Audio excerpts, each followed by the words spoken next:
cloister and the hearth saw them centuries ago, and when properly understood they are among the most interesting relics of the past to be seen in Europe. One's guide asserts that they were formerly used by admirals of the Venetian fleet as batons of office, and this, whether true or not, shows that they have long been popularly regarded as symbols of supreme power and leadership. The spiral ridges of both have been smoothed away to such an extent that Andrea Marini thought them not genuine, but the grain of the ivory may still be seen to run in counterclockwise spirals, leaving one in no doubt as to their nature. This smoothing was not done, as some have surmised, to improve their appearance, but to get medicinal powder, and there exists a highly interesting, not to say amusing, decree of the August Council of 10, that the procurators are to have the alicorns decorated with silver from the points to the silver gilt handles so that the marks of former scrapings may be concealed, and they are to prohibit any further scrapings except in cases allowed by unanimous vote of the Council of 10. There is in the St. Mark's treasury still another alicorn, more than twice as long as the other two, unscraped, and without inscriptions. The history of this one can be traced accurately for a long period, although it is probably not so old as the others. In the year 1597 Francesco Contarini, ambassador from Venice to the court of France, wrote to the Council of 10 advising they purchase from the Marechal de Brissac of his alicorn, held at 30,000 ducats. Francesco argued, like a Venetian, that in this way the Republic could get back some part of the debt owed to it by France. Venice seems to have offered the sum demanded, but for some reason did not get the alicorn until 1668, when it was sold to a descendant of Francesco Contarini by the Brissac family. In his will, dated 1684, Alessandro Contarini left it to the treasury of St. Mark's, adding the information that it had been taken by the French in the sack of Turin. When given to the treasury, this alicorn stood on a pedestal of wrought silver, which gave it the appearance of a gigantic candle, but about the middle of the 19th century the pedestal was put to other uses. Milan Cathedral also had its famous alicorn. The church at Rasdalt somehow acquired several St. Paul's in London and Westminster Abbey. Each had one or more before the dissolution, when they were probably either taken into the royal treasury or else sold to the highest bidders. They inventory taken by order of Cromwell in 1536 of the property owned by the tiny church of St. Swithin at Winchester shows one rector's staff of unicorn's horn - a proud possession indeed for one of the smallest churches in England at a time when the alicorn was still worth a city. Chester Cathedral still keeps its alicorn, but I am told by the dean that it has been in the chapter's possession only since the 18th century. The long association of the unicorn with Christianity and the church is amusingly illustrated by an attempted act of vandalism in which the beast fully justified the ancient belief that he could not be captured. In a forgotten book of travels I find this passage, our leader having taken a great fancy to the unicorn which stands on one side of the great entrance to the church of St. John in Malta, wishing to place it as a figurehead to his brother's yacht, he resolved to have the animal, and his refractory crew were desired to be in attendance the next night. The rope was placed round the unicorn's neck, and all of us began, with a true sailor-like 1, 2, 3, haul, to dislodge our victim. It was, however, so well fastened on its pedestal that we did not succeed A feeling that the horn had some vague sanctity, due perhaps to the symbolism of the unicorn, must certainly be assumed to explain the possession of these objects by so many churches and monasteries and the veneration in which they were held, but a quite different feeling lay behind the eager quest of them by popes and kings and emperors during the Renaissance. Andrea Bacci says that in his time the second half of the 16th century there was not a prince in Italy, to say nothing of those outside of it, who had not at least a piece of the horn in his possession. He describes in detail the alicorn belonging to the Grand Duke Francesco Medici, which he seems to have had before him while writing his book, and others belonging to the Pope, to the Duke of Mantua, to Roberto Ricci of Florence, and to the King of Poland, this last a very famous specimen. Echoing Bacci, J.F. Hubrick asks rhetorically, is there any prince, duke, or king in the world who has not either seen or possessed, and regarded as among the most precious of his possessions, a unicorn's horn? Such men there may have been, but if so it was not for lack of desire but of funds. Among the earliest references to the alicorns of king's treasuries are those in the royal accounts of France. There we find recorded, for the year 1388, the sum paid to a goldsmith pour avoir édici un esprouvé de lincorn et my sir unchayen d'argent doré et in chaconi. This was early indeed, for the alicorn was not to reach the height of its reputation for more than a century to come.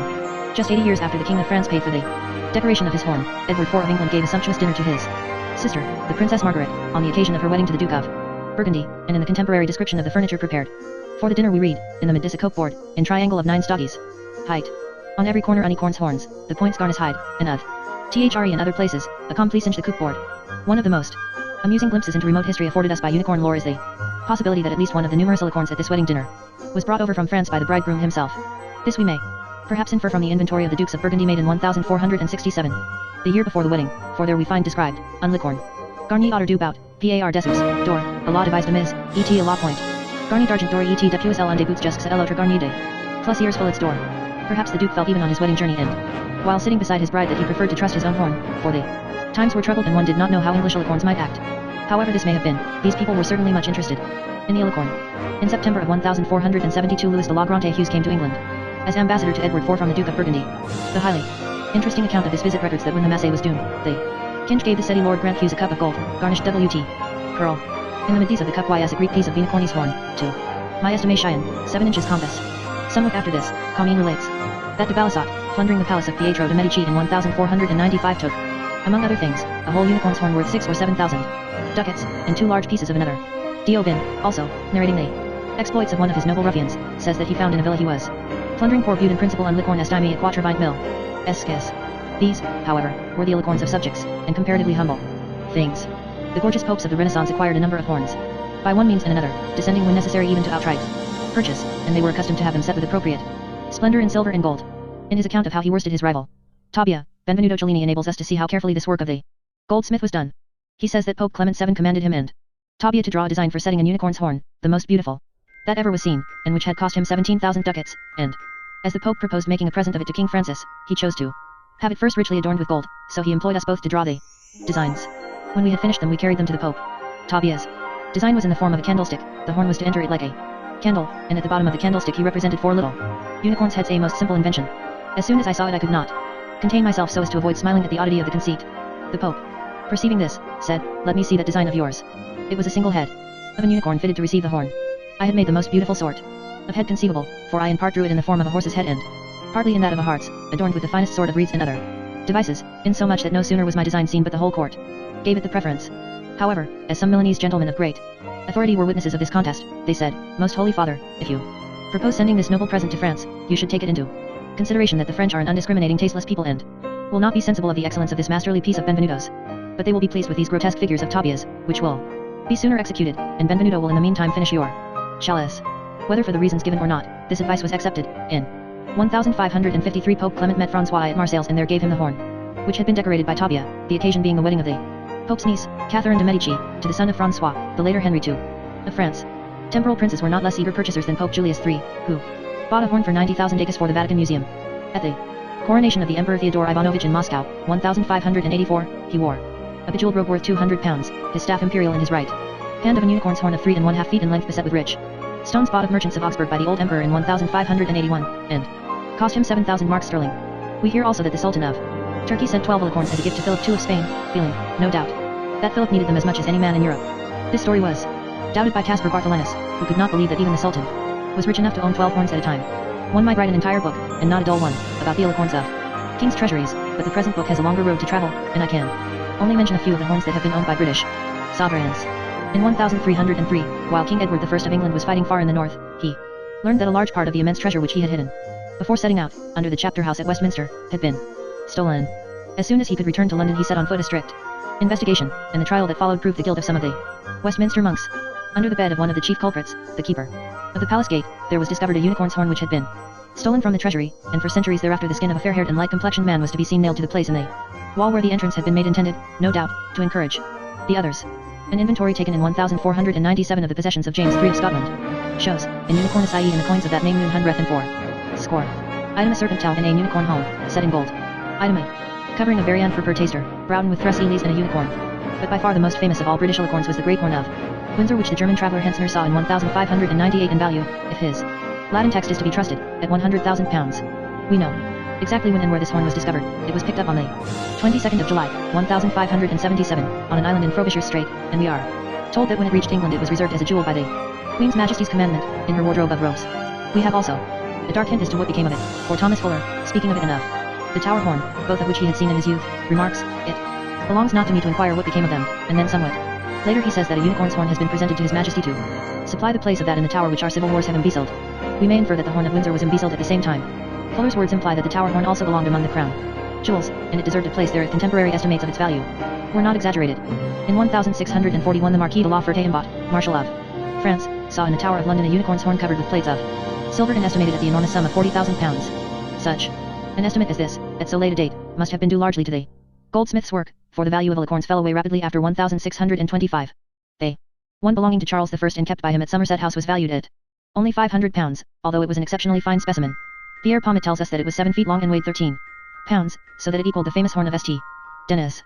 The cost of true unicorn's horn, verum cornu monocerotis, in its best period was a little over 10 times its weight in gold when sold in small pieces, or in powder, but whole alicorns sometimes brought twice as much as this. The inventory of Lorenzo the Magnificent, recently opened to the public in the New Medici Museum at Florence, shows that the most precious of his possessions after the famous Taz of Farnese was his alicorn, 3.090, half braccia in length and valued by him probably on the basis of what it cost him at 6,000 gold florins.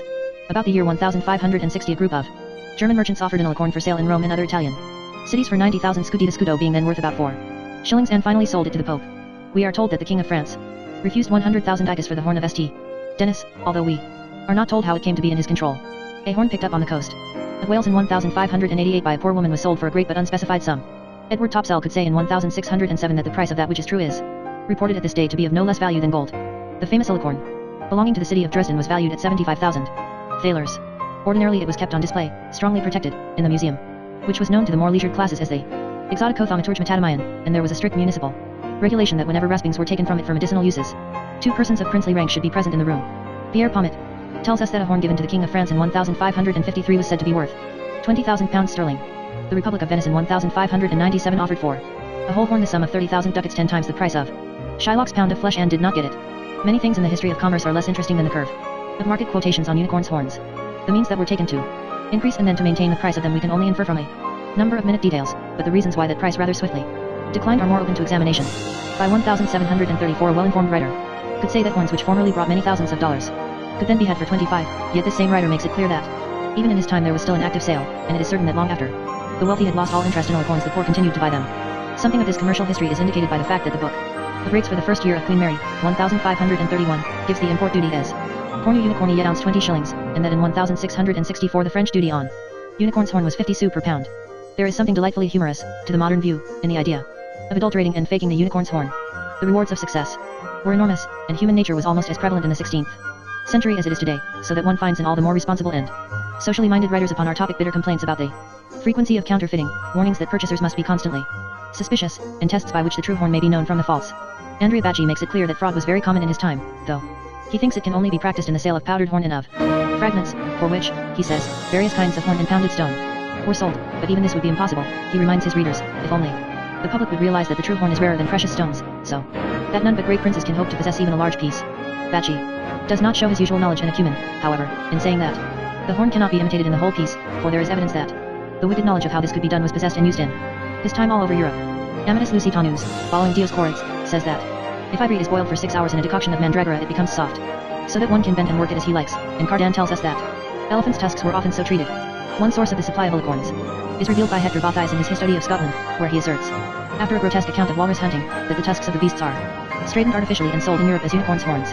Henri Favet affirms that he has actually seen this artificial straightening performed by clever Levantine artisans on an island in the Red Sea, a distributing station for both East and West. Anthony Dayson admits that such fraud is possible, and he suspects that it is a good deal practiced.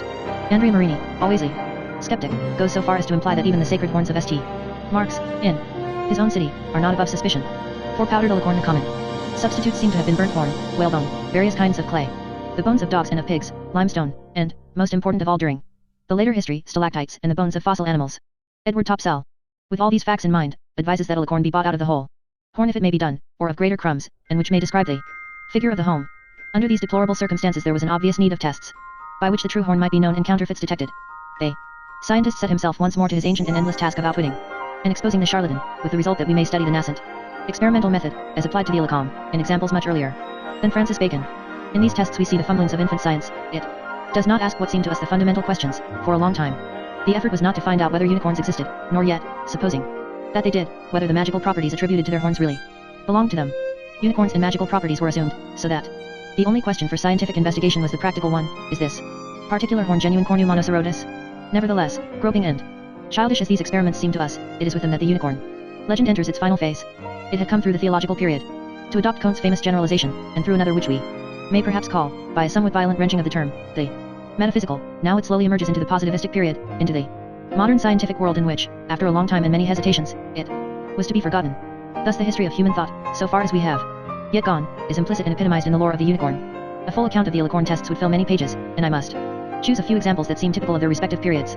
One of the most curious passages concerning them is that given by one David de Pomes, who describes himself with no false modesty as a Hebrew physician and philosopher of the tribe of Judah, and a member of the noble family of Pomeria which the Emperor Titus led captive from Jerusalem to Rome. His book is at first sight somewhat bewildering.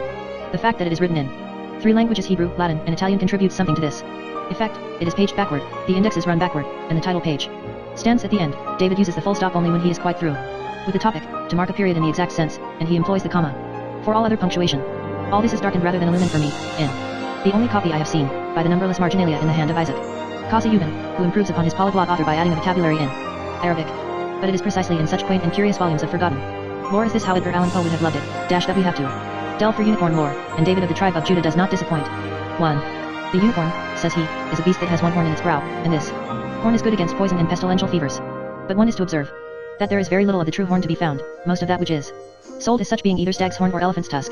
The common test, which consists in placing the object in water to see whether bubbles will rise, is not at all to be trusted, and therefore, wishing to benefit the world and to expose the wicked persons who sell worthless things at great prices, I take this occasion to describe a true test by which one may know the genuine horn from the false. The test is this: place the horn in a vessel of any sort of material you like, and with it 3 or 4 live and large scorpions, keeping the vessel covered.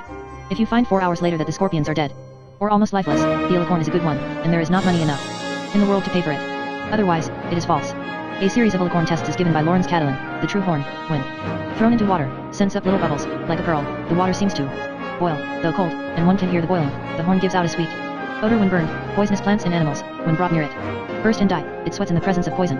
This Catalan, we are to remember, was an eminent pharmacist of the 17th century, and he had a whole true horn of his own, yet he names these 5 tests in apparent good faith. The physician Jordanus in his book De Pe.Cte speaks of seeing a Jew enclose a spider in a circle drawn on the floor with an alicorn, and he says that the spider could not cross the line, and starve to death inside it. Basil Valentine, in his Triumphal Chariot of Alchemy, specifies that the circle should be drawn, not with the horn, but with the flesh of the animal, and Ambroise Père relates that the test was sometimes made by soaking the horn in water, dipping a finger in this water, and then drawing a circle with it on a table. This was something like the test that John Webster had in mind in the lines: as men, to try the precious unicorn's horn, make of the powder a preservative circle, and in it put a spider. These tests were not always accepted, however, by more thoughtful writers. The Ambroise Père, like Andrea Marini, says that he has tried all of them, and that those that cannot be explained on natural grounds do not work. Cardan gives his own set of tests, according to which the true horn is always striated, is extremely hard, very heavy, of the color of boxwood, and able to save the life of a pigeon poisoned with arsenic. In the last of these tests, we approach modern methods. It was used more and more frequently as time went by and gradually supplanted all rivals.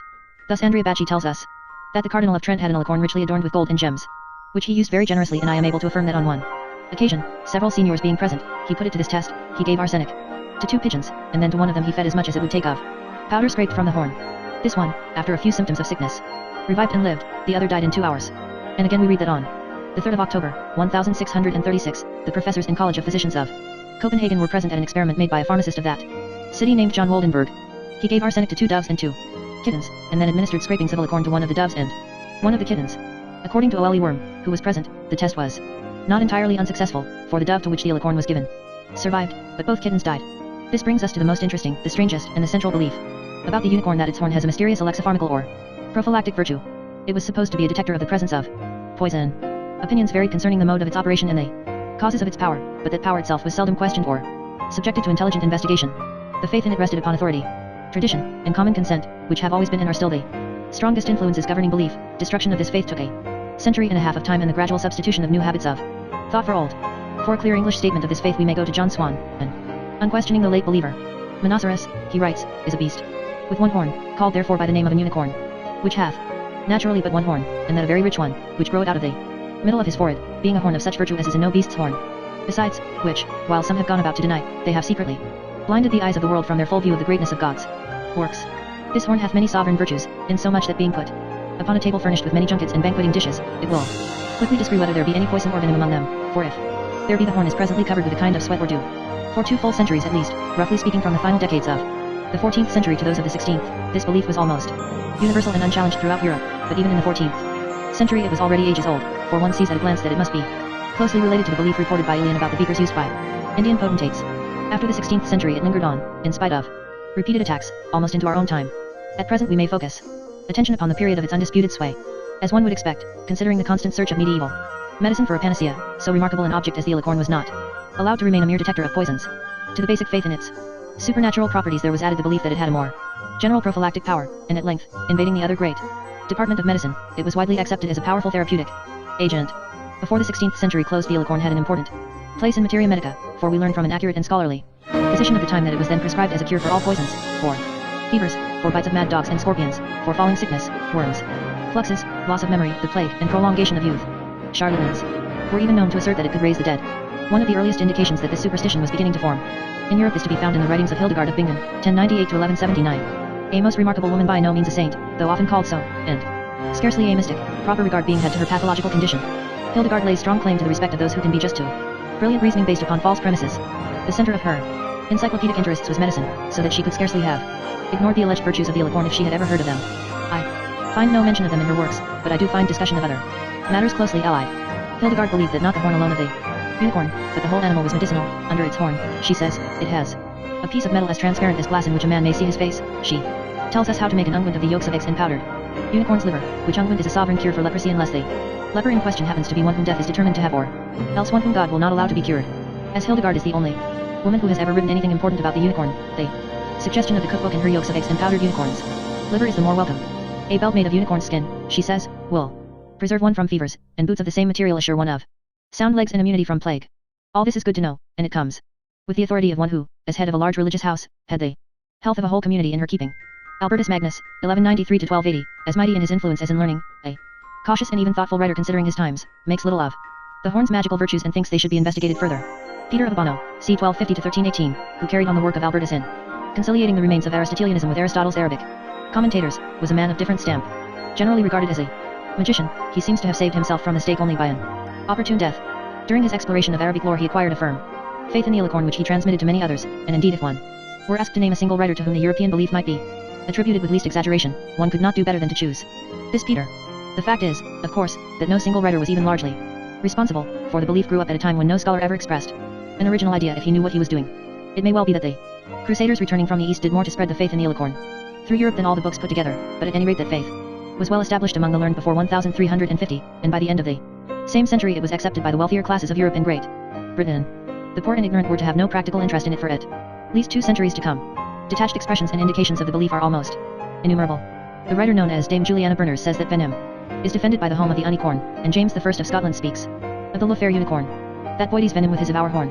We hear that the Inquisitor Torquemada always kept a piece of alicorn on his table as a precaution against the wiles of his numerous enemies. It was carried by Spanish and English explorers of America as conscientiously as quinine is carried today by travelers in tropical countries. Cabeza de Vaca writes that during his journey down the Paraguay River in 1543 there were 3 attempts made to poison him with arsenic, but that he foiled them all with a bottle of oil and a piece of alicorn. When the Elizabethan adventurer Edward Webby was at the point of death from poison administered to him by some lewd gunners, one sympathizes with those gunners, for they were probably worn out by the man's outrageous lies. His physician gave him speedily unicorns home to drinky, with the deplorable result that he lived on. A whole ship's company of Englishmen was poisoned in Elizabethan days by the roots of mandioca, but by a piece of unicorns home they were preserved. It seems probable that even Francis Bacon reputed father of the experimental method, shared the belief of his time in the alicorn, although he admits that the general confidence in it was in his day declining. When the Apothecaries' Society of London was founded in 1617, 2 unicorns were chosen as the supporters of its arms, and the common sign of the apothecary shop, both in England and in Europe. During the 17th century was the figure of a unicorn or that of its head and horn. Lawrence Catalan lists the names of a dozen foremost medical authorities who had not only used the alicorn in their practice but had praised it in their writings. Conrad Gessner, a zoologist of great influence, says that the horn, especially that ex novis insulis alidum, works miracles against poison. Even at Venice and in the middle of the 17th century, there was a general belief that the remarkable sweetness of the water in a certain well was due to bits of alicorn that had been thrown into it years before. In 1639, James Primrose of Hull said that the horn was still more trusted than the bezoar stone, although less common. But there is no need to extend this catalogue farther in order to show that the belief in the alicorn's magical properties was at least as general as the contemporary belief in witchcraft. I may end it by quoting the words of one of the most learned and witty of Englishmen. Thomas Fuller, having at one time doubted the stories of the horn's virtue, reconsiders his doubts, and concludes, delightfully, it is improbable that the vigor of nature should extrude that so specious to sight which is not also sovereign to service. Long before Fuller's time there were of course disbelievers abroad, as the Reverend Edward Topsell makes clear, a vulgar sort of infidels who scarcely believe any herb but such as they see in their own gardens, or any beast but such as is in their own flocks, or any knowledge but such as is bred in their own brains. So that of the true unicorn, because of the nobleness of his horn, they have ever been in doubt, by which distraction it appeareth unto me that there is some secret enemy in the inward degenerate nature of man which continually blindeth the eyes of God his people from beholding the greatness of God his works. We shall have to hear from several base heretics of this kidney in their turn, but in the meantime there is no doubt what was the orthodox belief. The rapid development and spread of this belief and the correspondingly rapid increase in the prices paid for alicorn synchronize curiously. One cannot help thinking, significantly, with another equally swift development, that in the art or profession of poisoning, working upon the few poor hints left them by ancient writers, and urged on by the peculiar needs created by their political institutions, the Italians of the Renaissance carried this art and profession to wonderful heights. When every possible allowance has been made for the exaggeration caused by contemporary fear and by the romantic fancies of a later age, it remains clear that, during just those 2 centuries in which the interest in alicorns culminated, poison was a tool of social and political ambition very commonly used in Italy, always to be considered and provided against, never to be ignored. We need not believe in all the alleged crimes of the bourgeois in order to recognize in the very nature of the Italian tyrannies a direct incitement to this basest and most cowardly form of murder, for the violence and crime and subterfuge by which the tyrant frequently gained his power often gave the suggestion, sometimes almost the excuse, for the insidious violence of his taking off. And there can be no doubt whatever that many of the noblemen of Italy lived in constant fear. The poison rings, the amulets and charms against poison, the crystal cups and the goblets of Venetian glass that have come down to us would alone show that, between the early years of the 14th century, when Peter of Urbano wrote his treatise de Venenese, and the appearance in 1586 of Andrea Bacci's book of similar title, scores of Italian scholars and physicians, most of them in the pay of great lords, pitted their learning and wits against the secret skill of the poisoner. The pharmacopoeia was ransacked, ancient texts were searched, superstitions older than civilization were revived, but nothing would serve. The dukes and counts and captains and cardinals of Italy continued to die suddenly, mysteriously, and, at least in one sense, prematurely. Medical science could not then detect the nature of the poison by which a man had died, and could not even make certain that he had been poisoned at all, but this uncertainty did not mitigate the fear. If suspicion outran the facts, this did not slow down the search for antidotes and precautions. Francis Petrarch, who lived for many years in the palaces of cardinals and dukes and who knew their hunted lives at first hand, left a vivid picture of one of them at his noonday meal to which I have already referred. There is exaggeration in that picture, but the facts were terrible enough. Those who think that our northern ideas of Italian poisoning are chiefly due to misinterpretation of Machiavelli and to diseased fancies, such as those of Webster, Turner, and Beddoes, may be recommended to study the career of the Milanese poisoner Aquatofana, who, although she lived long after what may be called the best period of her art, is said to have disposed of more than 600 persons during her half-century of practice, before she was publicly strangled at the age of 70. When cases of poisoning were traced to her, she took refuge in a convent as her only dangerous rival, the Marquise de Brinvilliers, also did in like straits, and from that point of vantage, the convent authorities refusing to give her up, she went on selling Veracata di Napoli for 20 years more. And on every bottle of this deadly poison, tasteless, odorless, without color, there was painted the image of a saint. French poisoning on a grand scale is usually supposed to have come, like most of the other arts, from Italy or such, at any rate, is the opinion of French scholars, who trace it confidently to the advent of Catherine de' Medici and her crowd of Italian retainers. Her family had been remarkable, even in Italy, for its frequent resort to poison and for equally frequent deaths from poisoning, one reason for the equality being, perhaps, the fact that the family had a way of practicing upon its own members. The famous laboratory in the palace of Cosmo I, which none but he ever entered, has often been supposed to have been devoted to the manufacture of poisons. Cosmo's son, for whom Andrea Bacci wrote his book on the unicorn, died in agony of a certain cause, followed in 15 hours by his wife, and it was observed at the time that his brother, Cardinal Ferdinand de' Medici, made what seemed undignified haste to divest himself of his robe so as to succeed him. The handsome alicorn mounted in gold, which, as we have seen, was given by Pope Clement VII to the bridegroom's family when Catherine de' Medici married the Dauphin, was therefore a most appropriate wedding gift, all these things considered, for it might certainly have been taken as a graceful intimation that Catherine was not expected to practice her family's talents upon her husband's kin, or that, in case she did so, they might be prepared However this may have been, rumor was still kept busy. With her name, she was often charged with the poisoning of the Queen of Navarre in 1572 and even with the death of her own son, the Duke of Anjou, who died very suddenly in 1585, just after his valet had forgotten to test his wine with liquorn. All the arts blossomed somewhat later in France than in Italy, and it was not until after the middle of the 17th century that the Marquise de Brinvilliers, by slaying with poison, and chiefly for money, her father, her husband, her sister, and her 2 brothers, threatened Italy's bad eminence. With better luck, or if she had not stolen out of her convent to meet the lover who was really an officer of the law, she might have gone as far as Aqua Tofana. The steady increase of criminal poisoning led Louis XIV to establish a committee, the so-called Chamber Ardent, which set for 3 years investigating what had become almost a major social problem. But France has never rivaled the secret society of women, mostly young, discovered at Rome in 1659, the sole purpose of which was to kill by poison the husbands of all the members. These women are said to have met regularly at the house of one Hieronymus Sparra, who found the drugs and gave directions for the dosing. An archaic touch in the story of this quaint sisterhood, which takes it quite out of the atmosphere of our more chivalrous modern times, is that 12 of the lot were hanged and most of the others were publicly whipped through the streets of Rome. England was still more backward than France at the time of the Renaissance. The art of poisoning was not one of those brought back by the Italian and Englishmen, although it was among those that Roger Ascham feared, and if it had been it would have found scant encouragement at home. An act of parliament passed in 1531 made poisoning treason, and provided that those proved guilty of it should be boiled to death. The first person to suffer this penalty was a certain cook named Richard Roos, convicted of trying unsuccessfully to poison the Bishop of Rochester, and 2 other persons at least were executed in this way at Smithfield before the act was repealed in 1547. Even in England, however, rumors of poisoning in high places were always flying about.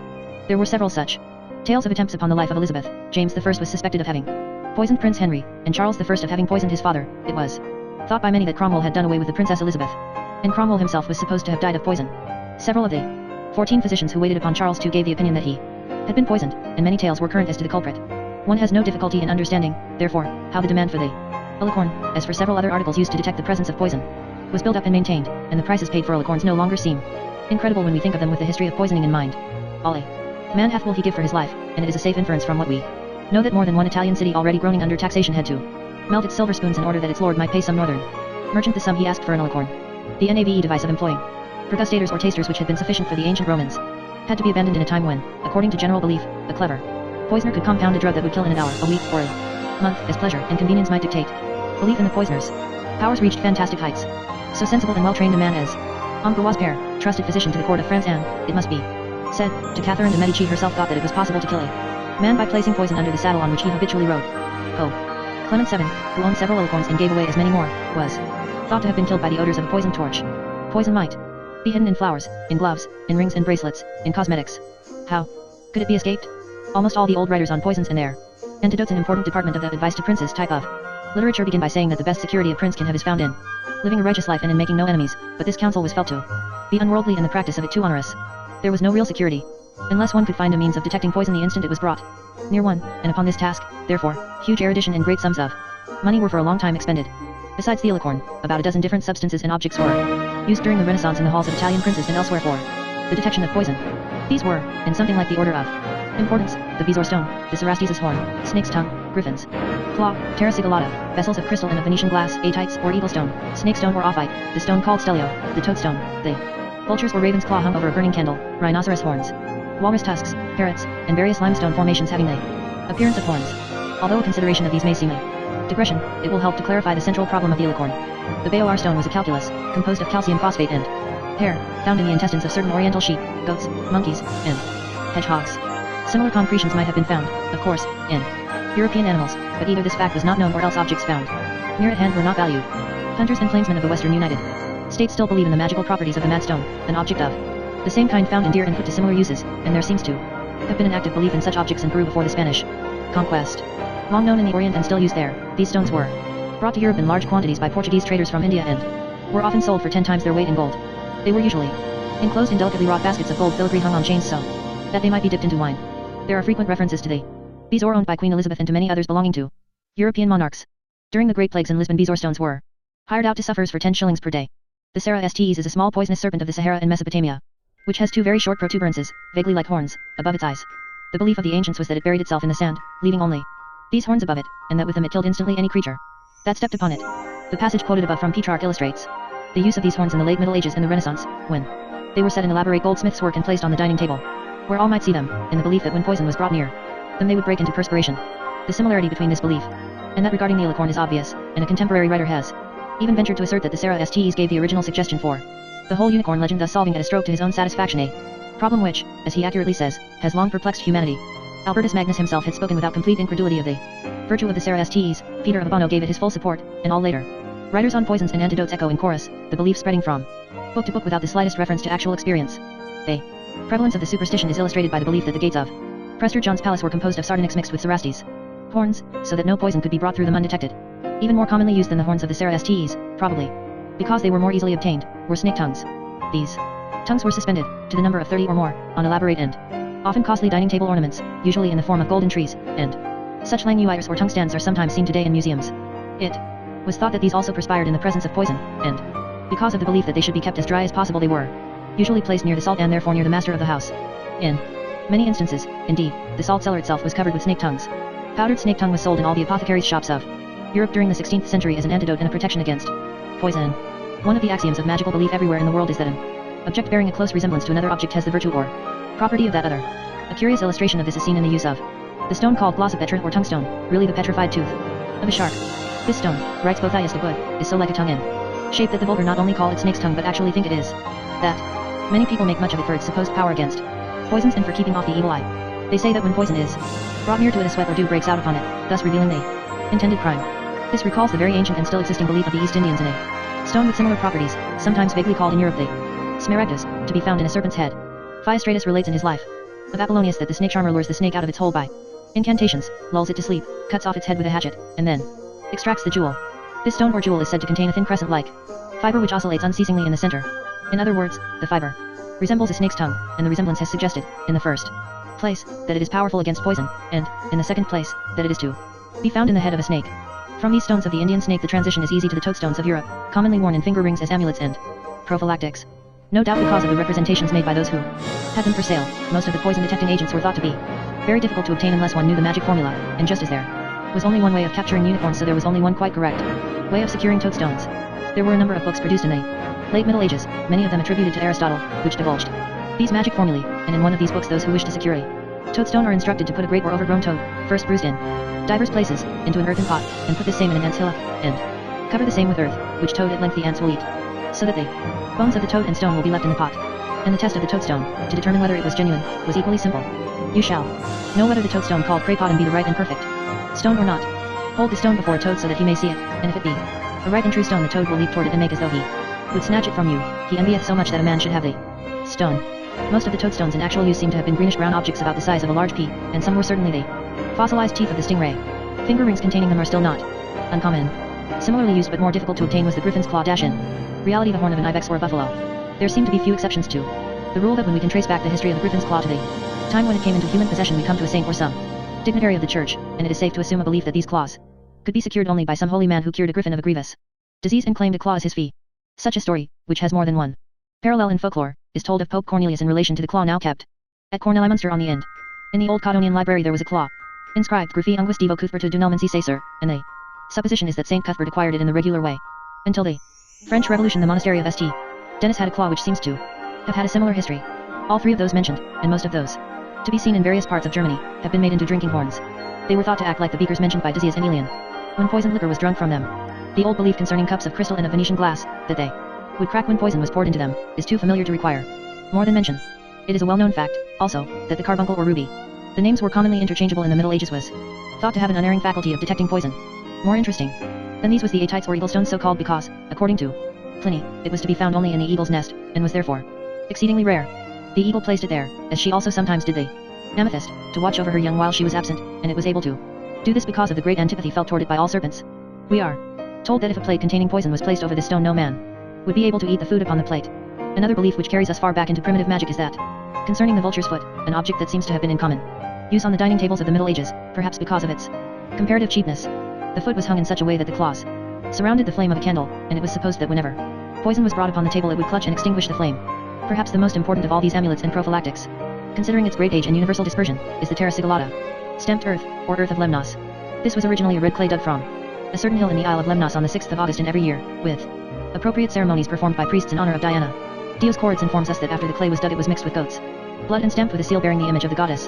When properly prepared and sent forth with this hallmark, the little cakes of clay, 1/4 of an inch in thickness and ranging from the diameter of a sixpence to that of a half-crown, were regarded by the ancients, and by the people of the Middle Ages and of the Renaissance as well, as perfect antidotes for all kinds of poison.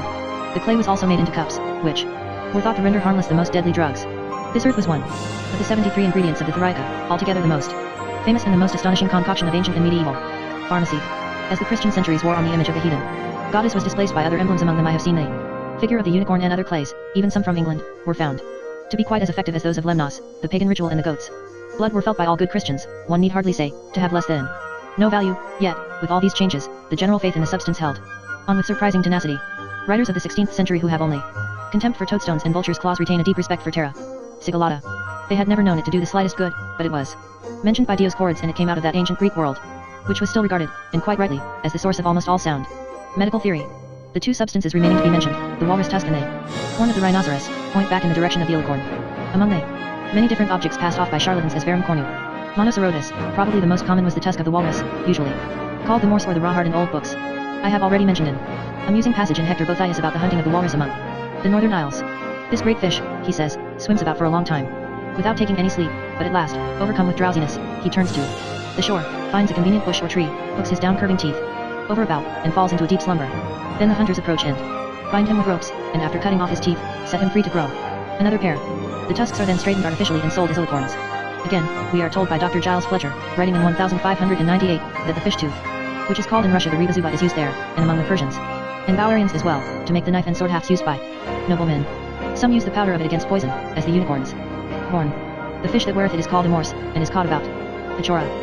Andrew Thavet asserts that he has actually seen the conversion of walrus tusks into alicorns performed by charlatans of the Red Sea district. And the shrewdest of 16th century writers on the unicorn suspects that the horns bought in his day are really marine in their origin. The walrus tusk was not regarded as a substitute for the alicorn but as the thing itself, and the rhinoceros horn owed much of the vogue it had in Europe to the same estimation.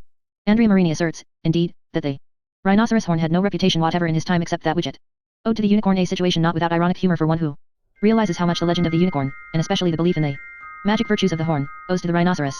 It seems certain, however, that Marini exaggerates, and that the rhinoceros cup was rather frequently used in Europe by those who had heard of its oriental reputation.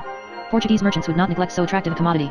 There is still preserved in the Copenhagen Museum a rhinoceros beaker which Rudolf II of Germany, 1575 to 1612, had prepared for his own use. Another was owned by the Medici family, and another still, I believe, by the Visconti of Milan.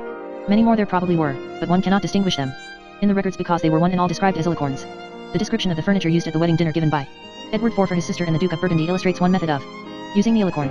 Like the horn of the Cerastes, the snake's tongue, the atites, and other objects, it was simply set upon the table, or near it, so that any change in its appearance might be instantly seen.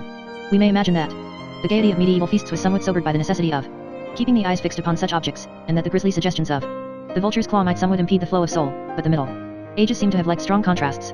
More commonly, and for a much longer time, the alicorn was used to touch the food and drink before the meal began, being carried about the table by an officer of the household, detailed for that important trust. When so employed it was called in medieval French un esprouvé lincorn, and was generally attached to a cord or chain by which it might be hung against the wall when not in use. References to these esprit use are numerous in old inventories, and the descriptions of them often indicate the use to which they were put. Thus we read in an inventory, taken in 1416, of the Dukes of Burgundy, Untausk, and quoia estamus un piece de lichorn, pour toucher la viande de Monseigneur. Even the inventory of the Emperor Charles V refers to un touche a licorne, garni d'or, pour faire essai dash certainly an interesting article to find in the possession of a man who seems to have eaten himself to death. One can readily imagine that there was a stateliness in this old ceremony of testing the great man's food and drink that would cause it to be kept up long after the belief in its magical efficacy had been abandoned by intelligent people, and one is not surprised, therefore, to learn that it was maintained in the royal household of France until 1789, when the Revolution made a clean sweep of all such antiquated customs. To what extent those who saw this ceremony performed at the end of the 18th century believed in its supernatural value, and to what extent it was for them merely a graceful ritual, interesting because it was old, we cannot say. Most of them, probably, could not have said themselves. The question, however, is an attractive one because it reveals a situation common to all periods of dying beliefs, and this is to say all periods whatsoever, for each age is a dream that is dying. Even here, almost at the end of its history, the unicorn continues to illumine the ways of human thought. The ceremony of touching the king's food and drink, in its various effects upon different minds, was closely analogous, we may be sure, to the celebration of the Mass or of any other Christian sacrament. By some, that is, it would be accepted at face value and without question. The more sophisticated would feel that although they themselves could not believe in it, yet it would have a wholesome effect upon the simple-minded and would tend to keep them in order. Others would think that it ought to be abolished because it had no foundation. In fact, a few, the most sophisticated of all, would wish to see it preserved simply because it was old and dignified and had aesthetic charm. As we look out across the Christian world of today, are not these the chief varieties of religious opinion that we discover? 200 years before the ceremony was abandoned with the heroic assistance of Madame Guillotine Chapelain, physician to Charles IX of France, had said that he would willingly take away that kiss dome of dipping a piece of unicorn's home in the king's cup, but that he knew that opinion to be so deeply engrafted in the minds of men that he feared it would scarce be impugned by reason. Many physicians, he continued, who had themselves no belief in the alicorn felt obliged to prescribe it because, if they did not do so and their patients died, they never had any peace from the surviving relatives. And besides, said he, any man who undertakes to discredit opinions that have been long accepted puts himself in the position of an owl that shows itself in daylight in some prominent place and is persecuted by every other kind of bird. Chapelain and his numerous kind therefore held their tongues, and those who think that the beliefs of the people should never be disturbed will no doubt be charmed with the results. 200 years were added to the alicorn's lease of life. Unicorn lore provides an exact parallel also for the feeling of a certain group, well represented in every age, that orthodox belief has a salutary and stabilizing effect upon the public at large, tending to make it patient of conditions that agnostics and freethinkers might not so quietly tolerate. There is reason to suspect that even in the 16th century the more enlightened tyrants of Italy maintained the use of the alicorn, not because they themselves had any faith in its direct action, but rather because they wished others to have such faith, thinking that it would tend to discourage poisoners. This assertion is definitely made by Andrea Marini, who wrote freely in Venice, expressing his own mind. It is strongly implied even by Andrea Bacci, who wrote under the patronage of the Medici and therefore without any freedom whatever. Bacci's pen was hired, and his book on the unicorn is a vivid example of what can happen to a man of sense and learning who is pulled one way by his respect for truth and another way by what he takes to be his interests. According to Elian, as the erudite were sure to know, the unicorn's horn was properly used only in the form of a drinking vessel. Here arose a difficulty, for the alicorns of Europe were seldom more than 2 inches and a half in diameter at the base, so that it was impossible to shape satisfactory beakers from them. The difficulty was evaded by making cups in which a few slices of the horn were inset, or slabs of it were fitted together to form a tankard. Among the objects once belonging to Queen Elizabeth that were given by James I to his queen was one little cup of unicorn's horn, with a cover of gold, set with 2 pointed diamonds and 3 pearls pendant, being in weight 7 ounces. The King of England gave to the Duke of Brittany, in 1414, un grande coupe d'or, etya offense un licorne et autres, choses contravenin. Such citations might be continued indefinitely, but all that one can find show that these cups, like the espreits and the other objects into which the alicorn was fashioned, belonged solely to the great and wealthy. The unicorn maintained its aristocratic associations almost to the end, and this not merely because of the great price of its horn, but also because only the great fear poison. Seneca had phrased the situation long before in one pregnant line, venenum in oro bibitur. Slices of the horn were fitted into the handles of table knives and salt cellars, they were shaped into test spoons and sunk in the silver of table dishes, but in all these forms the alicorn was known only to the wealthy. Poorer men used it in powdered form and as a therapeutic.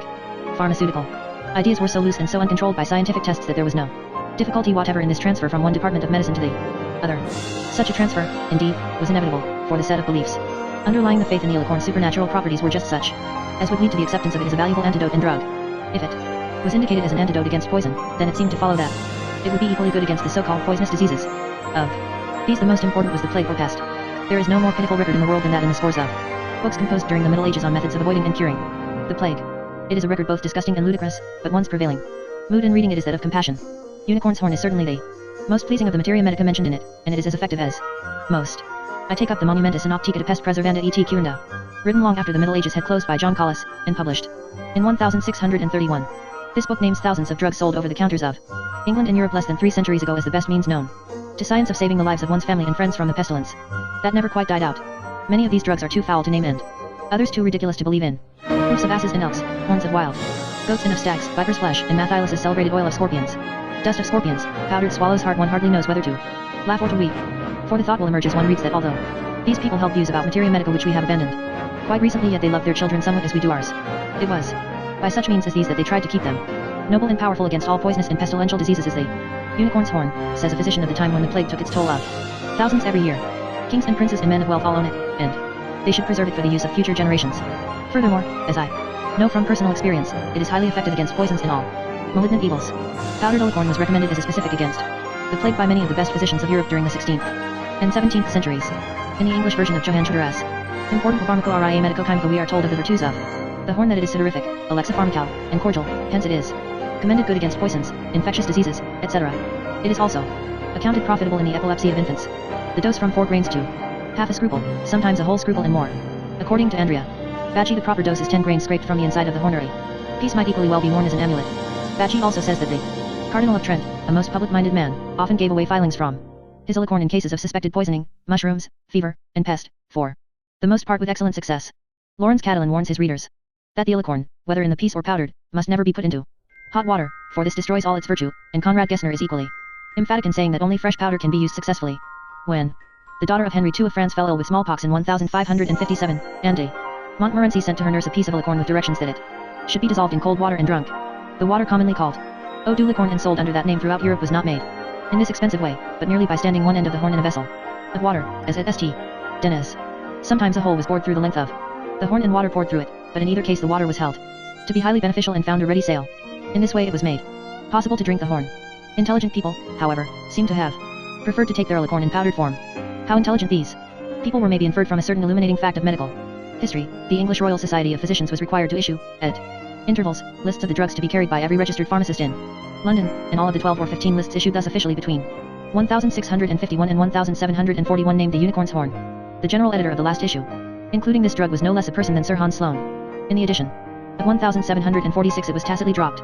At about the same time that the Royal Society of Physicians decided to abandon the horn, Hogarth expressed his layman's attitude toward it by placing it in a prominent position in the shop of the quack doctor presented in the series Manage la Mode.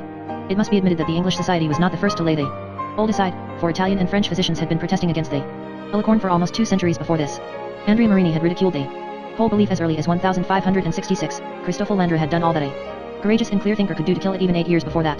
Ambroise Paré, one of the most influential physicians of all time, attacked it repeatedly. Laurent Joubert, another physician to the court of France, had classed it contemptuously with powdered pearls and potable gold. Even Pierre Pommet, a foremost authority, had spoken of it in 1694 as entirely out of date. Decidedly, England did not err on the side of precipitation. How much responsibility for this lingering of the drug should be attributed to the apothecaries we can only guess. One of the more interesting phases of medical history is that of the relationships between apothecaries and physicians. Often the two parties have been at league, for eke of him made other for to win, but quite as often they have been at strife, and both league and strife might be illustrated, probably, if we knew enough from the history of the licorne. One cannot help thinking it significant that 40 years after Peyer's Discars and almost 60 years after Marini's Falsa opinion della Licorno, the French apothecary Catalan, who had certainly read both of these opponents of the whole superstition, brought out his Histoire de la Licorne, arguing with apparent conviction not only for the real existence of the animal but for the medical value of its horn. Considering that he was an intelligent man and a leader in his profession, it seems fair to recall that he had a licorne powder to sell and also that he owned a licorne of which he was very proud, though not to such a degree that he would have refused to part with it for a suitable sum of money. All the early opponents of the licorne were physicians, and no apothecary spoke against it until the time of Pierre Pommet, who had something just as good to offer in its stead. Whatever the apothecaries of Europe may have done to foster the belief we have been tracing, they certainly did little or nothing to establish it, for we have seen that the belief goes back at least to the 4th century before Christ, and it is probably much older still. This can be said, however, only of India, and the question arises, therefore, when and by what means the superstition came into the Western world.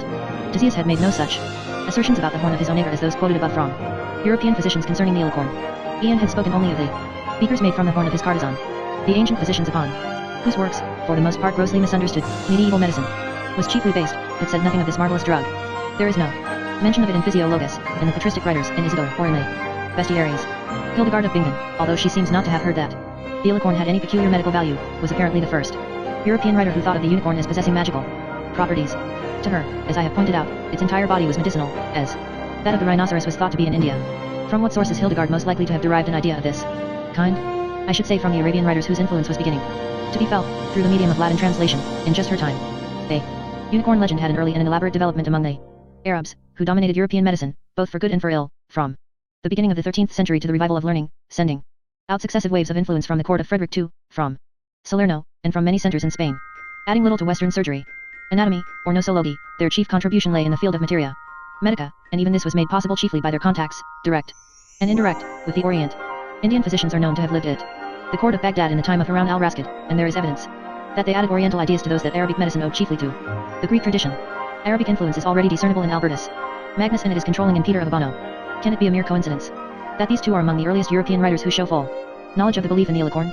The probability is that this belief, in its popular form, entered Europe with the Mohammedan invasion of Spain, spreading from Baghdad whither it had been taken by Indian physicians or brought back by Arabian travelers to Cordova, Seville, Granada, and finally to Salerno, from whence medical theory radiated through all of Europe.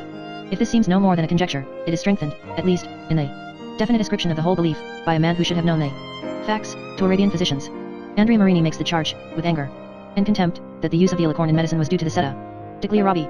We should, of course, remember that by 1566 the Arabists were in low repute throughout Europe, so that anyone who wished to condemn a medical theory would naturally attribute it to them, but Marini's charge, if that is the right word, is too plausible to be set aside for such reasons, and it is supported by the not infrequent references to Arabian authorities made by European writers on the licorne. There is evidence of another kind which, although not conclusive by itself, lends further support to the theory of an Arabian origin for this belief. In the Italian dialects of the 14th century and later, the unicorn was variously called licorno, liacorno, leocorno, and leoncorno. In French the name has always been licorne or lingorn. I cannot accept the derivation given by Litron S. Dictionary, in which licorn is traced to the whole Latin word unicoma. A technical etymology is suggested by Alfred Hoare, according to which the ordinary Romance article was prefixed to the Latin coma and the resulting word was altered, perhaps under the attraction of lion, lion. Accepting this derivation, we may draw from it two significant deductions. It seems clear, in the first place, that when the basic word licorna, which could mean nothing but the horn dash, was made, the animal to which the horn belonged was unknown. After the development of the unicorn legend, the word was applied, not very appropriately, to the animal, and it has done this double service, both in French and Italian, ever since. We shall find it worth remembering that, if the present argument is sound, then the horn was known in Italy and was important enough to name in the most vivid and striking way, before any animal was known or imagined to which it could be fitted. The second deduction is that this horn must have seemed in some way impressive to its namers, else they would not have spoken of it with a simple definite article so as to suggest that it was the horn par excellence. But these are not the only conjectures that may be based upon etymology. Much more commonly used than any of the Italian names for the unicorn cited above, and outlasting them all, is the word alicorno, backed by the Portuguese alicornio. Hoare explains this form without hesitation by saying that it is due to a prefixing of the Arabic article. He refers, of course, to the definite article al, seen in many English words of Arabic origin such as algebra and alcohol. Alicorno, however, is not of pure Arabic origin, it is a hybrid word. The Arabic article has apparently been prefixed to the Romance word licorno already formed, thus giving the word two definite articles fused together. From these facts I think we may infer, rather plausibly, that the Arabs found when they came to Europe some sort of horn sufficiently remarkable to have attracted attention, and, secondly, that they took enough interest in this horn and made it sufficiently their own, so that their capping of its name with an additional definite article from their own language was generally accepted. It seems to me that these etymological considerations, taken together with the evidence to the same effect presented above, make a strong case for my theory that the European belief in the alicorn's magical properties was of Arabian origin. That belief was given considerable impetus, centuries later, by the reports made by Portuguese traders returning from India. The Portuguese were the chief carriers of bezoar stones according to contemporary belief because the people of their nation were more afraid of poison than others, but really because they found a huge profit in the trade. They also brought back most of the rhinoceros horns to be found in Europe during the 16th and 17th centuries, so that they would find it to their interest to spread and deepen the superstitions already existing about horns. Furthermore, they had been, without realizing the fact, in the very land where that superstition had its largest early development and where it was still accepted most widely. There is abundance of contemporary testimony regarding the influence of these traders, the men of our Portuguese nation, writes Amadis Lusitanus, who have penetrated the interior of India, are unable to tell us anything about the unicorn itself, but they say that its horn is greatly prized by the Indian kings, and also those who have practiced medicine for some time in that country and have then returned home say that in India there is no stronger or more dependable antidote against poison than the horn of the unicorn. Merely to understand how this idea may have come into Europe gives one a little satisfaction, but one would rather know how so strange a notion ever entered the human mind, and why, once it had found entrance, it was not instantly thrust forth again. Questions of this kind, involving the mental habits of men who lived thousands of years ago, one does well to handle with the least possible suggestion of dogmatic finality. One can only gather all the facts that seem pertinent, enter into those facts imaginatively, strive to think as much as possible in the way of primitive peoples, and then make his conjecture cautiously, tentatively, as who should say, how will this do? But whatever the difficulty and danger, the question lies too squarely across our way and is too near the center and source of unicorn lore to be evaded. Now, beginning doubtfully and far away, I should like to point out that there has existed from early times and in many parts of the world a vague notion that horns in general, almost any kind of horns, are somehow prophylactic. For ages the most highly valued drinking vessels, used by kings as well as cowherds, were made of horn, and it is possible that the belief in the medicinal value of such vessels arose in part from what was said of the wholesomeness of their contents. I have myself encountered in Western America the idea that nothing drunk from a cow's horn can ever harm the drinker. Lying even behind this belief there was, and is, the almost worldwide use of horns as charms and amulets, into which I need not go because the subject has been recently treated with ample though somewhat too audacious scholarship. Throughout Italy at the present time, and especially in the south, the comb dash and amulet representing a single horn and made of coral, silver, nickel, bone, and other materials is used in many ways as a charm against the evil eye. One sees it even as a watchguard and at the end of a chain hung round the neck and on the coat lapel. Roman and Neapolitan cab drivers place it on the headgear of their horses, so suspended that it is constantly in motion and pointing forwards. Carters and carriers hang a large single horn under their wagons. In Italian shop windows one often sees 50 or more of these amulets, certainly more popular than those of any other form, exhibited for sale. Old women of the peasant class frequently wear many of them at once, concealed beneath their clothing. From this ancient superstition some suggestion and support, one cannot say how much, was derived by the notion before us. For the sake of clarity one may allow himself to say that all horns came to be regarded as medicinal because they were vaguely associated with beneficent supernatural powers, although in reality there was no relationship of cause and effect but merely an overlapping. Such overlapping and confusion is unmistakable when one looks, for example, at the pharmacopoeia of a Zulu medicine man, which consists usually of nothing but 15 or 20 short antelope horns tied together by thongs. With this outfit the savage physician attacks all devils and diseases alike, making no distinction between the one group and the other. These horns are charms and medicines at the same time, and they are medicines because for one can scarcely avoid the word they are also charms or devil fighters. The belief that all horns have medicinal value and that this value is of a supernatural sort lasted on, demonstrably, into modern times. Henry the Vet, a man of fine intelligence and wide knowledge, could say at the end of the 16th century that quam taut est diet, ilnesc truvegera. Best Don't lock horn na quelque myrtle effect for la sauté de. Holmes. As an example he names the Pirasupi found in the region of the River Plate, large as a mule and with very long horns which the savages used to cure wounds caused by poisonous beasts and fishes. He says also, as do many other early authorities, that if one burns ordinary stag's horn and scatters the ashes on the ground he will rid the place where they are scattered of all snakes. The vet's mention of stag's horn brings us nearer to the center of our problem, for many writers about the alicorn asserted, during the period when faith in it was breaking down, that the horn of the stag was really quite as effective. Powdered stag's horn was commonly prescribed to the poor as a prophylactic during the whole period of the alicorn's popularity among the wealthier classes, and it is still used in China in the same way. Although all horns whatever were regarded as having medicinal properties, those of the stag were the most important substitute for the alicorn. Now there is no great difficulty in tracing the process by which the stag's horn acquired this reputation, and the knowledge gained in tracing it will provide a clue to the solution of our main problem. In reading the old zoologists one finds a great deal made of natural enemies, and what is said of them rests upon one of the fundamental conceptions in the medieval and ancient theories of nature. Lucretius, to take the most familiar example, tries to explain the material universe as a system of sympathies and antipathies. There was no attempt to get behind the assumed loves and hates of primordial atoms and of all that they composed. No one thought to inquire whether such loves and hates actually existed. They were axiomatic. One assumed that every object in the world had its natural friends and foes, and the main task of science and of magic, during the long period when the two were scarcely distinguishable, was to find out what these were, for one had control over an object and could use it for human ends when its sympathies and antipathies were known. This belief is familiar, yet it is so important for the present discussion that I venture to emphasize it by a quotation. By reason of the hidden and secret properties of things, says John Baptista Porta, there is in all kinds of creatures a certain compassion, as I may call it, which the Greeks call sympathy and antipathy, but we term it more familiarly, their consent and disagreement. For some things are joined together as it were in a mutual league, and some other things are at variance and discord among themselves, or they have something in them which is a terror and destruction to each other, whereof there can be rendered no probable reason, neither will any wise man seek after any other cause thereof but only this, that it is the pleasure of nature to see it should be so, that she would have nothing to be without his like, and that amongst all the secrets of nature there is nothing but hath some hidden and special property, and moreover, that by this their consent and disagreement, we might gather many helps for the uses and necessities of men, for when once we find one thing at variance with another, presently we may conjecture, and in trials so it will prove, that one of them may be used as a fit remedy against the harms of the other. This is somewhat to our purpose, but what follows is more so. Porta reminds his readers that the lion is afraid of the cock, that the elephant and the mouse are natural enemies, a belief which is still remembered, and then says, so likewise those living creatures that are enemies to poisonous things and swallow them up without danger may show us that such poisons, that is the poisonous members of the poison-eating animals, will cure the bitings and blows of those creatures. The hart and the serpent are at continual enmity. The serpent, as soon as he seeth the hart, gets him into his hole, but the hart draws him out again with the breath of his nostrils, and devours him.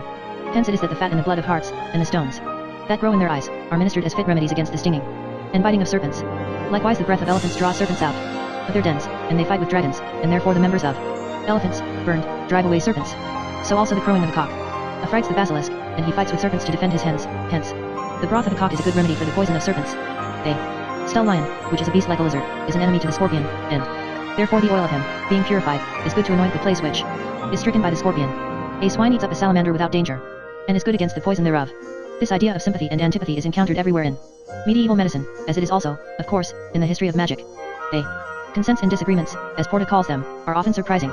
In addition to those that he mentions, the goat and the partridge were so sympathetic that they could be prescribed as medicine interchangeably. The ram and the elephant were so antipathetic that elephants always ran away from rams, bellowing with terror. The panther and the hyena were so uncongenial that the mere skin of a dead hyena could put the panther to precipitate flight, and if the skins of the panther and the hyena were hung up side by side, the former would soon lose all its hair.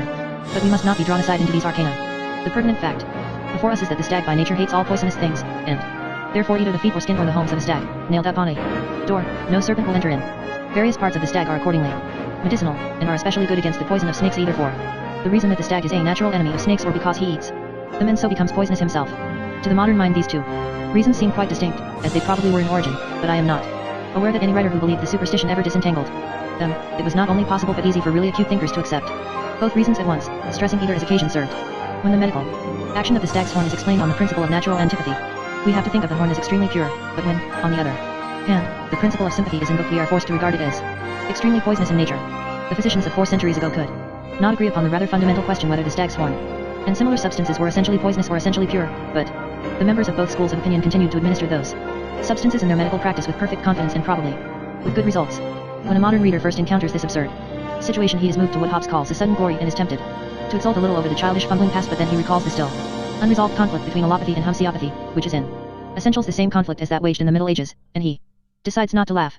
Medical action by sympathy, as many of the old writers on materia medica explain, requires that the alexipharmacal or therapeutic agent shall be of a stronger and more concentrated virtue than the thing or condition to be affected, so that it will be active and the other passive. This explains the choice of such supposedly powerful and highly concentrated poison cures as viper's flesh, the ingredient added to the Theriata by one of Nero's physicians. It explains, also, most of the prophylactics and poison detectors of the Middle Ages and Renaissance that I have named above. The Sarah Stes was thought to carry its poison in its horns. These horns were therefore regarded as exceedingly poisonous, and it was believed that they would have power over any poison less potent and concentrated than that which they contained. Snakes were thought to bite with their tongues, a belief held by most people today, and therefore snake's tongue, whole or powdered, could detect and cure poison. The vulture's entire body was considered poisonous, and its foot particularly so. All toads were thought venomous, and the stones in their heads, like the snake stones of India, were held to be concentrated venom. The poisonous nature of the eagle stone was not so easy to detect or explain, but the eagle does not leave this stone in her nest to guard her young against snakes for nothing. Her instinct may be trusted. In all this mountain of error there was, of course, a grain of sound and precious truth, and no one can fail to do honor to the long struggle of thought which finally isolated the principle similia similibus curantur. This principle, to be sure, was well understood by the ancients and was taught by Galen, who said explicitly that certain poisons attract poison as the magnet does iron. Aristotle pointed out that poisonous reptiles seem immune to poison and can eat one another without suffering harm. St. Ambrose says explicitly venenem veneno excluditur. One of the most satisfactory statements of the principle to be found in early writers is that of Antonio Ludovico, who says that nothing except poison can expel poison, and that the antidote is not hostile to the poisonous substance, as some suppose, but is bound to it by invisible chains of everlasting and indissoluble amity. The principle, then, was sound, and it had long been familiar, but the applications of it are often highly diverting. Thus there was a general belief, lasting until at least 1700, that the elk is a chronic sufferer with vertigo, and that he has been able to discover only one thing that will give him any relief. The inconvenience of this will be imagined when one is told that whenever he is pursued by hunters and dogs he has to sit down and place his left hind foot in his left ear to cure himself of dizziness before he can run away. But this infirmity of elks was simply another proof of Emerson's dictum that nature is ancillary to man, and also of the proverb, God works in a mysterious way his wonders to perform. The left hind hoof of the elk was prescribed for centuries as an unfailing specific for vertigo, epilepsy, falling sickness, mal de mer, and dipsomania, with careful directions for distinguishing the left hind hoof from the right. Amulets of this material are still worn in Italy as protection against the falling sickness and the evil eye. Coming now to our central question, why the alicorn was supposed to sweat in the presence of poison, we may answer, in accordance with what we have learned from the study of stag's horn and other substances, that it does so either because of sympathy or because of antipathy with that poison. Explanation according to the latter principle was of course the more natural one during the centuries when the unicorn was always thought of as a symbol of Christ, as associated with the Virgin, and as a type of purity, but Arabian influence, based upon Galen, seems to have swung opinion over to the other interpretation that, namely, according to the principle of sympathy, which required that the alicorn be thought of as highly poisonous. A clear statement of this view is made by Lawrence Catalan, although it is not original with him. Those parts of any animal, he begins by saying, are strongest and fullest of the animal's virtue upon which its life depends. In horned animals these parts are the horns. Now it is well known also.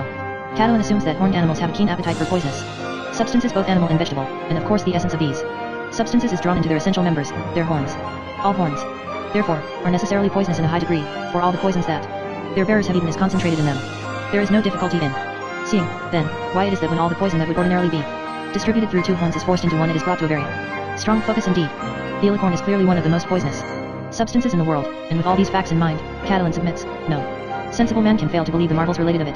The alicorn sweats when standing near poison, he thinks, because of a desire to mingle with its like, and when taken as a drug it overcomes and carries off such feebler poisons as arsenic and corrosive sublimate by virtue of its own more powerfully poisonous nature. Why it is that so deadly a substance as this does not kill the patient instantly, how it happens that it can be brought into contact with one's food and drink or worn at one's neck as an amulet with impunity, Catalan and his fellows neglect to inform us.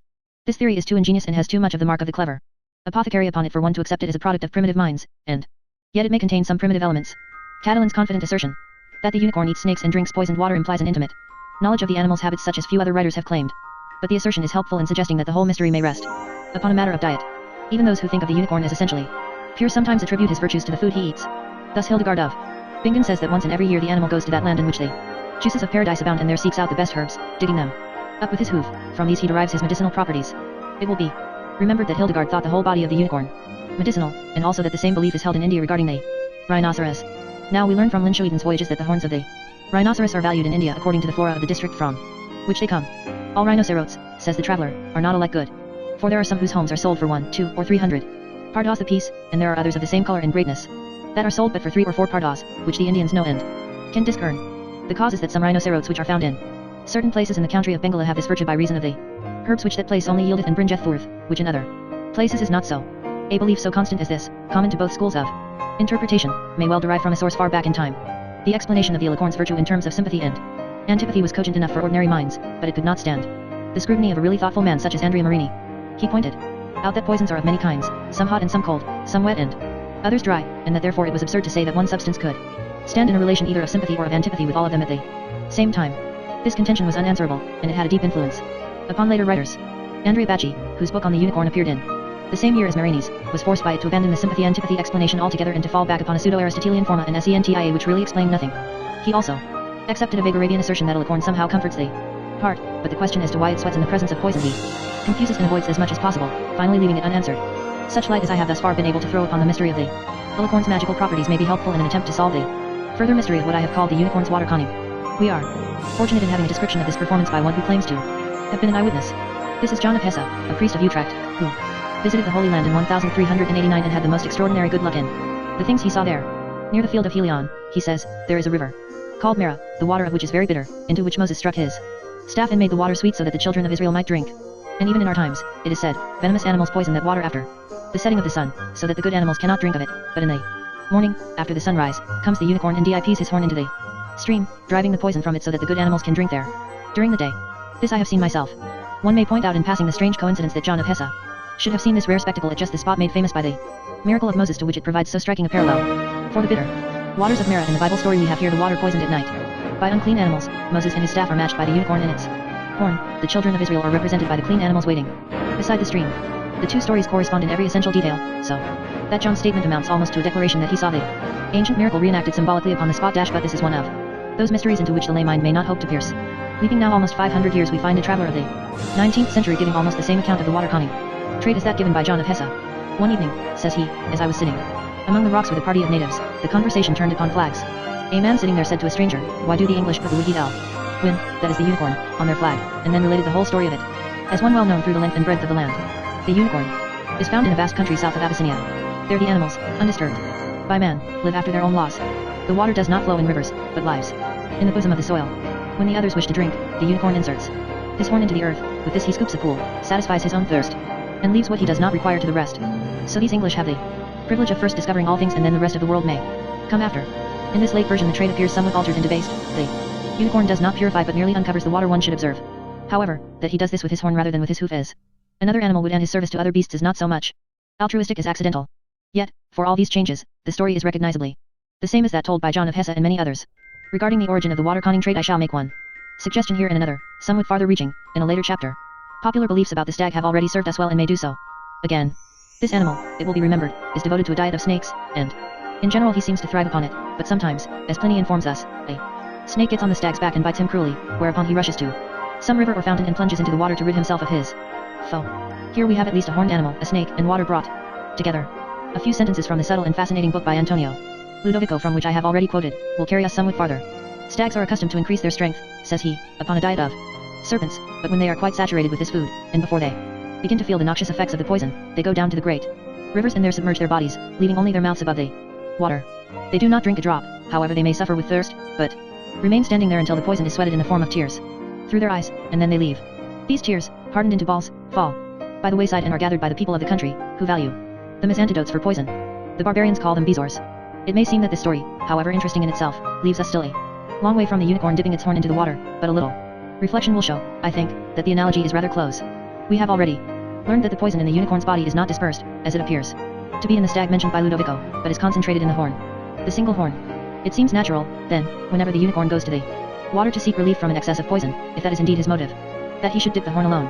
Furthermore, it would follow naturally from the poisonous quality of the horn that whatever venom there might be in the water would be dispersed. This, at any rate, is the explanation of the water conning trait that Lawrence Catalan seems to have had in mind, for he says that the unicorn's well-known fierceness is caused by the great pain he suffers constantly on account of the poison in his horn, and that he knows no other way of obtaining relief except that of returning to the poisoned stream by which his pain is partly caused. There has never been any lack of allegorical possibilities in the unicorn legend. The difficulty is in avoiding them. This is not a completely satisfying explanation of the water conning trait, because it gives no clue to the reason why the water is poisonous in it. Does not include the other animals which, in nearly all versions of the story, wait beside the water for the unicorn's coming. With these details unaccounted for, we cannot feel that we have reached the origin of the story, but the passages quoted do carry us as far back toward that origin as anyone in the Middle Ages or the Renaissance ever went, and this must suffice at present. We shall encounter the water conning trait again, and shall be able, if not to explain it, at any rate to set it high among the myths and legends that are so ancient as forever to defy explanation. Chapter 6. The Battle of Books. For somewhat more than a century unicorn lore was a toy of scholarship, with which the leviathans of learning loved to play. They played awkwardly, as leviathans are likely to do, the sport consisting in a half jocose and half ostentatious lavishing of erudition upon a topic which, with all its charm, had even in their eyes little practical importance. They played according to the rules of the scholarly game as they understood them, rallying authorities from all past ages, pitting book against book, regurgitating and chewing over again their own enormous reading, seldom subjecting what they read to the simplest tests of sense experience. It was a good time for the literary scholar, this period between the middle of the 16th century and the beginning of the 18th, a time when a man of great vitality and determination might still hope to read nearly everything that mattered and to write his footnote in the world's huge book of letters. And the men were worthy of their opportunities, for there were giants in those days. Perhaps it is a little hazardous to assert that they played with the unicorn, for certainly they preserved at all times a profound sobriety of manner and style. The herd of whales lashing the surface of the sea in the distance may be engaged on serious business, however much they may seem to be gambling, but when such mighty men as Thomas Bartholinus and Samuel Bochet unbend their strength upon our topic, one can hardly avoid the suspicion that they are merely amusing themselves by riding a favorite hobby horse. And if they were, the author of the present book should be the last person in the world to condemn them. They attacked what we should regard as a scientific problem largely by literary methods, yet they had something of the modern scientist's faith that no investigation, however remote from any apparent utility, can be valueless if faithfully performed. To some of these writers, however, the unicorn topic was not interesting primarily as pure scholarship. One of them, at least, sold his learning and dialectic skill to an Italian tyrant who felt that belief in the alicorn on the part of his subjects would be good for his own health. Another had an alicorn of his own, worth a large fortune if properly marketed, for sale. Several others set themselves to combat a superstition which they thought too expensive and even dangerous. Another group felt that if belief in the unicorn should be abandoned, all belief in the word of God would eventually go with it, and therefore they defended the animal with all that fury of religious conviction which their worthy successors now display in defending the first chapter of Genesis. But when all these controversialists are accounted for, there remain a select few who approach the topic disinterestedly, concerned only to know the facts. Even these few, however, do not attempt to go behind the facts. Not one of them asks himself how and why the human mind ever came to accept so curious a set of beliefs as those concerning the unicorn. Not even in the rich and shadowy mind of Sir Thomas Browne did unicorn lore reveal significance reaching beyond itself. The facts had yet to be determined, and scholarship had not yet consciously turned to the tracing of human thought. For these reasons even the best writers on the unicorn missed entirely that aspect of their topic which is to us of primary concern, the only aspect, indeed, which justifies a survey of that topic in the 20th century. Between 1550 and 1700 there were published about 25 extended discussions of the unicorn, ranging from long chapters or separate tracts to whole books. Nearly all of this writing is derivative, each successive author feeling it necessary to cite, with or without credit given, every major assertion of his predecessors. One who is intensely interested in unicorn lore, or even one who is interested in the literary and scholarly ideals of the later Renaissance, may take a definite pleasure in an exhaustive study of this literature in discovering the relationship between Bacci and Marini, for example, the dependence of Ambroise Paré upon both of these, and in running down the many sources of Adrivandas and of Thomas Bartholinus. But he can scarcely hope to convey this pleasure to a reader, and he has no right to inflict his minute discoveries upon others. My review of the modern classics of unicorn lore must be as brief as possible. Sebastian Munster, whose Universal Cosmography appeared in 1550, knew nothing about the unicorn except what he got from the account by Louis Vardaman, but his illustrator was able to draw from Vardaman's specifications a slightly incredible picture of the animal. Hieronymus Cardan knew a great deal about the unicorn, as about most other things, and his description of the animal, which appeared in the same year as Minster's, was frequently quoted by later writers and had an authority almost equal to that of the ancients. In other places, as we have seen, Cardan described the alicorn most exactly and speculated with unusual acumen about the sources of its magic powers. The Zoology of Conrad Gessner, published in 1551, exerted an influence quite out of proportion to its merits. Gessner's account of the unicorn was a mere compendium of what had been previously written on the subject and gave little evidence of original thinking. He suggested, whether for the first time I do not know, that the unicorn may have been destroyed in Noah's flood, and he quoted a letter from one of his many correspondents and collaborators in which a species of unicorn theretofore unknown to science, a native of the Carpathians, was reported and vaguely described. Gessner's book remained the standard work on its topic for almost 90 years, until it was superseded by Aldrovandus, and during that period few readers, even among the learned, would think of doubting what it said about the unicorn. Pierre Belon, who discussed the unicorn problem at length in 1553, was a man of different stamp, not a compiler of other men's opinions but an observer, an independent thinker, a daring traveler, a zoologist in advance of his times. He was undaunted by authorities and majorities when convinced that they were wrong, using books intelligently, and seldom allowing them to abuse him. The great alicorns of St. Denis and St. Mark's and of royal treasuries puzzled him and won his admiration, but he would not believe in the powers attributed to them, and he was convinced that most of the smaller horns on the market and in the hands of individuals were of marine origin. For shrewdness, clear thinking, and independence of judgment, Belon's account is the equal of anything in unicorn literature with the exception of the book by Andrea Marini.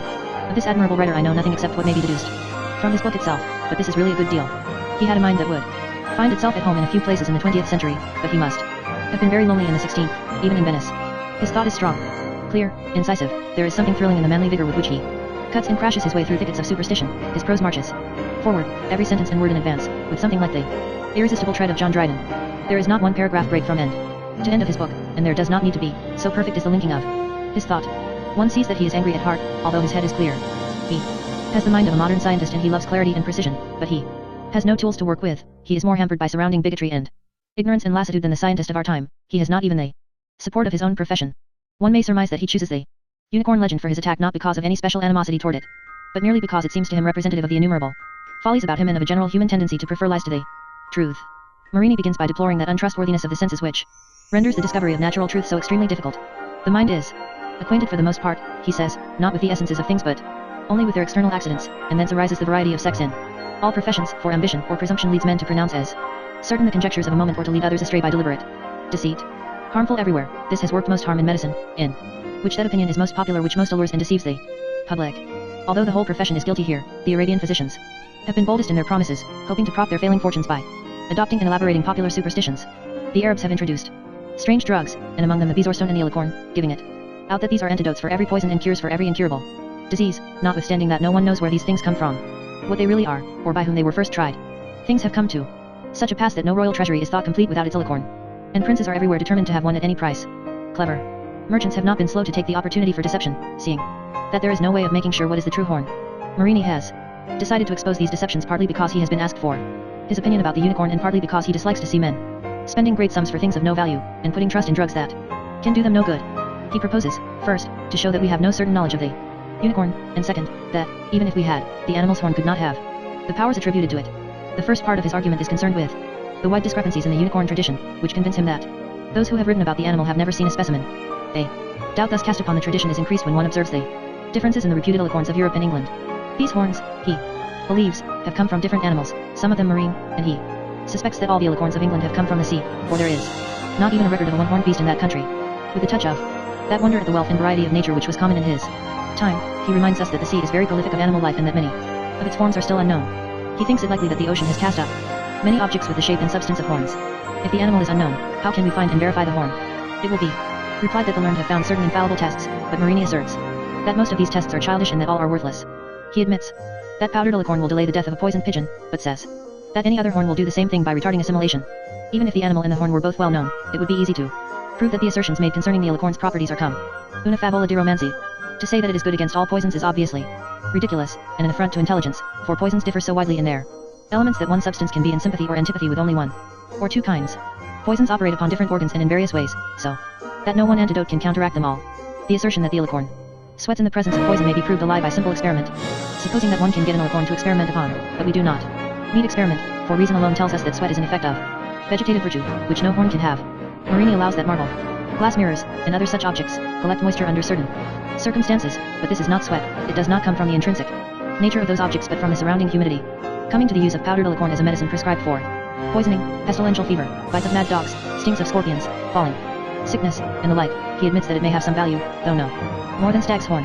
Like all horn, it is cold and dry by nature, so that it corrects the putrefactions that are by nature wet and hot. His professional indignation is aroused, however, by the far greater claims of the Arabists that the alicorn can cure all other diseases and even raise the dead to life. Approaching his close, Marini has of course to face the argument from authority and common consent. It will be objected, he says, that so enduring a fame as that of the alicorn cannot be without foundation, and that it could not last so long unless it contained truth. He points out that the superstitions concerning the harpies, the sirens, and the golden ass of Apuleius also lasted for a long time. A very slight occasion may give rise, he says, to a lasting belief when no person of intelligence and prestige reveals its emptiness. He cannot be sure how the belief in the alicorn arose, but he conjectures most shrewdly that it must be traced back to the custom of the kings in ancient times who drank their wine from vessels of horn. Some person with a speculative turn of mind may have spread abroad the notion that they did this to escape the danger of poisoning, and it may well be, he says, that these kings connived at the spreading of this report, thinking that it would have a discouraging effect upon poisoners. And this is true, he remarks, even today, when those princes who live in constant fear keep on their table pieces of alicorn or the tongues of serpents or other such things, pretending or perhaps really believing without any evidence that they will sweat when poison is brought near. Marini ends his book with the hope that he has crushed this superstition and that men of sense will in future leave the alicorn in the hands of charlatans and make use of some more trustworthy means of protection. Marini was answered at once by a man of greater reputation. He was called a confirmed skeptic and a sworn foe of all believers in horns. The whole tendency of thought in his time and what may be called the vested interests were against him. Nevertheless, his book left an indelible mark upon the literature of the unicorn. He found followers almost immediately, and the ruck of writers whose mental habit was a pious echalalia were put to strange shifts because this one man had broken the rules of the game by doing some independent thinking. The dice also seems to have been translated into Latin by Aldrovandus, who certainly extended its influence by his careful outline of Marini's argument in a book of his own. Of Marini's chief antagonist, Andrea Bacci, a good deal is known. He was a professional student of botany and a physician to the Pope, very erudite but not successful in medical practice, so that he seems to have lived in poverty until the Cardinal Azzolino Colonna took him into his household. His Numerous treatises show a penchant for recondite topics on the border between magic and science. He had far more learning than Marini in a more poetical mind, the total impression that he makes upon one who reads several of his works together is that of an Italian and somewhat less humorous Sir Thomas Browne. His thought, however, was not active and trenchant but absorbent, and he loved mystery more than he did the truth. Bacci's book on the unicorn appeared at Venice in 1566 in the same year and place, that is, as Marini's, and this fact is one of the most curious things about it. Neither of the two writers mentions the other by name or directly alludes to the other's book, yet it is obvious almost at a glance that the two treatises are intimately related. Both begin with an exordium on the inability of reason to discover the essences of natural objects. Bacci presents, and answers, all of the doubts concerning the unicorn named by Marini, and in the same order. Ostensibly, at least, the two writers reach diametrically opposed results. Marini is a skeptic and Bacci would have his readers think that he is a firm believer. I can find no external evidence concerning the relationship between these two books, but internal evidence most of it too. Minute to present here has convinced me that Bacci wrote with the definite purpose of answering and confuting Marini. It seems to me almost certain that he was commissioned to do this by one of his patrons, probably Don Francesco Medici, who feared the weakening of popular belief in the unicorn. For all his grace and skill and learning, Bacci gives everywhere the impression that his pen is hired, his thought dictated, and that he is one of those literary slaves whose miseries were described by Lucian and Aeneas. Silvius Piccolomini. He wrote deliberately, I believe, to keep the past upon its throne. Did he write dishonestly? Perhaps he could not have answered that question even to his own conscience. He may have felt that a little prevarication, or rather let us say a little stifling of his better thought, would be for the general good. He may have been one of those who honestly believe that multimillionaires ought not to be poisoned. If this was indeed his view, and if he wrote his book to discourage those who thought otherwise, then it is interesting to observe that he probably failed. The Discorso is dedicated al Serenissimo Don Francesco Medici, Gran Principe de Toscana. It may have been written in his house and at his instance. It was certainly written with special reference to an alicorn in his possession. Deeply humiliated Bacci must have been, therefore, when this most serene Don Francesco died according to the belief of the time by poison administered by his brother, the Cardinal Ferdinand, who succeeded him. 15 hours later died his wife, the famous Bianca Capello, with whom he had carried on amours for years during the lifetime of his first wife, Jean of Austria. The famous alicorn of the Medici and the brilliant Discorso, written to corroborate its influence. Bacci says in his introductory address that Francesco was almost the author had failed most dismally. Bacci's book is clear and orderly in arrangement. In the first part, says he, I consider the prime question whether there is such a creature as the unicorn, in regard to which I adduce from one source and another many curious reasonings, and finally prove that the animal undoubtedly exists. In the second part we shall decide what sort of animal the unicorn is, and here will be heard the testimony of the ancients and that of all the moderns who have written on the subject, so that we may determine what is to be accepted as true. Coming at last, in the third part, to the how and the why, we shall decide whether the alicorn has any power against poison, and how it may be proved that it possesses such power. Each of the reasons for doubting the existence of the unicorn developed by Marini is considered in a separate chapter with much dialectic skill and adequate learning. Commending those who have expressed doubt not in mere obstinacy but in sincere desire for truth, Bacci points out that the unicorn legend is different from most superstitions in that it has lasted longer and has been shared by the most enlightened minds of all nations. Superstition, he says, lives on the popular tongue alone, but this belief has been maintained by the greatest writers, sacred and profane. Furthermore, this belief, instead of growing more monstrous, as superstitions do, has become clearer and simpler and more credible with each succeeding age. The fact that the unicorn is almost unknown does not argue its non-existence but only its rarity. Until recent years the aromatic spices of the East were unknown in Europe. Rhubarb and aloes and amber were unfamiliar to the ancients, yet these things existed. We need not wonder that the unicorn is still strange to us when we consider that he cannot be taken alive, that his habit is solitary, that he dwells in remotest mountain fastnesses, and that there are probably very few specimens alive at any one time.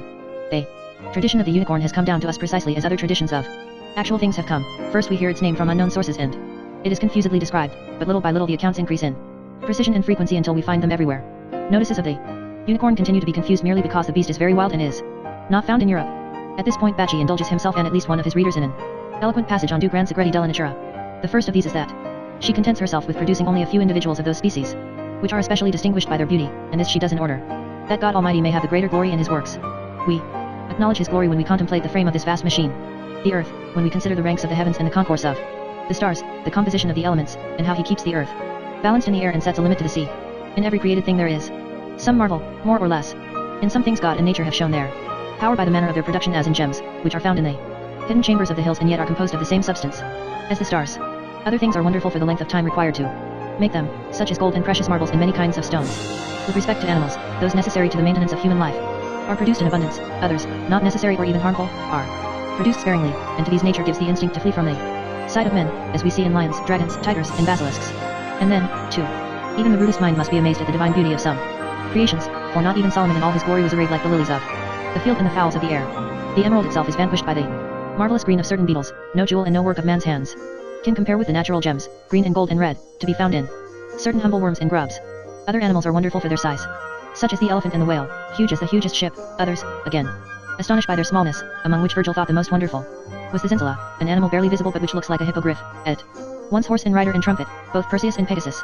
Finally, God and nature have shown their power by making some things, such as the phoenix and the balsam, exceedingly rare, and thus, apparently, it has pleased the wonder-working architect and mighty God that the unicorn should be among the rarest works of nature. Arguing circularly, Bacci derives from this another secret. As nature produces few individuals of the most wonderful kinds and the highest value, witness the phoenix and precious stones, it follows that the unicorn, being so rare, must have great value, and that its horn must have some miraculous virtue, prerogativa. As a manifest proof of this, the animal has a strong instinct for solitude, living in deserts so remote that it seems almost a miracle whenever its horn is found. This horn must be washed down from the desert by great rivers and flood, long after the animal's death, naturally. Therefore, it is expensive. The translation of this passage, which has decided beauty in the original, is justified by the brilliant illustration it gives of a habit of thought common in the Renaissance which made belief in the unicorn easy. Men of Bacci's stamp did not draw back from this or that belief about nature because it was wonderful. They were too well informed, too cultivated, and intellectual. One may as well say too scientifically minded, for that wonderful things were precisely what they expected of nature, just as marvels have been expected, and therefore found, by those minds of our own time that have conceived the answering universes of the atom and of outer space. Those who would condemn Bacci and his fellow believers on the ground that their assertions about the unicorn were too wonderful for belief are less scientific than they suppose. Like most of his fellows and like the vast majority of educated people of the present day, Bacci is unscientific rather in his method than in his general mental attitude. He lavishes learning and acute thought upon the problem of the alicorn's alleged properties but says hardly a word about definite experiment, which would have settled his question in 1/10 of the time he gives to it. Here we have a most vivid example of the tyranny of mental habit. A scholar, a physician, a trained observer, a man of fine culture and powerful mind, is sitting in a library with an alicorn before him, and he wants to find out whether it responds in any way to the presence of poison. What does he do? He goes to the shelves and pulls down Ctesias, Aristotle, Ian, Pliny, Solinus, Dioscorides, Avicenna, Albertus Magnus, and 20 or 30 other authorities, and then sets to work. In the terms of what he finds in these books he thinks with an acuteness of which only a few of the men we now call scientists would be capable, but to think in any other terms, to bring a bit of poison out of Don Francesco's laboratory and to set it beside the alicorn to see what would happen, that is quite beyond him. Or perhaps we may say, that would not be pure scholarship. Perhaps, also, Bacci did not greatly desire to have the truth about the alicorn demonstrated beyond a doubt. He had seen experiments performed upon this alicorn by Don Francesco himself, who, as an amateur chemist, doubtless knew how to get satisfactory results. Bacci was not being paid to test the alicorn but to write a book about it. I shall not summarize Bacci's rather profound but wholly Aristotelian chapter on the Fondamenti de tutte le virtù del cos upon which he bases his conclusion that the operation of the alicorn is due not to its elementary qualities nor to its external accidents but to its intrinsic and formal nature or essence which the mind cannot grasp or understand. This Aristotelian doctrine of form or essential nature to which we owe ultimately the basic and most obviously false conception of democracy had lain heavy upon the world of thought for many centuries, as it does upon society today. As the intrinsic form of a thing is unknowable, one may say of it almost anything that suits his purpose. Bacci derived from the intrinsic form of the alicorn its alleged powers of detecting poison, just as the philosophers of 18th century France derived from the intrinsic form or essential nature of humanity the equally ludicrous proposition that all men are created free and equal. The very rarity of the alicorn, says he, is proof presumptive that it has extraordinary intrinsic virtue. This virtue may be judged from its substance. Like gems, it has much forma in proportion to its materia, and its matter, as in the case of gems, is so pure and splendid and starry that none can deny it a heavenly origin. Its virtue may be seen in the excellence of its external accidents, such as its polished density, its odor, and taste and color.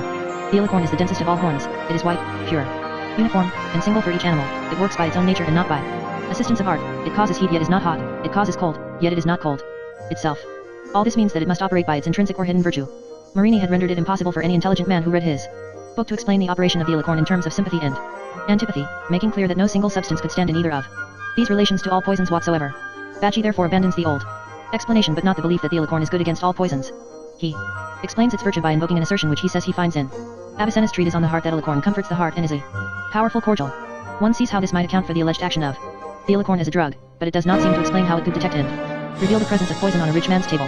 Bacci ends his book with this strange and significant passage: whether the alicorn sweats or does not sweat, whether it makes water boil or does not make it boil, the belief that it does so will do no injury to truth and will be for the good of the state. No man of sound mind should seek to disprove these things by rigor of reasoning, but should allow and discreetly admit them for the sake, at least, of the princes whom they will please by such favorable opinion. Thus the common good obliges us to write and to persuade the ignorant that what is said of the alicorn is true, because such a belief discourages wicked men from evil doing by making them think that the virtue of this horn will easily discover their iniquity and bring about their utter ruin. Thus Andrea Bacci takes his place among the well-intentioned weaklings, who throttle their thought for what they make themselves think the social advantage. Did he, after all, believe in the unicorn and its properties, as he often asserts in the body of his book? After one has read his last paragraph it does not seem to matter what he believed. His patron died, according to contemporary belief, just the death from which Bacci had tried to save him. An apt commentary upon the final value of such endeavors. His book had 5 editions in 21 years, but its influence was far less than that exerted by Marini's Discorso, which has never had more than 2. It may seem strange that one who is thankful for every legitimate influence that prolonged the life of the unicorn should be sorry for Bachi's advocacy and regard it as a defection from a higher cause, but almost all the writing ever done about the unicorn has been honest, and that of Andrea Bachi apparently was not. One cannot forget that he was a man of first-rate powers, and that, if it had not been just for a handful of silver, he might have done better work. He might have done work equal to that of Ambroise Père who, with less ability but far more courage and character, left a lasting mark upon scientific thought and won for himself the title Father of French Surgery. Père knew the temptations to which his Italian contemporary succumbed, for he was first physician to the court of France during the period of Catherine de' Medici's regime and apparently a friend to Catherine herself. At a dozen different points we find him standing out against hoary abuses, entrenched superstitions, and ancient ignorances, never failing to act upon and to speak the best he knew through fear that his innovation might be unsafe or untimely. The kings he served used alicorns and bezoar stones. He did his best to prove to them that such things were useless. In his book on poisons, he tells a story which is as well known as anything about him and which illustrates vividly his scientific temper. The King Charles IX, his master, had been given a bezoar in which he had full confidence, but Père assured him that its reputation was undeserved, suggesting that it be tried on a criminal sentenced to death. The king found that one of his cooks was to be hanged the next day for stealing 2 silver plates, and this cook gladly agreed to drink poison when he was told by the king that the bezoar would be given him immediately after. The cook died in torment after 7 hours, and Père found by autopsy that the cause of death had been gastroenteritis induced by corrosive sublimate. The most important of Père's several passages on the unicorn was written when he was 70 years of age at the request of one of his patients. In 1580 he had successfully treated the Chevalier Christoffel de Ursins for an impostume caused by a fall from a horse, and during his convalescence this patient took great interest in the methods used in his cure, asking particularly why he had not been given mummy to drink. Père answered this question on both medical and aesthetic grounds, pointing out among other things that it was shameful and infra dignitatum for good Christians to eat and drink the dead bodies of pagans. He was then asked why he had made no use of alicorn, and his reply, which brought in by the way certain remarks about poisons and the pest, was so satisfactory that Christoffel begged him to write it all out for the good of humanity. The resulting discourse rests heavily for both matter and method upon Marini, who is nowhere mentioned. It is moderate, sensible, untechnical in vocabulary, obviously addressed to the general public. Although inferior to the books of Bachi and Marini in almost every important respect, it seems to have had almost as much influence as they. Père begins as Marini had done by showing that the existence of the unicorn is doubtful, at least on grounds of ordinary evidence. He admits that an acquaintance of his, a physician of Paris named Louis Paradis, has recently given a minute description of a unicorn which he thought he saw at Alexandria, but even this, and all other human testimony put together, does not shake his skepticism. If it were not for the witness of Holy Scripture, to which we are obliged to adjust all our beliefs, says he, I should not think that such a creature as the unicorn had ever existed. He then quotes several of the biblical references and concludes, almost with a sigh, I alpho. Don croyer chu ilest de licorns. But the Bible says nothing about the medicinal values of the alicorn, so that Père is left free to deal with that topic in the way of a scientific man. He sets to work to destroy the superstition by appeal to experience, to authority, and to reason. By experience he means experiment. He has drawn circles on a table with water in which the alicorn has been soaked for hours, and he finds that scorpions and toads and spiders have no idea of lying down to die inside of such circles but cross and recross the line of alicorn water at will. Not content with this, he has put a toad to soak for 3 days in alicorn water, and at the end of that time he found the toad regarded in his day, of course, as a highly venomous creature. Aussie Gaylord. K. Lors KJELY miss. He makes short work of the bubble test for true horn, asserting that the same bubbles are sent up by the horns of cows, goats, sheep, and other beasts, by the tusks of elephants, by the covers of pots, by tiles, and even by wood. He has tried giving alicorn to pigeons, poisoned with arsenic, and the pigeons have always died. The assertion that alicorn sweats in the presence of poison is met, as by Marini, with the observation that glass and marble and other substances with smooth surfaces act in the same way, that is, that they condense the surrounding vapors. Père attempts to turn the argument from authority against his antagonists by showing that Aristotle, Galen, and Hippocrates never mention the medicinal properties of the alicorn, the strength of this contention being that anything ignored by these 3 supreme authorities in the field of medicine was not worth mentioning. He cites the testimony of eminent physicians of his own day against the alicorn, and says that physicians of repute continue to use it only because their patients demand it. Say Kle mon vult Esther Trompe. Coming to the argument by reason, Père accepts Marini's criticism of the alicorn's action by sympathy and antipathy. He goes beyond this and attacks the Arabic theory advanced by Bachi that the alicorn is cordial and works by strengthening the heart. Only good blood and good air, says Père, can do this. Now the alicorn is neither of these, nor is it convertible into either. It is earth, and therefore, according to the old theory of the elements, at the opposite extreme from air, it is dry, while air is moist. It cannot be turned into blood because it contains no flesh or sap. Therefore it cannot affect the heart. Père believes that the best alexitary is to flee from all poisoners as from the plague, et les chasseurs du royaume de France, et les envois avec les Turcs, et les autres infidèles, aux auxiliary deserts, inaccessibles avec les licornes. He did not consider, perhaps, that this drastic policy would have involved the banishment of his royal mistress. At the end of his discourse, Père expresses a hope that those who do not agree with him will bring forward their reasons for the public good. They wish was gratified. An anonymous champion of the unicorn appeared, reiterated the old superstitions, tried to overwhelm Père by the weight of authority and tradition and numbers, and in the way of his kind treated his antagonist with personal abuse. Père's reply is a masterpiece of French urbanity. I say nothing, he writes, of his apparent animosity, which I suppose must be due rather to his zeal for the truth than to any opinion that he can hold of me, and at the end of his response he begs his adversary, if he has anything further to advance, Chuil quid le animositas, et Chuil. Trait plus dousement le bon vieillard. The adversary had taken his stand upon the medieval trust in tradition. The fact that unicorns had been believed in for a long time and were still accepted by the vast majority of men was enough for him. All the wise men of the world, he asserted, have believed in the virtues of the alicorn, and aside from the fact that we are obliged to accept authority, it is better to err with the wise than to think rightly in opposition to them. To the first of these remarks Peer answers that by no means all the wise men of the world have believed in the alleged properties of the alicorn. To the second highly interesting and representative assertion he makes the equally interesting reply, I say, on the contrary, that I should prefer to be right entirely alone than to be wrong not merely in company with the wise but even with all the rest of the world. Point de l'Ossicon party, J.E.D. Tout au contraire, K. J. Amouroi mu faire bien tout seul que de faire non seulement avec les sages mais mesmes avec tout le reste du monde. Clearly, a change is coming over the Western world, a change not yet completed. The adversary's second point, not easily distinguishable from the first, was that the mere length of time during which the alicorn had been used showed that it must be valuable. Although we do not know this adversary's name, we see and know him quite well enough. His true name is Legion, and he has millions of fellows in every age who think that the antiquity of an error converts it into a truth. Ambroise Père did not belong to this school, he was accustomed to being in a minority of one and to advancing those minority reports which eventually rule the world. I reply, he says, that mere duration of time is not sufficient to prove the value of the alicorn. Its vogue is founded upon opinion, but the truth depends upon fact. Therefore it is nothing to thee. Purpose to cite against me the popes and emperors and kings and other potentates who have kept the alicorn in their treasuries, for such men are not competent judges of the properties of natural things. A pope not a competent judge of everything in the universe? One is reminded of the contemporary suspicion, certainly well founded, that Père was a Protestant, and of the probability that he escaped the massacre of Saint Bartholomew because he was too good a physician for the court of France to lose. As a Protestant, however, he does accept the authority of the Bible, and when his adversary quotes against him the references to the unicorn in the Old Testament he almost forgets his urbanity. Any man who tries to bring this argument against me, he says, merely shows that he wants to quarrel, for there is no one who accepts the teachings of the Bible more faithfully than I do. Thus the champion of personal liberty was imprisoned by authority after all. He accepted the Septuagint's word as the word of God. Creditable as Pere's discussions of the unicorn were in method and spirit, they contained little original matter. He depended chiefly upon Marini, but also upon his contemporary and countryman, the famous traveler, Henri Thevet. This writer's Cosmographie Universelle, an admirable work, very influential and still highly interesting, contained a chapter of first-rate importance about the unicorn. Thevet bases his account upon things he has seen and heard on an island in the Red Sea which was a port of call for many ships trading between east and west, and which swarmed with petty traders of all nations. Here he once met a Turkish ambassador to Abyssinia, who showed him a horn, probably that of an oryx, which was thought to grow single upon the animal's brow, but which was decidedly unlike the alicorns of Europe. In the same place and on the mainland near at hand he has seen the tusks of elephants and of walruses artificially straightened by charlatans and tricksters and sold as true alicorns. These and similar observations have made him doubt almost everything that is asserted about the unicorn. The story of the virgin capture reminds him of the chattering of aged gossips about the winter fire avec leurs discours du Melusine.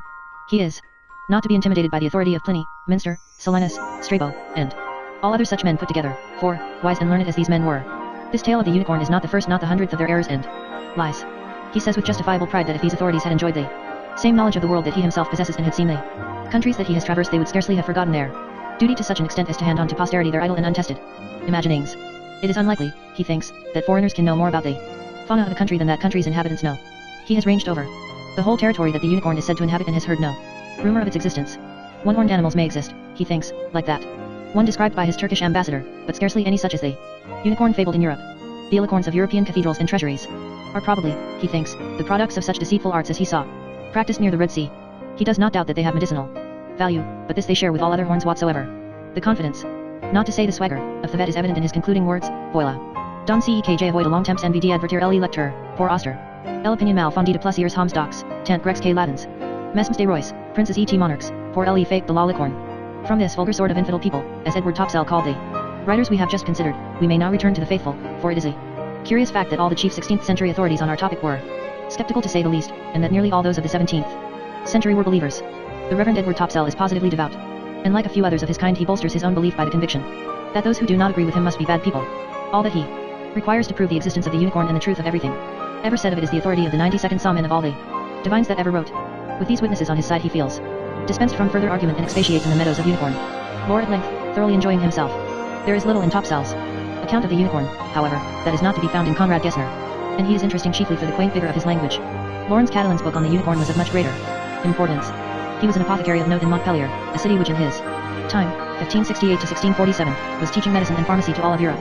Besides succeeding as an apothecary, he collected a rather famous small museum of curiosities which contained an alicorn as its greatest treasure, and it is probable, as I have said, that he wrote his Histoire de la licorne not so much as a service to science as with the hope of attracting a purchaser.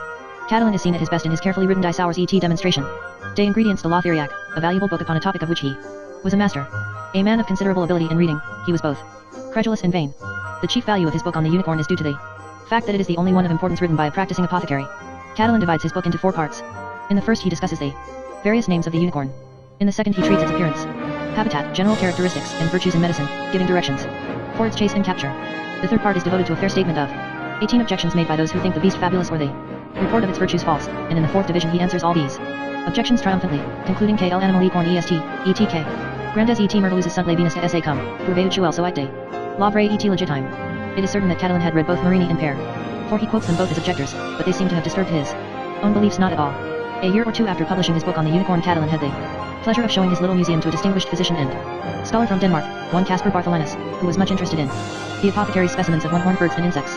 Horns, and particularly single horns, may be said to have run in the family of Bartholinus somewhat as music did in the family of Bach and money in that of Rothschild. Nothing one-horned was alien to Caspar, or to Thomas his son, or to Caspar his grandson. They were fascinated all 3 by the monocerine idea as it had been exemplified by nature in various species. If Lorenz Catalan gave the elder Caspar the first hint for this strange hobby, then that is the best contribution he made to the lore of the unicorn. It seems probable that he did give that hint and that it was partly due to Caspar's visit to the Apothecaries Museum in Montpellier that unicorn scholarship passed from the south of Europe to the north. In 1628 Caspar Bartholinus published his little book about the unicorn and related topics. It is a remarkably clear, sensible, and well-arranged little book, as scientific as almost anyone living at the time could have made it. In 48 compact pages it covers every important aspect of unicorn lore, including several never before discussed. The first chapter is concerned with the question whether unicorns exist, and here Caspar sensibly deplores the tendency of some men to deny the existence of things for no better reason than that they have not seen them. They would do better, he thinks, to trust authority until a thorough ransacking of the planet has shown conclusively what it does and does not contain. For his part, he has no such difficulties, and he recognizes the existence of unicorned insects, birds, snakes, and even men. Among the larger animals he finds 8 different unicorns: the oryx, Garcias of Porto's African amphibian, the sea unicorn of the north, the Indian bull, the Indian ass, the Indian horse, the rhinoceros, and the monoceros or unicorn proper. The usual argument from the biblical references is then made and the correctness of the Septuagint translation upheld. The next 4 chapters are devoted to discussion of the sea unicorn, the horn of the rhinoceros, the alicorns of Europe, and the general characteristics of the true unicorn. The 6th chapter denies without qualification all the magical properties attributed to the horn, chiefly because they do not stand the test of experiment. In a covered reference to Baci, Caspar says that we ought not to allow our opinion in such matters to be swayed by the authority of princes, which is always less important than the truth qui veritatis semper est post habenda. It is evident that the alicorn has moved into a different political atmosphere. Caspar discusses in his concluding chapters the various substances that were sold as true horn in his time and ends with a valuable passage on the nature and use of fossil alicorn. But the most interesting of the productions of Caspar Bartholinus was his son Thomas Bartholinus the Elder, professor of anatomy at Copenhagen, and a man of encyclopedic learning. The De Unicornu Observations Novi by this son is the most extensive and impressive work ever devoted to the unicorn, and it might have been the best if the author had devoted to it his best powers instead of regarding it as a toy of scholarship. One who knows nothing of Thomas's other books, which are numerous and sound, is likely to think when he glances through the chapter headings of this one that the author was horn mad. Some of the topics of his 37 chapters are horned men, the horns of Moses, the causes of horns, horned insects, horned birds and beetles and reptiles and fish, unicorn poles and asses, the horn of the Holy Cross, the use of horns for beakers, horns as ornaments, horns in medicine, fossil horns. In the second edition of the book this effect of multiplicity is accentuated by a brilliantly executed frontispiece in which a dozen different sorts of unicorns are pictured or represented. The Index Auctorum shows that Bartholinus quotes, in his 380 pages from at least 600 different writers, many of whom are cited many times, and from 10 or 12 different languages. This book, the author tells us in his vivacious preface, was written in his youth partly as an act of filial piety to extend and amplify the work of his father and partly to while away a tedious interval of time. As I have said, there were giants in those days, and Thomas Bartholinus was one of them. This is the book on the unicorn, more than any other, in which one is convinced that the author is engaged in some sort of erudite play for which we have lost the art and the feeling. The tone of the preface is unmistakably gay and occasionally jocose, and on nearly every later page there is some observation so droll or so almost incredibly erudite as to rouse the suspicion, at least, although we cannot be quite sure, that the unwieldy elephant is reading his life proboscis to make us sport. The whole work has the look of a giant's jest, and one cannot believe that any sane man could have written it unless he thoroughly enjoyed the task, saw it in relation to serious concerns, and carried it through somewhat in the spirit of play. I shall not attempt to make even a brief outline of this extraordinary book, which is really a sort of compact encyclopedia of unicorn lore. It is enough to say that Thomas expanded in all directions the topics discussed by his father, adding illustration and corroboration from his immense hoard of learning, but extending the thought very little if at all. In regard to thought, in fact, the book is disappointing. Thomas presents the opinions of Caspar without change holding, that is, that the unicorn exists but refusing to believe in the magical horn, trying to mediate between what he considers the credulity of Baci and the unwarranted skepticism of Marini. His own son, Caspar, in preparing the considerably amplified second edition, left the Matter of the first edition almost unaltered but added passages of his own. The work of the Bartholini was professional scholarship. In France during the 17th century scholarship was almost never professional, and no more vivid contrast can be imagined than that between the exhaustive treatment of unicorn lore by Thomas Bartholinus and the contemporary discussion of the same topic recorded in a work, long since forgotten but worthy of remembrance, called the Recueil General.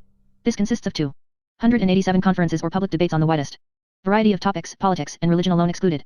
One purpose steadily held is to avoid the acrimony, the pedantry and overemphasis, the excessive citation of authority and dependence upon it, that still in for long after marked and marred academic discussion.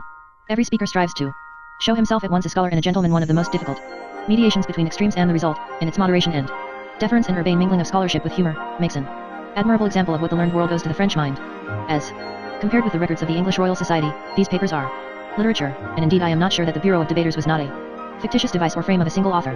The 240th Conference is the Lawlicorn. We have heard the opinions about the unicorn held by the hirsute scholars in us. Here we learn what was thought on that subject by the educated public, by men who spent their lives in salons rather than in libraries. The two speakers in this debate have read the more important documents of the case. The first, who holds a brief against the unicorn, depends largely upon Peyre's Discars, though he may have read Marini also. And he concludes, C.E. Conti de Lawlicorn est un fiction. The second speaker, more representative of the popular views, has certainly read Andrea Bacci. He argues shrewdly that the variety of opinions about the unicorn is no proof that the animal does not exist, for we find the same conflicting views about many indubitable beasts and even about God. He chooses the dog as an example and says tellingly that one who knew only the lapdog could hardly be persuaded that it belongs to the same species as the mastiff. The argument that the Romans never saw the unicorn at their spectacles does not impress him, partly because it is the argument from silence, and partly because the animal is, almost by definition, uncapturable. He believes, with the vet, that all horns are medicinal, and that the virtue ordinarily distributed through two horns is greatly increased when united and locked in a single canal, as in the case of the unicorn. In conclusion, he says that occult properties ought not to be denied hastily. We should remember that our knowledge is limited and our reason infirm. Authority, reason, and experiment combine in demonstrating the magical powers of the unicorn. Ulysses Aldrovandus was the Conrad Gessner of the 17th century. His account of the unicorn fills 31 folio pages and reviews all the more obvious literature of his time, but he does not commit himself. Some are doubtful, he says, whether the unicorn exists, some deny its existence, and others affirm it. For my own part, I shall merely report their opinions faithfully, leaving to each of my readers his own freedom of judgment. We come next to Sir Thomas Browne, always a delightful thing to do, but in this instance somewhat disappointing. His treatment of the unicorn is badly confused. It is based upon Goropius Buchanus, but he reads Goropius carelessly. We feel that the topic was almost made for Browne, and we miss, as frequently in the vulgar errors, the full charm and power of his mystery-loving mind. It is disheartening to see this man who thought, quite rightly, that there are not miracles enough, going about to question and discredit one of the best of the few there were left. He has read his Bartholinus, however, to such purpose that he is by no means to be classed among the vulgar sort of infidel people. We are so far from denying there is any unicorn at all, says he, that we affirm there are many kinds thereof. In the number of quadrupeds we will concede no less than 5. But this hopeful beginning is not maintained, for Browne continues, although we concede there be many unicorns, yet are we still to seek, for whereunto to affix this home in question, or to determine from which thereof we receive this magnified medicine, we have no assurance. For although we single but one and antonomastically thereto assign the name of the unicorn, yet can we not be secure what creature is meant thereby, what constant shape it holdeth, or in what number to be received. Further difficulties are that this animal is not uniformly described, that the horn we commonly extol is not the same with that of the ancients, that what horns soever they be which passe amongst us, they are not surely the horns of one kind of animal, and that many which bear that name, and currently passe among us are no horns at all. Even though we were satisfied we had the unicorn's horn, yet were it no injury unto reason to question the efficacy thereof, that some antidotal quality it may have, we have no reason to deny, for since elpis hoofs and horns are magnified for epilepsies, since not only the bone in the heart but the horn of a deer is alexiphamal, we cannot without prejudice accept against the efficacy of this. But when we affirm it is not only antidotal to proper venoms, but that it reses taith also sublimate arsenic and poisons, which kill by second qualities, that is by corrosion of parts, I doubt we exceed the properties of its nature, and the promises of experiment will not secure the adventure. With what security, therefore, a man may rely on this remedy, the mistress of fools hath already instructed some, and to wisdom, which is never too wise to learn, it is not too late to consider. One sees, in short, that Sir Thomas Browne the poetic scholar, pondering irresponsibly over the contents of Roman urns which no one had thought of converting into merchandise as mummy, and Sir Thomas Browne the highly responsible physician of Norwich, estimating the practical worth of a magnified medicine, were two distinct persons. He had to consider his patients as well as his readers. In the year after that of the vulgar errors there appeared a book which one wishes that Browne had written. The History of Stones and Gems by Boethius de Boot is one of the more learned productions of a learned age, and all that its author lacked of a complete equipment for his task was imagination. Boethius adopts the general position of the Bartholini, holding that the unicorn exists, or, at any rate, that its existence should not be denied until the exploration of the planet has been completed, but that the allegations made about its horn are unfounded. This position, due to the effort of Caspar Bartholinus to mediate between Marini and Bacci, had become orthodox by the time of Boethius. John Johnston advocated it in his important Natural History, and the academic debaters of the second half of the century tended to accept it as axiomatic. As a usual thing, we are safe in assuming, when a given topic is treated in an academic dissertation, that it has lost all the living interest it may once have had, for the learned gentlemen who control the choice of such topics soon develop a sense of smell resembling that of the vulture and the hyena. Intelligent lovers of the unicorn are not delighted, therefore, to find the animal attracting the attention of the universities. In 1660 a Latin dissertation on the unicorn was pronounced at Wittenberg by Johann Friedrich Hubrick, George Caspar Kirchmeier acting as preces. Like most successful dissertation writers, Hubrick avoids, apparently without effort, any suggestion of independent thinking, but his work shows patience, piety, and respect for authorities, so that one feels confident that he secured his degree. His most vigorous utterance refers to a remark of Allah's Magnus in which the unicorn is called a monster, and to which he responds, I should have preferred to have Allah's abstain from the use of this word, which seems to cast a slur upon nature. For the rest, although he does not believe that the horn of the unicorn is a panacea or a universal antidote, he is firmly convinced that the animal exists because the Bible tells him so. A slightly more important production is the dissertation Demonos Eroi, spoken at Leipzig in 1667 by Johann Homilius. This little work strikes a curiously contemporary note, and indeed, except for the tolerable Latin in which it is composed, it might almost have been written by some university student in Tennessee or Oklahoma who had somehow managed to hear of the doubts cast upon the Bible by modern science and had rushed to the defense of Genesis. Homilius has heard of the infidels who doubt the unicorn, and he wishes them to know that if this animal were really fabulous it would not be mentioned in so many places of the Holy Scripture. In his belief, the translation of the Septuagint is itself inspired, and he asserts, wrongly, that all the rabbins and church fathers accepted it. Like a true fundamentalist, he will not allow that the unicorn or any other animal or thing mentioned in the Bible was intended as a symbol. He divides the enemies of the unicorn, and therefore of the Bible, into two groups. Those who say explicitly that there has never been such an animal and those who deny it implicitly by leaving it out of their descriptions of the earth's fauna. In the first group he places St. Ambrose, Apollonius of Tyana, Andrea Marini, and Ambroise Paré strange collocation. Those of the second group he does not name. A third division is composed of the writers who admit that the unicorn existed once, but say that he perished in the flood, and upon these last Homilius is very severe. Like Hubrick, he objects to having the unicorn called a monster, although it is Solinus rather than Allah's Magnus whom he takes to task for the epithet. He treats the question of the unicorn's properties with great caution, neither denying nor affirming them, but quoting authority on either side. A third dissertation that may be noticed here is that of Christian Fatah, pronounced at Wittenberg in 1679. Fatah disarms criticism by saying that he is not old enough to add anything of his own to a subject which has perplexed some of the best minds of the time. Like Homilius and Hubrick, he considers the Bible a more than sufficient proof of the unicorn's existence, though he deigns to quote some secular authority. The only original part of his remarks is that in which he argues that the unicorn is not dead matter, as most of his predecessors had thought, but a living part of the animal. As one had feared, the appearance of the unicorn in academic circles was an indication that his best days had gone by, possibly because the second edition of Thomas Bartholinus's De Unicornu, published in 1678, seemed to preclude the possibility of saying anything new on the subject, but more probably because the world had ceased to care about the unicorn. There is no further writing of importance on the topic for 150 years. The 18th century ignored the unicorn almost entirely, feeling no doubt that he was a Gothic beast, and yet he lingered on at least in the nursery. English children learned their zoology in the 18th century from a curious little work by a bookbinder named Thomas Borman, a description of 300 animals, viz. beasts, birds, fishes, serpents, and insects, with a particular account of the whale fishery, a book which appeared in 1730, and had at least 7 editions in the next 40 years. The author has some difficulty in making up his 300, even with the assistance of the lamia, the manticora, the alcamelus, and several varieties of dragons. In the first edition the unicorn is the 8th beast, and of him we read, the unicorn, a beast which though doubted of by many writers yet is by others thus described, he has but one horn, and that an exceeding rich one, growing out of his forehead. His head resembles an parts, his feet an elephant's, his tail a boar's, and the rest of his body an horse's. His voice is like the lowing of an ox. His horn is as hard as iron, and as rough as any file, twisted and curled, like a flaming sword, very straight, sharp, and everywhere black, excepting the point. Great virtues are attributed to it, in expelling of poison, and curing of several diseases. He is not a beast of prey. One generalization to be made upon this series of monographs is that the last items in it, the academic dissertations, are greatly inferior in acumen and independence to the first. Even allowing for the fact that the academic dissertation is one of the most degraded and degrading forms of written discourse, they are feebler than one would expect. A main reason for this is that they were not written, like Marini's book, freely and with the whole mind. The ages of faith in which one believed what one was told had gone by. The brief period of the Renaissance in which a few minds for a few years followed the light of knowledge and reason was gone too. These young scholars were all Protestants, so that they felt obliged to maintain the authority of the Bible, but they belonged also to the 17th century. They lived well on the hither side of the great watershed of time raised by the beginnings of modern science. They were aware of certain recently discovered facts that did not seem to square with God's word concerning unicorns. Facts, moreover, were no longer so malleable as they had seemed to the makers of Physiologus. They had taken on a validity of their own quite independent of human desires.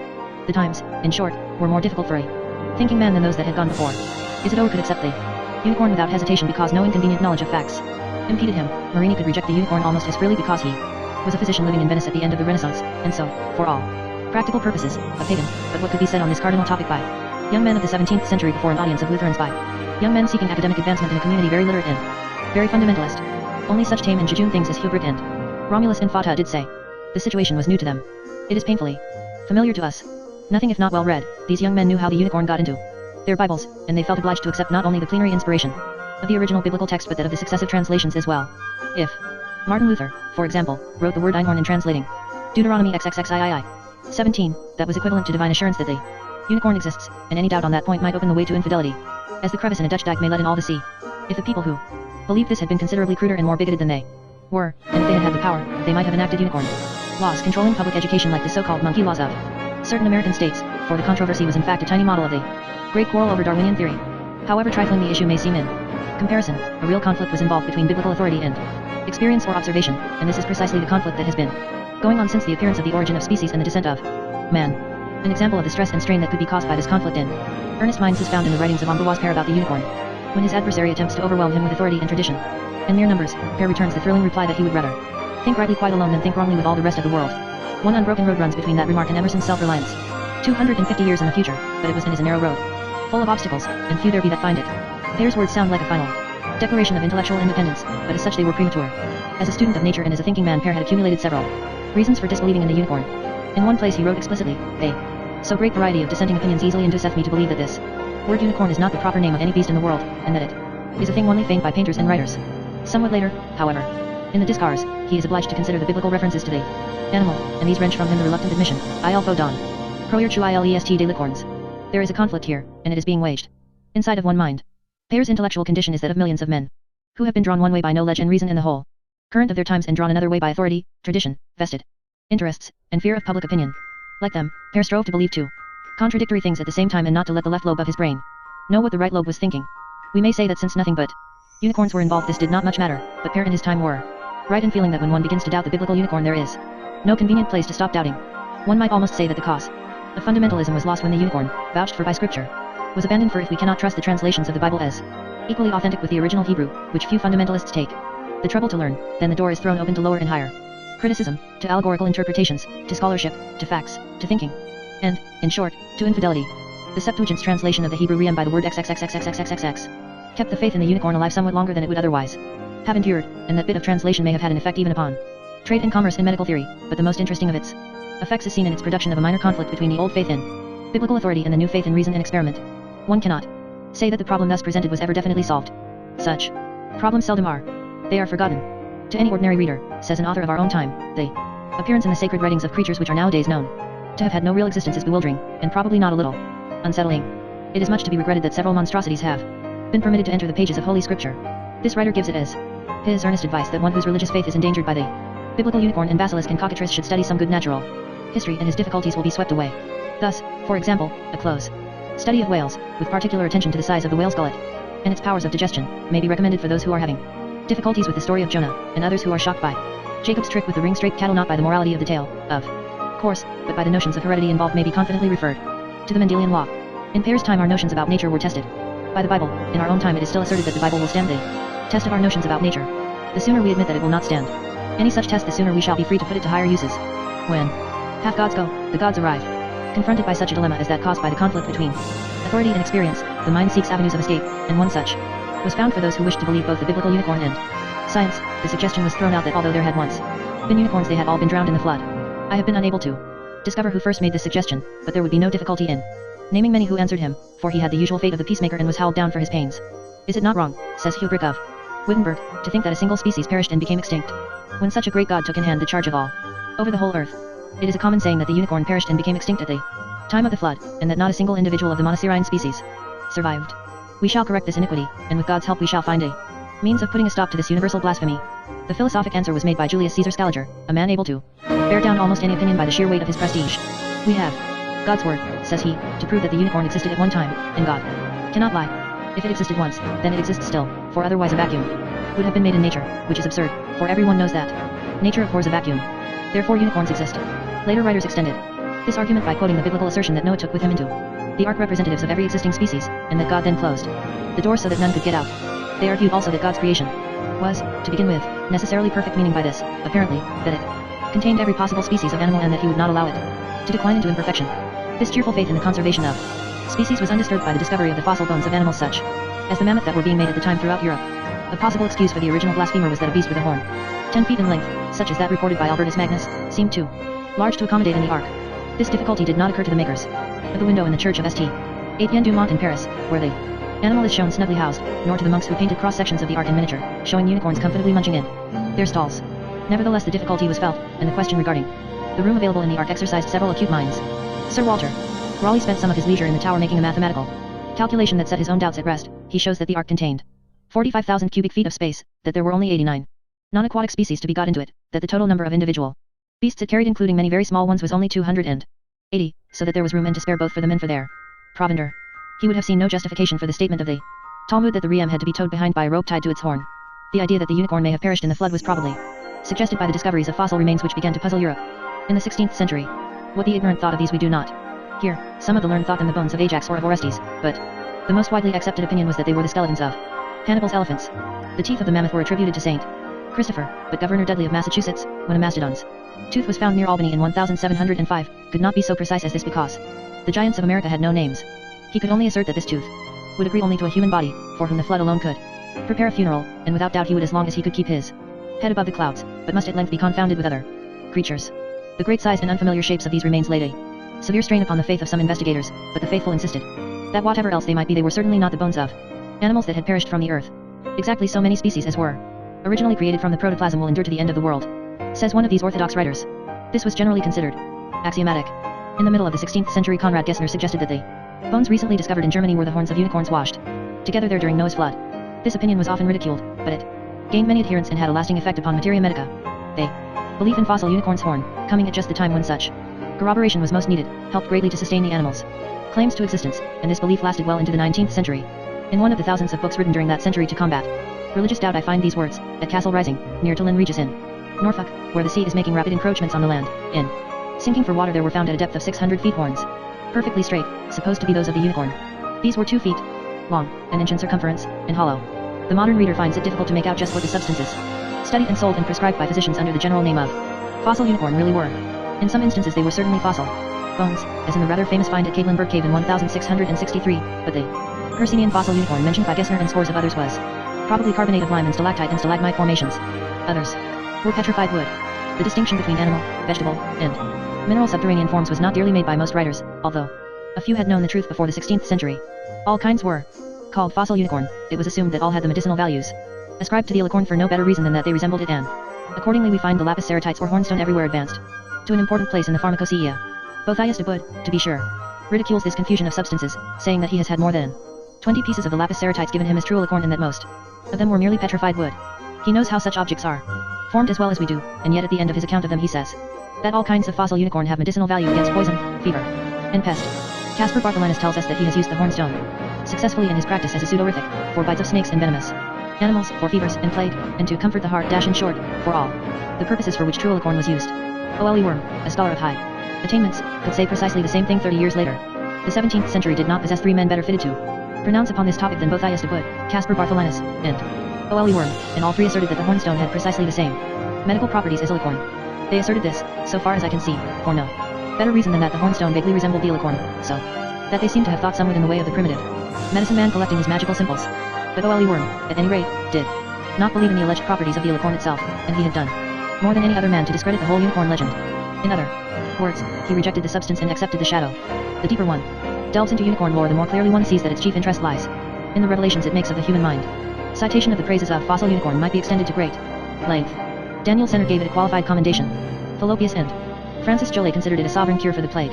John Bosch wrote a whole book about its medical properties, and Paul Sachs asserted that nothing is better than Hercynian unicorn, taken in drink, as a pseudorific, and for expelling poison, as I know from personal experience.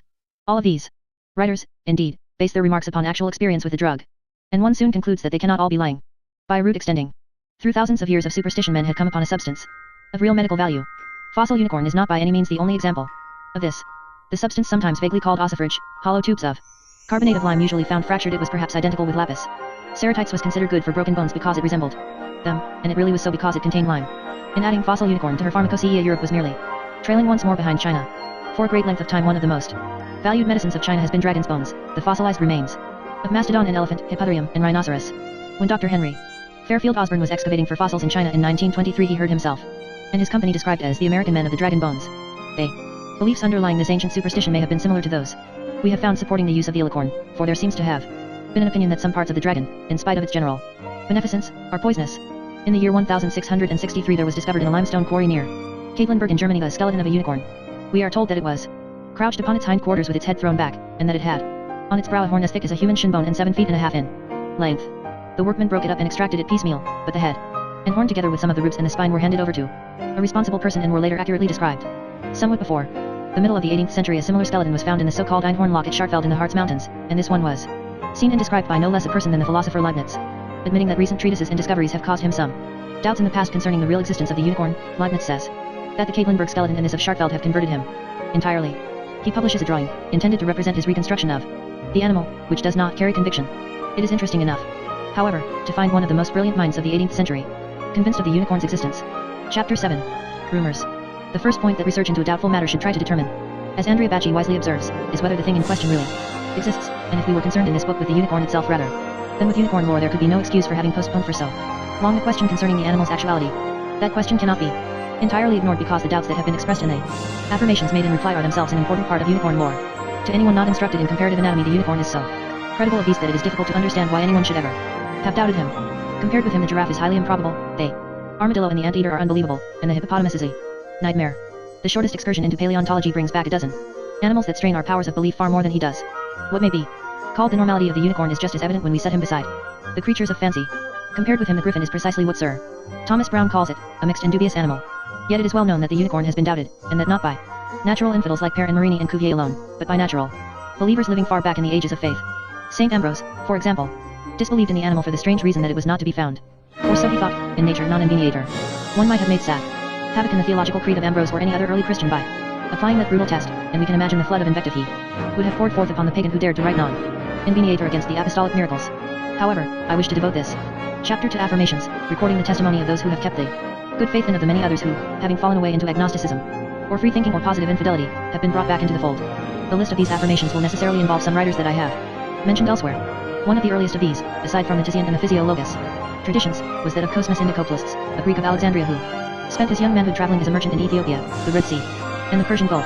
In his Christian topography, written about AD 550, Cosmas writes, although I have not seen the unicorn, I have seen 4 brazen figures of him in the 4-towered palace of the king of Ethiopia, and from these figures I have been able to draw a picture of him as you see. People say that he is a terrible beast and quite invincible, and that all his strength lies in his horn.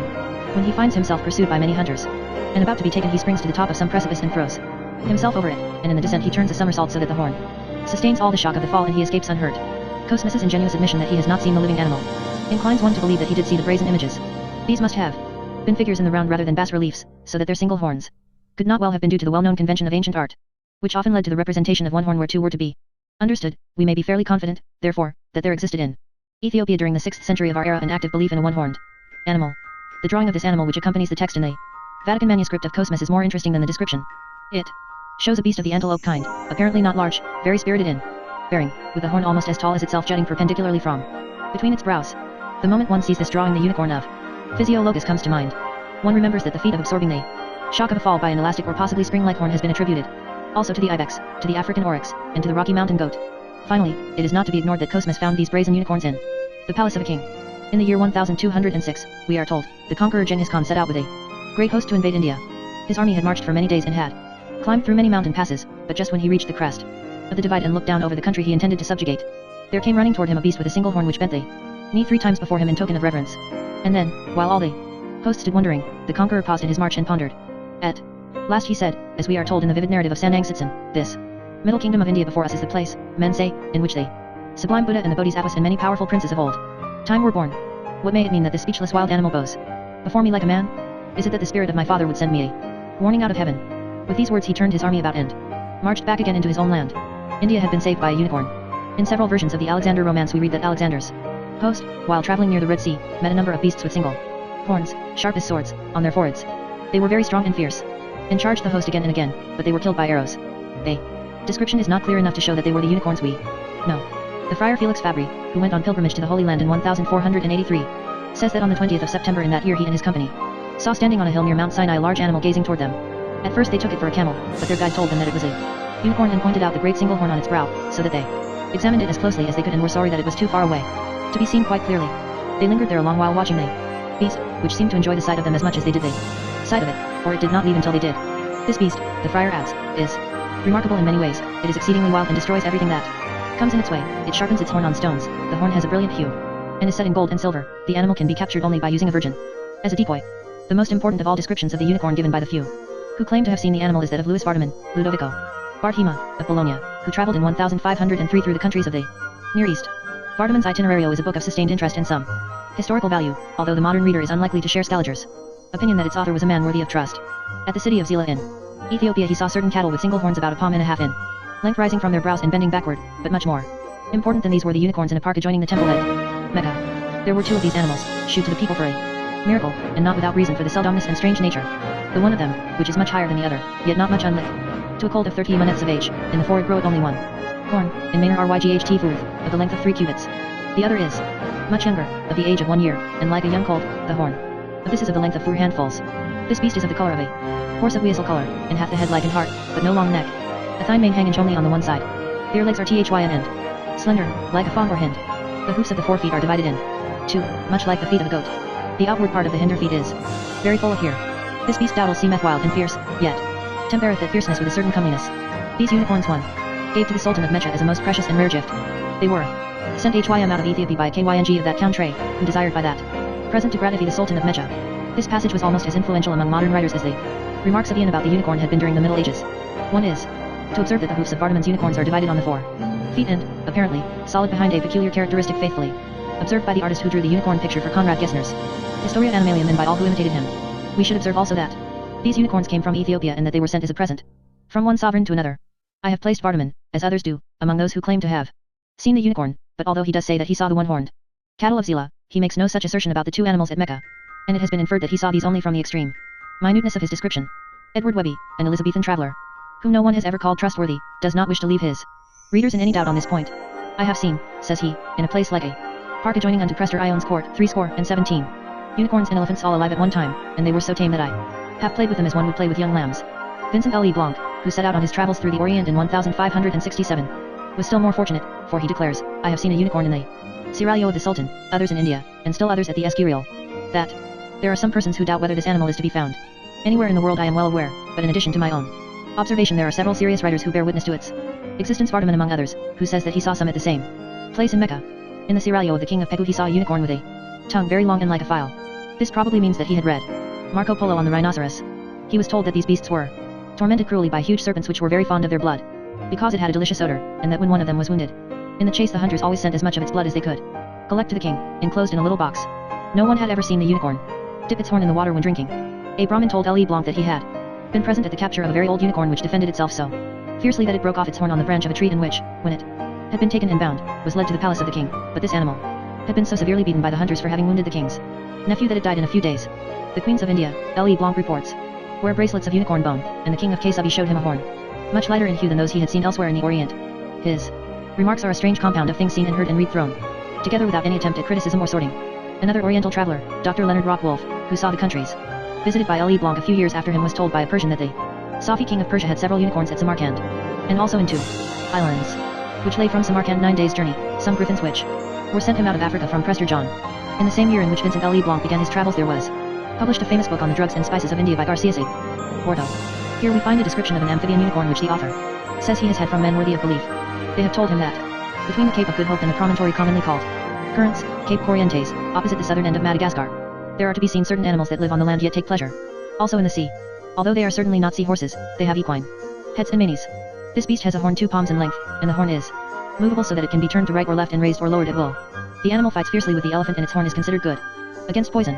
A similar animal, called the Camp Church, was reported 8 years later by André Thevet. This creature, he said, was to be found near the Strait of Malacca, large as a stag and bearing on its brow a horn 3 feet and a half in length and mobile like the crest of the Indian cock. The horn was efficacious against poison. The Camp Church had 2 web feet like those of a duck which it used in swimming both in fresh and salt water, but its 4 feet were like those of the stag. It lived on fish. This André Thevet, one must remember, was a man worthy of trust. He believed what was told him by a Turkish ambassador about the unicorns of Ethiopia, and he thought also that the reindeer had only one horn. Caspar Bartholinus, who had seen reindeer, ridiculed this assertion, but John Johnston, who tried to please everyone in his Historia Naturalis, reconciled Bartholinus and Thevet by showing a picture of the reindeer with the 2 horns twisted together into one. We have seen that Ambroise Père disbelieved in the unicorn as firmly as His faith in the Bible would allow, but his fairness in controversy was such that he quoted against himself the testimony of an acquaintance of his, a physician named Louis Paradis, who said that he had actually seen the animal. This unicorn had been sent to Alexandria, where Paradis encountered it, as a gift to the great Mogul from Prester John. It was about as large as a boarhound, though not so slender in body, had a glossy coat, like that of the beaver in color, a slender neck, small ears, and one horn. Between the ears, very smooth, dark, and only 1 foot long. The head was short and thin, the muzzle round like a calf's, the eyes were very large and fierce in aspect, the legs lean, the hoofs divided like a deer's. The animal was of one color all over excepting one forefoot, which was yellow. It ate lentils and peas but lived chiefly on sugarcane. Paradis was told by the men who brought it from Prester John that there were many others of the same kind in their country, but that they were so wild that they were hard to capture and that the people feared them more than any other beasts. This account is more impressive in its minuteness and precision even than that of Vardaman, and one is surprised that Pear, who seems to have thought his informant trustworthy, could maintain his disbelief in the face of it. In reading these accounts one cannot fail to be impressed by the number of unicorns coming from Prester John, who seems to have kept the neighboring potentates regularly supplied with them. Vardaman's 2 unicorns came from the court of Prester John. The numerous specimens seen by Edward Webby were in a park adjoining that monarch's palace. The unicorns reported by Leonard Rockwolf as belonging to the Sophie came from there, and so did the single animal seen at Alexandria by Louis Paradis. Let us turn directly to the source of supply and see what records can be found of unicorns in Ethiopia itself. Most of these records were written by Portuguese and Spanish missionaries to Abyssinia, and they cover a period of about 100 years. John Bermudez, who went on an embassy to Prester John in 1535, is the earliest member of the group.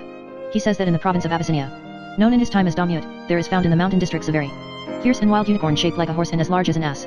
Marmal Caravile, often called Marmalius, who wrote 40 years later, is much more specific. Among the mountains of the moon in High Ethiopia, he says, there is found a beast called the unicorn which is as large as a colt of 2 years and of the same general shape as one. Its color is ashen and it has a mane and a large beard like that of a he-goat. On its brow it has a smooth white horn of the color of ivory 2 cubits long and adorned with handsome grooves that run from base to point. This horn is used against poison, and people say that the other animals wait until this one comes and dips its horn in the water before they will drink. It is such a clever beast and so swift that there is no way of killing it, but it sheds its horns like the stag. And the hunters find these in the wilderness. Fray Luis de Ureta, whose book on Ethiopia has already proved useful, also tells us that unicorns are found among the mountains of the moon. The reason why so few men have ever seen them, he says, is that these mountains are almost inaccessible. They are quite different from the pictures of them to be seen in Europe, for they are only slightly smaller than elephants and their feet are like those of the elephant. Their general characteristics remind one of swine, for they love to wallow in the mire. On the brow there is one horn, heavy and large but tapering to a point and black in hue. The animal's tongue is rough with spines that tear whatever it looks like a teasel, an excellent emblem of flatterers. It is true that St. Thomas and St. Gregory and other holy men consider this unicorn identical with the rhinoceros, but we must remember that they were chiefly concerned with moral matters and the welfare of the soul, and that it was not their business to distinguish the species of animals. The most interesting of these travelers in Ethiopia was the Jesuit missionary Geronimo Lobo, 1593 to 1678. After sailing round the Cape in 1622, and spending some time in the Portuguese colonies of India, he went to Abyssinia, the Negus Segway having recently been converted by the Jesuit Pedro Piz. There he spent several years in the district of Damut, where both he and John Bermudia placed the unicorn, but in 1632 the Negus fell into heresy and banished all the Jesuit fathers. Lobo was captured by the Turks and sent to Goa to secure ransom money, after which he tried to get the Portuguese viceroy to declare war on Segway with the object of bringing him back to orthodoxy by force of arms. Failing at Goa, Lobo sailed for home, was wrecked and captured by pirates on the way, and laid the grievances of the Christian faith mingled, perhaps, with others of a more private sort before the courts of Lisbon, Madrid, and Rome without avail. Disgusted by this irreligious pacifism, he returned to India and rose to high office in his order. His last days were spent in Portugal. Lobo left 2 accounts of Abyssinia, one of which was translated into French from the unpublished manuscript and out of the French into English by Samuel Johnson in his Grub Street years. This familiar book contains the following passage: in the province of Agaus has been seen the unicorn. That beast so much talked of and so little known, the prodigious swiftness with which this creature runs from one wood into another has given me no opportunity of examining it particularly, yet I have had so near a sight of it as to be able to give some description of it. The shape is the same as that of a beautiful horse, exact and nicely proportioned D, of a bay color, with a black tail, which in some provinces is long, in others very short. Some have long manes hanging to the ground. They are so time-roused that they never feed but surrounded with other beasts that defend them. It is pleasant to have this passage in Johnson's phraseology, and one would like to know what the man who kept an open mind about the cock lane ghost thought concerning the unicorn. His dictionary, I think, forbids us to include him among the believers, but in his preface to the Lobo translation he says that whatever the Jesuit relates, whether true or not, is at least probable, and he who tells nothing exceeding the bounds of probability has a right to demand that they should believe him who cannot contradict him. He appears to have described things as he saw them, to have copied nature from the life, and to have consulted his senses, not his imagination. One is glad to recall Johnson's measured assertion while considering Father Lobo's second passage on this topic, which appears in a short relation of the River Nile, edited, or perhaps one may say written, in 1669 by Sir Peter Wish. The contents of this book are a short relation of the River Nile, the true cause of the River Nile overflowing, of the famous unicorn where he is bred and how shaped, the reason why the Abyss sign Emperor is called Prester John of the Indies, a short tract of the Red Sea, a discourse of palm trees. All of this is obviously delectable matter, but the best chapter is that concerning the unicorn, the most celebrated among beasts, as among birds are the phoenix, the pelican, and the bird of paradise. This animal is of the more credit because mentioned in holy scriptures, compared to many things, even to God made man. None of the authors who speak of the unicorn discourse of his birth or country, satisfied with the deserved eulogiums by which he is celebrated. That secret was reserved for those who traveled and surveyed many countries. The country of the unicorn, an African creature, only known there, is the province of Achaos in the kingdom of Demotes, that it may wander into places more remote is not improbable. A father, my companion, who spent some time in this province, upon notice that this so famous animal was there, used all diligence to procure one. The natives brought him a very young colt, so tender as in a few days it died. A Portuguese captain, a person of years and credit, told me that returning once from the army with 20 other Portuguese soldiers in company, they one morning rested in a little valley encompassed with thick woods, designing to breakfast while their horses grazed on the good grass. Scarce were they set down when from the thickest part of the wood lightly sprang a perfect horse of the same color, hair, and shape before described. His career was so brisk and wanton that he took no notice of those new inmates still engaged among them, then, as frightened at what he had seen, suddenly started back again, yet left the spectators sufficient time to see and observe at their pleasure. The particular survey of these parts seized them with delight and admiration. One of his singularities was a beautiful straight horn on his forehead. He appeared to run about with his eyes full of fear. Our horses seemed to allow him for one of the same brood, covet and made towards him. The soldiers, observing him in less than musket shot, not able to shoot, their muskets being unfixed, endeavored to encompass him, out of an assurance that that was the famous unicorn, but he prevented them, for preceding them, with the same violent career he recovered the wood, leaving the Portuguese satisfied in the truth of such an animal. My knowledge of this captain makes the truth with me undoubted.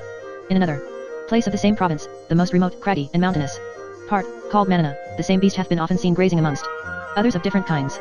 To this place of banishment a tyrannical emperor named Adamus Segwayed sent without any cause divers Portuguese, who from the top of these mountains saw the unicorns grazing in the plains below, the distance not greater than allowed them so distinct an observation as they knew him, like a beautiful genet, with a fair horn in his forehead. More scholarly than any of these writings is the New History of Ethiopia by Job Ludolphius, which appeared in English in 1682. Here one finds a description of a beast both strong and fierce, called Irwihorus, which signifies one horn. This beast resembles a goat, but very swift of foot. Whether it be the Monoceros of the ancients I leave to the scrutiny of others. However, the Portugals tell us that the report was not altogether vain, for one of them was seen by John Gabriel in the province of the Agawai in the kingdom of Damota. The description of the Portuguese seems most agreeable to truth. Robert Frampton, later Bishop of Gloucester, spent several years of his early life during the middle of the 17th century in the Orient, and while there he once met a great officer of that country they call Ethiopia. This officer told him that the most remarkable beast they had there was the unicorn, which, though very wild and rarely taken, he had often seen, and described just as we paint him. And the man being utterly unacquainted with the European fancy made it, if not probable, at least possible that such a beast there might be, though in that little frequented country, not well known by us, it might escape the notice of those few that had been there. In October 1652 there arrived in Copenhagen an African legate by the name of Franciscus Marquio de Magellans. He was much impressed by the Helicorn in the Royal Museum, especially because it was so different from the horn of the unicorn that was familiar to him in his own land. This horn, he said, came from the Tyrbina, a very fleet and wild beast about the size and shape of a small horse, which lived in the African desert.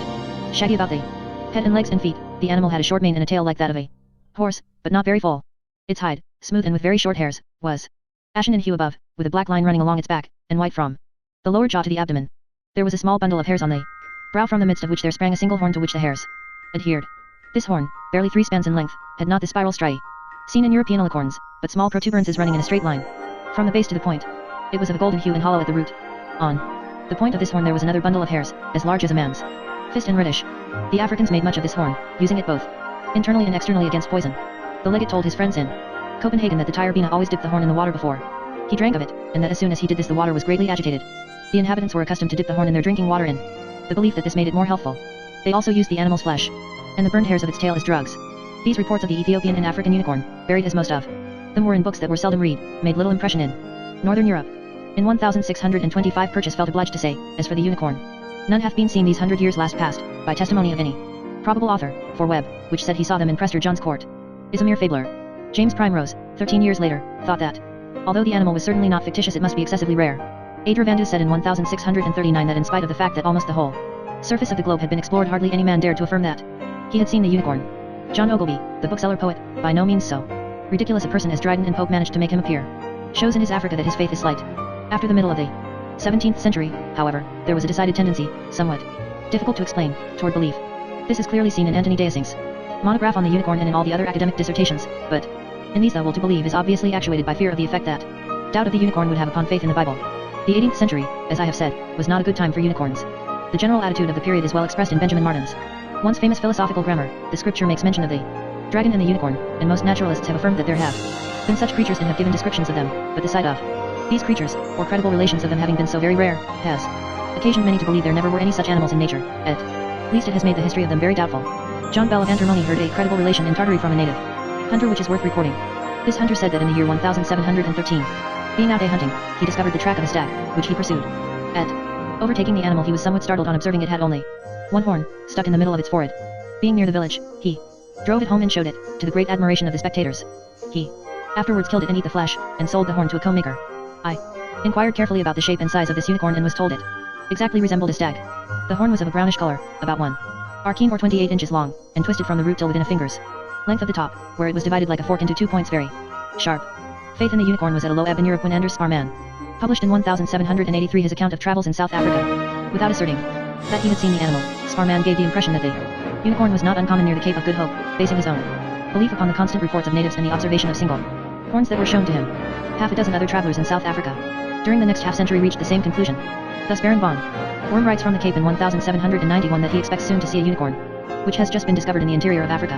A boar saw a beast, shaped like a horse and with one horn on its brow, ash-gray and with divided hoofs. His observation went no farther. A Hottentot has confirmed this report, and the people in these parts quite generally believe in the existence of the unicorn. The future will decide.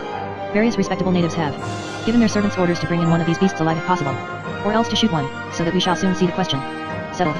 Cornelius de Jong, writing 2 years later from the same region, traces the quest for a South African unicorn to an elderly Dutchman of education and intelligence by the name of Clee, who was offering 3,000 forms to anyone who would bring him a live specimen.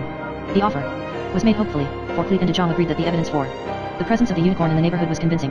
Hottentots who could not possibly have heard the European legends about the animal described it exactly and even said that they had drawings of it in their caves and houses. One of these drawings was seen and copied, a few years later, by the English traveler, Sir John Barrow, who was completely converted by it to a belief in the unicorn. His copy shows the head and neck of a creature with the general appearance of an antelope and with a single horn like that of the gemsbok rising, apparently, from the right side of the brow. This drawing was one of several thousands discovered by Sir John Barrow, all of them as realistic, he says, as the skill of the artists would permit. He makes it clear that in this instance there could be no possible confusion with the rhinoceros, which is also depicted in the South African caves, and he argues earnestly that the long tradition of the unicorn, taken together with what he has heard from the natives of Africa and with this drawing, should be sufficient to compel belief. A man still better equipped than Barrow to judge this matter, Sir Francis Galton, was almost equally impressed by the evidence. The bushman says he, without any leading question or previous talk upon the subject, mentioned the unicorn.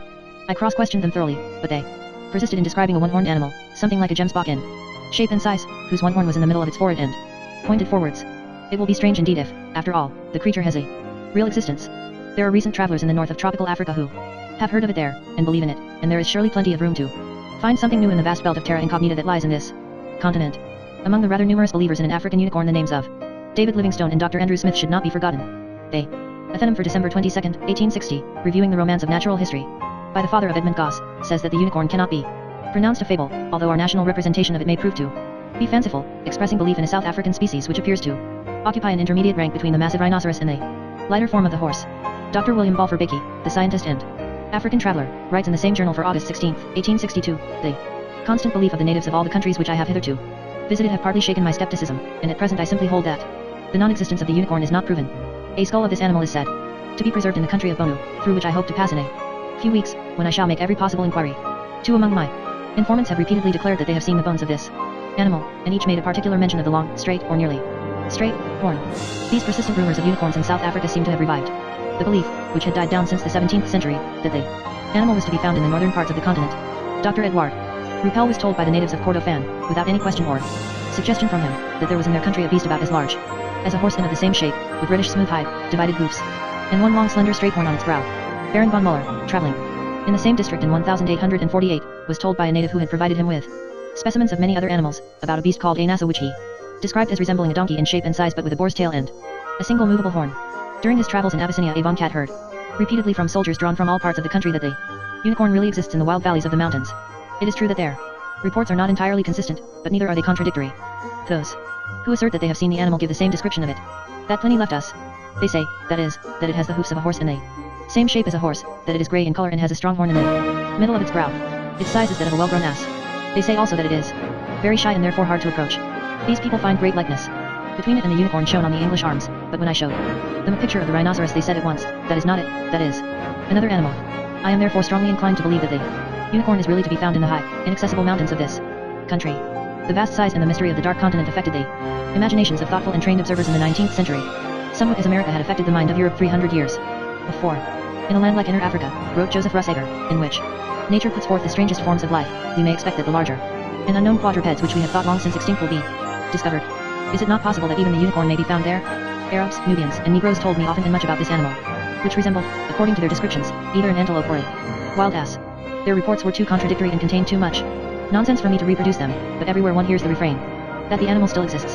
To regard the unicorn as wholly fabulous and a product of fancy is an absurd and arbitrary position, and we do well to remember that if the elephant and giraffe and camel should once die out, they too, on account of their strange forms, would be thought fabulous. The most interesting account of an African unicorn is that communicated to the journal Asiatique by F. Fresnel in a letter written in April 1843 and published in March of the following year. Fresnel was a consular agent of France at Jeddah, and his remarks are based, not upon personal observation, but upon the testimony of several Arabs in whose honesty and intelligence he firmly believed. These men had often killed the animal in Dar Bargu, northwest of Darfur, a district still almost unknown and at the time when the letter was written quite unexplored. Fresnel's description is very minute. He says that the unicorn is a pachyderm, but insists that it is not the rhinoceros. In appearance, somewhat like a wild bull, it has the legs and feet of an elephant, a round and almost hairless body, a short tail, and a single horn 1 cubit long and movable at the animal's will. This horn springs from between the eyes and not from the end of the nose like that of the rhinoceros. For 2/3 of its length it is of an ashen gray color, like the rest of the animal, but the upper third is a vivid scarlet. One thinks of the splash of scarlet on the end of the horn described by Tisias, and of the words of Solinus, de splendor mirifico. When the unicorn is not disturbed he swings this horn to right and left as he walks, but he can fix it like a bayonet ready for action at a moment's notice. Of vast strength and extremely fierce, he always charges at the first sight of a man, and he charges with intent to kill. He is never taken alive. Fresnel gives a minute account of the method of hunting the beast which one can hardly read without recalling the lion capture story. One man on foot goes up to the unicorn's lair while his fellows, on horseback and armed with lances, wait at a distance near a tree. As soon as the animal sees the man he plunges toward him, and the man turns and makes for the tree. The mounted hunters lance the beast from behind while he is running, and while he turns to face one after the other, until he drops from exhaustion. Fresnel has perfect confidence in his sources of information. There is nothing more animated and honest, says he, than the descriptions given by a Bedouin, just as there is nothing more false and obviously absurd than those given by the inhabitants of eastern cities or by travelers who are only merchants. His informants had nothing to sell, they said nothing about the horn's medicinal value, they had hunted this beast and killed it, they knew the rhinoceros well and said that this unicorn was quite different. Fresnel was therefore thoroughly convinced that the Abukarn of eastern French Sudan was the same creature as the Hebrew Riem and the Monoceros of Tisias and the unicorn of Pliny. One is reminded of Samuel Johnson's words with regard to Father Lovo, he who tells nothing exceeding the bounds of probability has a right to demand that they should believe him, who cannot contradict him. In following the trail of the African unicorn I have neglected chronology, and ignored important developments in other parts of the world. A 19th century studied the unicorn chiefly in the field, yet there were a few scholars of the old school who still preferred the methods of the library. E.A.W. Zimmermann, after reviewing all the evidence available in 1780 to a patient German polymath, concluded that the unicorn legend must be founded upon zoological fact. The French geographer Maltibrun was deeply impressed by the rumors of unicorns emanating in his time from almost the whole continent of Africa, and he decided that although the existence of the animal had not been proved it was certainly not impossible. He said, furthermore, and I think he was the first to express this modern view, that whether unicorns were to be found in nature or not, the legend concerning them was interesting and worthy of study for its own sake. H.F. Link, a scholar of extraordinary caution and thoughtfulness, reached the conclusion, after many pages of argument, that the unicorn must be accepted as an actual though perhaps an extinct and certainly a very rare animal. Among these productions of the library one of the most interesting is the Notice and Refutation de la Non-Existence de la Licorne, by J.F. Later Ray, a professional scientist of literary talent. This monograph is well written and ingenious though not convincing. The author does not assert that unicorns exist but contents himself with arguing that they are not only possible but even probable. In the first place, he says, the description of the animal is in no way fabulous and it contains nothing contrary to nature. Secondly, many authors of repute have written about it in full belief. Thirdly, no proof has been found that it does not exist. One does not feel that French acumen is well represented in this argument, for each of Later 8's 3 points lies open to attack. Any comparative anatomist would deny his first assertion, which no contemporary and countryman of Cuvier should have allowed himself to make. The historian could name 100 exploded fallacies that have been supported by authors of repute. As for the third point, absence of disproof is no great assistance toward belief. One might write the word, which is in place of Later 8's unicorns and get the same results.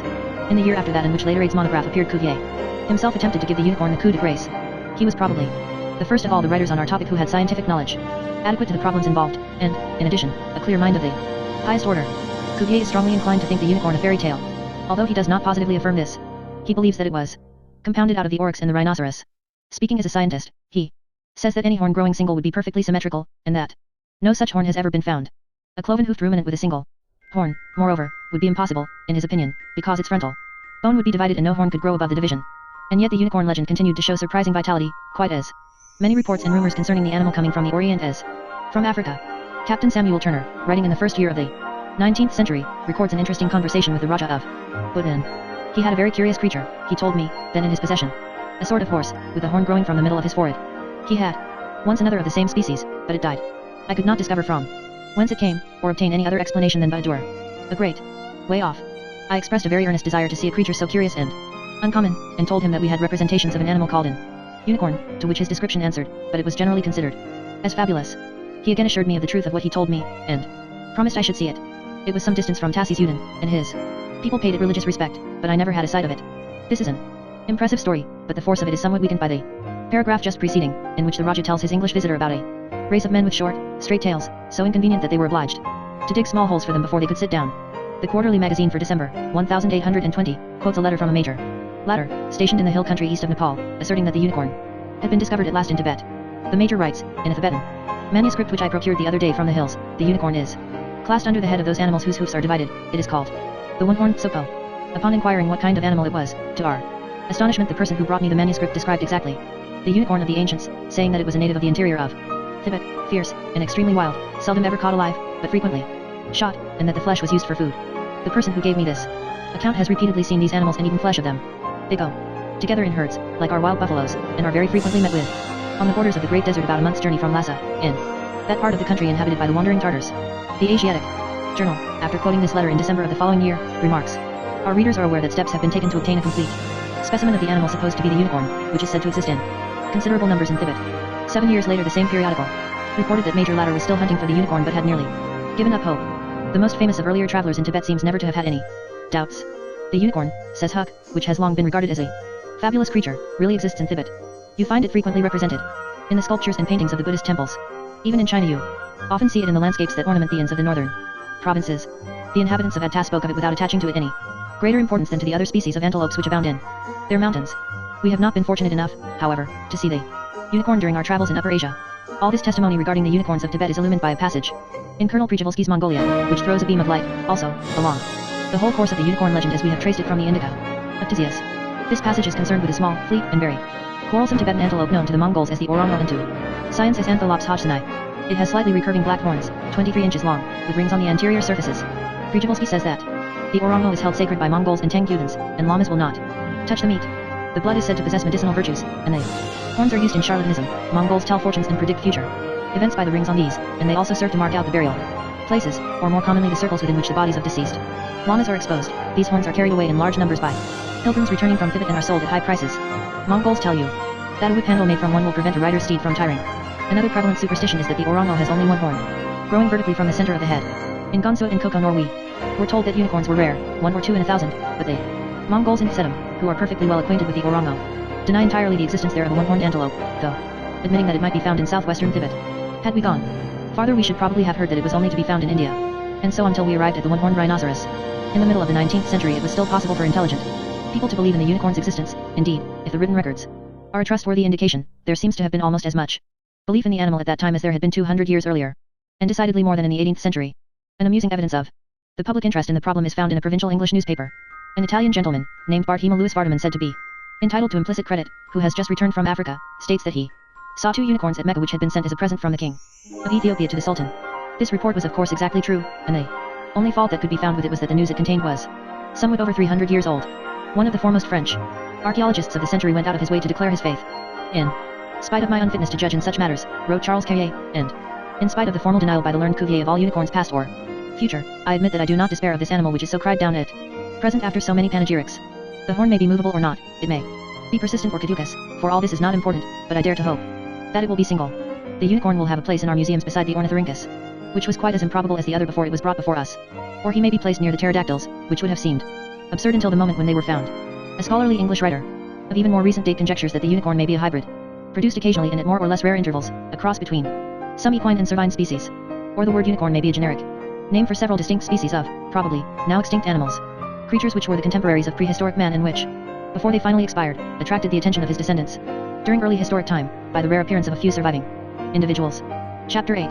Conjectures. Having considered some of the more important arguments and observations that have been advanced to prove the existence or non-existence of the unicorn, we may now assume the role of the skeptic who regards the whole legend as probably a product of the fancy, asking ourselves how the belief first arose. This question plunges us at once into the remote past. It forces us to think as much as possible in the way of men whose mental habit was very different from our own, it is a question, therefore, to which no conclusive answer, carrying final conviction to all, can be expected. I shall arrange my conjectures in the order of plausibility, passing from those one feels tempted to accept immediately to others that may seem at first highly dubious. Several authoritative scholars have held that the unicorn legend derives entirely from Oriental beliefs about the rhinoceros. This was the opinion of Cuvier, for example, a man whose expert knowledge and good sense command respect, and it is an opinion in keeping with the tendency of our time to prefer the light of common day to the light that never was. An impressive case can be made out for this view. We have repeatedly seen the rhinoceros crossing the unicorn's path or plunging through the undergrowth in a direction remarkably parallel. Ctesias, Aelian, Pliny, and Isidore mingle large ingredients of rhinoceros with their unicorns. Learned Christian fathers such as Tertullian, Jerome, Ambrose, and Gregory reject the unicorn entirely in favor of his doppelganger, and later scholars had to exert constant effort to prevent the animal from slipping down or back dash into the huge Indian hog. And this is not surprising when one considers that almost exactly the same beliefs were held in India about the one animal as those entertained in Europe about the other, and that from the beginning of the 16th century Portuguese commerce made possible a constant infiltration of Oriental superstitions into the Western world. We cannot ignore the fact that Western interest in the unicorn increased at just the time when this infiltration began, and that rhinoceros horns were actually used in Europe, although to no great extent, precisely as unicorns were. A curious illustration of the uncertainty regarding the true horn is seen in the fact that the treasury of St. Mark's in Venice contains, beside the two famous unicorns brought from Constantinople and another one of later acquisition, the unmistakable horn of a rhinoceros, hanging with them. In this way the cathedral assured itself against error. However the learned might eventually decide. The parallelism between the two traditions may be shown in the words of a famous traveler of the 16th century. Linschoeden says of the rhinoceros that some think it is the right unicorn, because that as yet there hath no other been found, but only by hearsay and by the pictures of them. The Portingals and those of Bengala affirm that by the river Ganges in the kingdom of Bengala are many of these rhinoceros, which, when they will drinky the other beasts stand and wait upon them till the rhinoceros hath drinky, and thrust their horn into the water, for he cannot drinky but his horn must be under the water because it standeth so close unto his nose and muzzle, and then after him all the other beasts do drinky. Their horns in India are much esteemed and used against all venom, poison, and many other diseases, which is very good and most true, as I myself by experience have found. After reading this passage one is disposed to agree with the assertion of de Laborde that the rhinoceros is the sole source of all the marvelous qualities attributed to the unicorn. One is not surprised to find that Conrad Gessner used Durer's famous drawing of the rhinoceros as the illustration, accompanying his account of the monoceros, or that John of San Gemignano could say Christus assimilator rhinocerote. Arabian writers constantly describe the one animal under the name of the other, and in Europe there seems never to have been a time when someone did not suspect that they two were identical.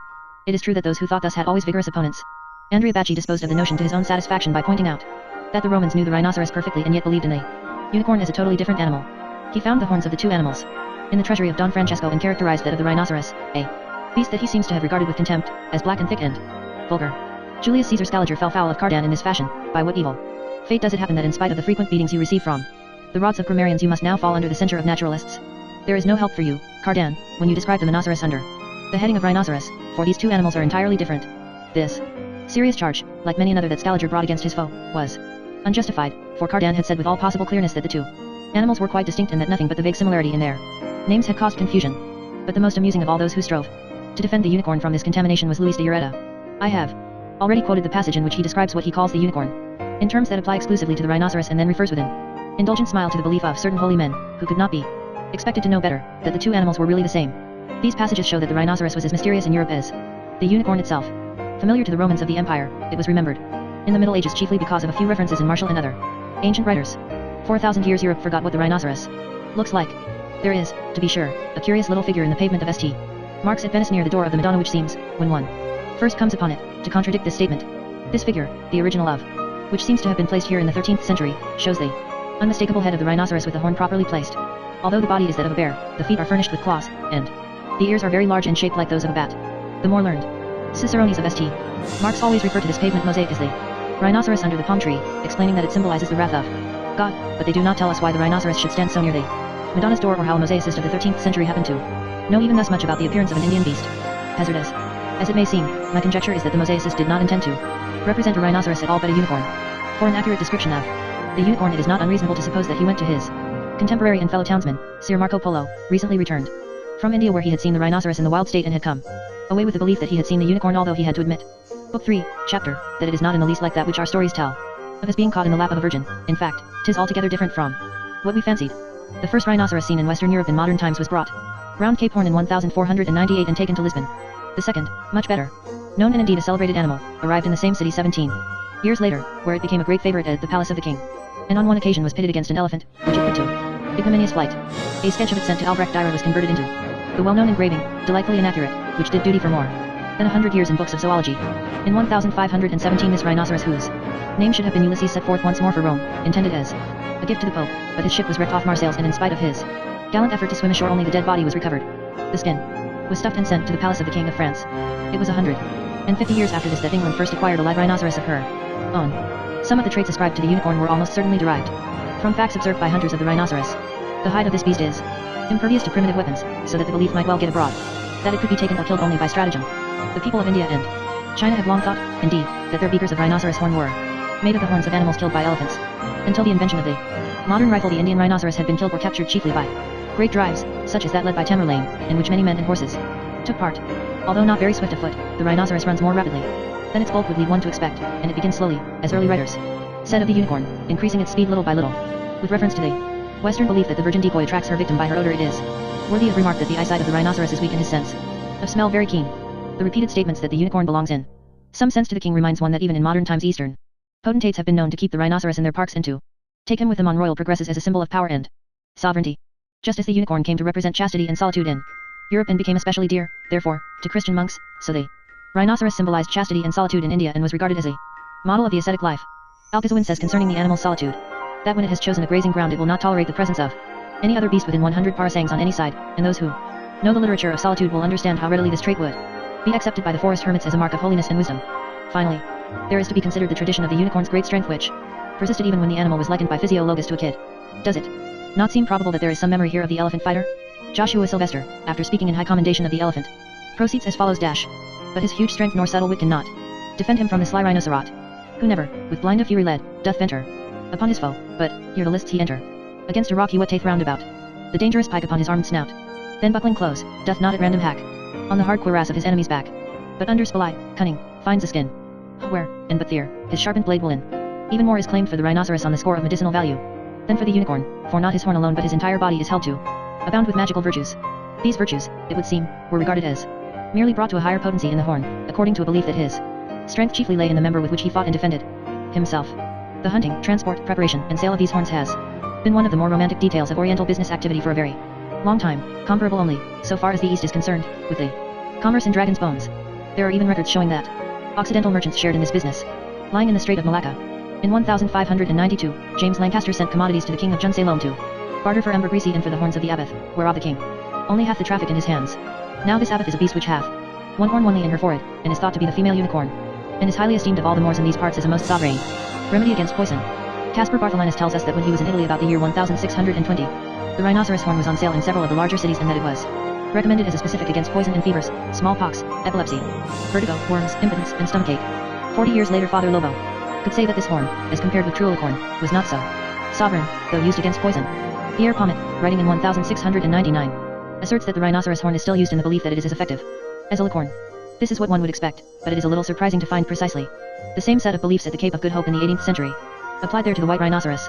Whether to attribute this to a prehistoric transmission across the length of Africa or to the influence of the Dutch and Portuguese one is not quite sure. Charles Thunberg writes that in the region of the Cape the horns of the rhinoceros were kept not only as rarities but also as useful in diseases and for the purpose of detecting poison.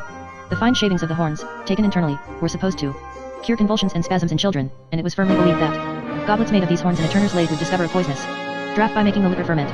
With these facts and considerations in mind, one is strongly inclined to agree with the Laborde that the rhinoceros is the sole source not only of the superstition regarding the alicorn but of the whole unicorn legend. Before committing oneself to the rhinoceros theory, however, there are a few questions that one would like to have answered.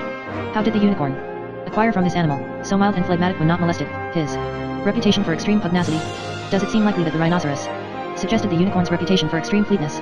With the rhinoceros alone in mind, what sense can we make of Topsell's assertion, founded upon good ancient authority, that the unicorn fighteth with the mouth and with the heels, with the mouth biting like a lion and with the heels kicking like a horse? Again, what is the connection between the rhinoceros and the unicorn of Physiologus, of which we are told that it is like a kid? Finally, how is it possible to identify an animal of such delicacy and refinement as the unicorns with the gross, grunting, slime-wallowing rhinoceros? One hesitates to think of him as related to that beast even in the way that the water lily is related to the mud. Looking for a way of escape from the almost inescapable evidence accumulated above, one recalls that the rhinoceros was not the only one-horned animal known to or imagined by the ancients. Both Pliny and Aristotle believed that the oryx was a unicorn. This animal, as we learn from Oppian's poem on the art of hunting, was regarded in the ancient world as extremely formidable both to man and beast. Although it does not look much like a goat to the modern eye, the ancients, with their loose zoological terminology, sometimes called it that. And certainly it is far more goat-like than the rhinoceros. The oryx, or rather, A bronze figure of one was probably the original of the drawing of a Monoceros preserved in an early manuscript of Cosmas Indicopoulos. The nimble and delicate unicorns of medieval manuscripts are all of the same general kind, that is, they are all vaguely like antelopes. The painted figure of a unicorn found by Sir John Barrow in a South African cave was clearly that of some sort of antelope. The descriptions of unicorns left us by Vardaman, Thevet, Lobo, Francis Magellan's, Caraville, Rupel, and several others suggest the oryx strongly, and in one of these descriptions, that of Magellan's, the same assertions are made regarding the medicinal value of the horn as those with which we are familiar. The horn of the rhinoceros was not the only one with which this superstition was connected, so that de Laborde may be wrong after all in asserting that it was the source of the whole belief concerning the alicorn. Elian tells us that it was a custom of ancient hunters to reserve the oryxes they captured as presents for their kings. Point 2. It will be recalled that we have already been obliged to call in a large antelope of some sort to explain the unicorn of Ctesias. In short, almost if not quite as much may be said for the oryx as for the rhinoceros by one trying to find the source of the unicorn legend. Almost as much has, in fact, been said. Samuel Bochet devoted 20 folio pages of amazing erudition to an attempt to prove that both the riem and the unicorn derive from the oryx, basing his argument upon a firm belief for which he had the authority of Aristotle and Pliny that all oryxes are one-horned. Such are the charming results of studying zoology in libraries. Professor Martin Lichtenstein of Berlin, a far less learned man but better acquainted with antelopes, supported the oryx theory by citation of Egyptian monuments. He reproduced a mural decoration found in the pyramid at Memphis showing 5 antelopes, one of them certainly intended as a unicorn, led by human figures, the whole scene representing a ritualistic offering. In another plate shown by Lichtenstein we see a god with a saw in one hand holding a one-horned antelope by the other, and the suggestion is that one of the horns has just been cut off. The antelope here shown is apparently the small and graceful Dorcas, sacred to Isis, and it is significant, therefore, that in this second plate the god and the antelope stand before that goddess, enthroned. We may perhaps draw the inference that Isis preferred to have her antelopes appear before her with one horn. Although Lichtenstein does not mention the fact, one cannot help remembering in this connection that the early Christians of Alexandria transferred to the Virgin Mary some of the attributes of Isis, the Egyptian Mother of God, and that even the conventional Christian paintings of mother and child are sometimes said to have had this pagan origin. A question grazes the mind whether we have found here the channel by which a heathen superstition was diverted to the uses of Christian symbolism. This question arises with unusual emphasis when one stands before the beautiful painting of the Madonna and Child by Stefan Lochner in the Wallraf Richards Museum at Cologne. On the Madonna's bosom there is a large jeweled brooch which shows in the middle a seated maiden with a unicorn resting in her lap. Here, at any rate, we have a unicorn vaguely simile Hedo which belongs to the country of Physiologus and is in some way related to a goddess who, in spite of her own practice of incest, was regarded as a patroness of chastity. Bochet's argument would have been stronger if he had admitted a possibility that other antelopes beside the large and fierce oryx may have had some influence upon the unicorn legend. The Dorcas is a smaller and more kid-like animal, altogether a more appropriate companion for virgins seated in the woods. As we shall see, both Pallas and Cuvier admit that the oryx may now and then, as a Lusus nafuri, have only one horn, and far more frequent than such sports must be the animals that have had one horn broken off in conflict with their fellows. The most important consideration is, however, that when seen in profile the oryx really seems to have only one horn, a fact to which there is abundant testimony and which anyone can test for himself by visiting a large menagerie. The pertinence of this fact is made clear in a communication that appeared recently in a daily newspaper, referring to the report that the present Duke of Gloucester had shot an oryx in Tanganyika territory. A correspondent writes, the African, even when he is a professional hunter, is not anything of a naturalist. One day a man passed me carrying in the manner of a scepter or wand of office a long, straight horn. I asked my African companion about the horn and was assured that it was a very rare trophy indeed. It came off a great antelope that was only to be found, and then but rarely, in the desert country far to the north. When I asked whether the owner would not be better off with the 2 horns instead of with only half a pair, my companion said that the remarkable beast which provided the horn carried only one. Some time later I moved to a part of the country where oryx were to be found. The animal is a very shy beast, not easy to approach from a distance, and especially when broadside on. He certainly appears to have only one horn. Moreover, the first I saw head on had, in fact, only one horn. But when I managed to drop that oryx and looked him over I found that, though the beast had only one horn, he had 2, there was a stump of the second, just where one would expect it. Male antelopes at times bicker with one another, and they do it with their horns. One can hear the rattle of them as their wearers battle together. In a bout of the sort the long slender horn is apt to snap off, and that, no doubt, was how the single-horned oryx came to be. Perhaps it was by some such means that the fabulous unicorn found its way into heraldry. Discoveries of this sort are made many times before they become common property. Sir William Cornwallis Harris made much the same remarks about the oryx 70 years ago, but with important variations. His passage, though wretchedly written and full of errors in statement of fact, deserves partial quotation. Romance, says he, aiding the skillful hand of nature with her richest embroidery, has succeeded in investing the group to which the oryx belongs with a degree of interest that few other quadrupeds can claim. The figure of the renowned unicorn can be seen traced in all the ancient carvings, coins, and Latin heraldic insignia, and from our earliest childhood the form of that fabled animal has been made to occupy so prominent a place in our juvenile imaginations that, arriving at years of discretion, we are still almost tempted to regard it as a creature having actual existence. Of all the whimsies of antiquity the unicorn, unquestionably the most celebrated, is the chimera which has in modern ages engrossed the largest portion of attention from the curious. The alterations required to reduce the African oryx to the standard of the heraldic unicorn are slight and simple, nor can it be doubted that they have been gradually introduced by successive copyists, the idea of the single horn being derived from profile representations of that animal in has relief on the sculptured monuments of ancient Egypt and Nubia. Excepting in the position and forward inclination of the horn, the cartizan of the ancient Persians, figured on the monuments of Persepolis and described by Aelian, tallies in every respect so exactly with the Algazel or North African oryx as the latter would appear in profile, with the straight and almost parallel horns precisely covering each other. That little question can exist as to that animal having furnished the origin of the design. Accident may indeed have contributed to strengthen the opinion, once conceived, of the existence of the monocerine species, for it is well known that among the savage tribes of Africa the art of twirling, carving, and otherwise adorning the horns of their domestic animals was carried to a singular extent, the most fanciful forms being imparted and the two even sometimes twisted together. It is, however, unnecessary to look beyond the ignorance of the luminary and the credulity of the describer, satisfactorily to trace the progress of the whole delusion. Both the oryx and the wild ass inhabit the same regions and possess in common the essential attributes of figure, color, and carriage. Nor is it at all unlikely that the mutilation of individuals of the first named species, by the fracture of a horn, may afterwards have tended to strengthen the belief derived from these imperfect representations. Such would appear to have been the origin and progress of the fable of the unicorn, from its foundation in ancient Persia to its diffusion over the whole of Western Europe, and such, at the present day, is the figure of the fictitious animal forming the sinister supporter of the royal achievement of England. The author's painting of the oryx which accompanies this text is more convincing than the text itself. Already it begins to appear that the difficulty in finding the source of the unicorn legend does not lie in poverty of materials or lack of plausible theories. Quite as convincing an argument can be made for the oryx as for the rhinoceros, indeed a somewhat better one by the test of Physiologus. And either argument looks cogent and final when separately considered. From this fact there seem to be three possible inferences: that the two bodies of belief grew up independently, that the beliefs relating to one of the two animals have been transferred to the other, that both legends are derived from a body of belief lying farther back in time. The first of these possibilities seems to me so nearly impossible that I shall waste no space upon it. The second, although certainly arguable, presents numerous difficulties which I think could not be overcome. One can hardly think, for example, that the medicinal attributes of the rhinoceros could be transferred to the antelope without the transfer of some of its more obvious physical characteristics, of which the unicorn of Physiologus and of Europe is entirely devoid. Neither does it seem probable that the great prestige of the unicorn and of the treasure of his brow could have been derived from either of these animals. We are left, then, with the third possibility, that the rhinoceros and oryx legends are indeed related, though not in the sense that one is the parent of the other. They have a common ancestor. Some greater unicorn looms behind them both. We must continue the quest. It was said of Cuvier that he could reconstruct the skeleton of a prehistoric animal from a single knuckle bone, and there is just a possibility that the popular imagination has built up the unicorn out the various items of his legend and of what may be called his character alone, for these are obviously products of fancy, but his physical aspect on the basis of a horn, which never grew on his brow. A remarkable horn, or an object everywhere so-called, did certainly attract much attention in the Middle Ages, and there can be little doubt what sort of object this was. Representations of it in medieval manuscripts show that it had precisely those anfractuous spires and cochlear returnings which I see in the ivory stick on the desk before me, and which are to be found in no other natural object. This ivory stick is perfectly straight, suggesting that it grew single and alone, as indeed it did. As I have already said, the Italian word licorno, the horn, was almost certainly made at a time when the object was regarded as independent and no origin for it had been imagined. The rather awkward extension of this word to name the beast from whose brow the horn was supposed to spring suggests that the animal was deduced from the horn. If this could happen in Italy during the Middle Ages, it may have happened elsewhere and much earlier. We do not know for how long such objects as mylicorn have been familiar in Mediterranean countries, but the commercial history of the race that chiefly pervade them stretches back for a very long time. Furthermore, it is not necessary to this conjecture that the kind of horn before me and no other should have always served to suggest the unicorn. There are several horns, particularly those of certain antelopes, so straight and apparently independent as to suggest, when seen singly, that they grew alone.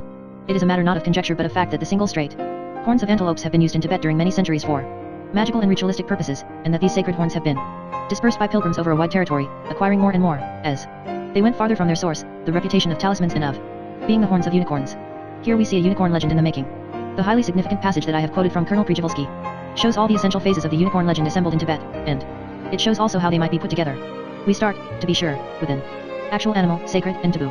Its blood is thought to be medicinal, its long straight horn is used by priests in necromantic and religious rites, it has some sort of symbolism. In this same region there has been, since the time of Genghis Khan and probably for very much longer, a belief in one-horned antelopes. The priests who use the horns in divination may know that they grew in pairs, although they use them singly, but the pilgrims who buy these horns and carry them into the surrounding districts are probably not aware of this. At a distance from the distributing center everyone is convinced that they are the horns of unicorns. The representations of salesmen praising their wares tend to increase belief in the magic powers of the horns, and this belief grows as it spreads west and east. Tibet lies between Persia, from which we get our first notices of the Western unicorn, and China, which has a highly developed unicorn legend not of native origin. Tibet was included in the India of Pisias. Why should we look farther for the sources of the unicorn? There is a possibility, however, and one that must not be ignored, that unicorned animals actually exist in rare instances as lusus naturae. This possibility was urged by Peter Simon Pallas, one of the most competent zoologists of the 18th century, who believed that the legend of the unicorn sprang from chance encounters with such one-horned sports.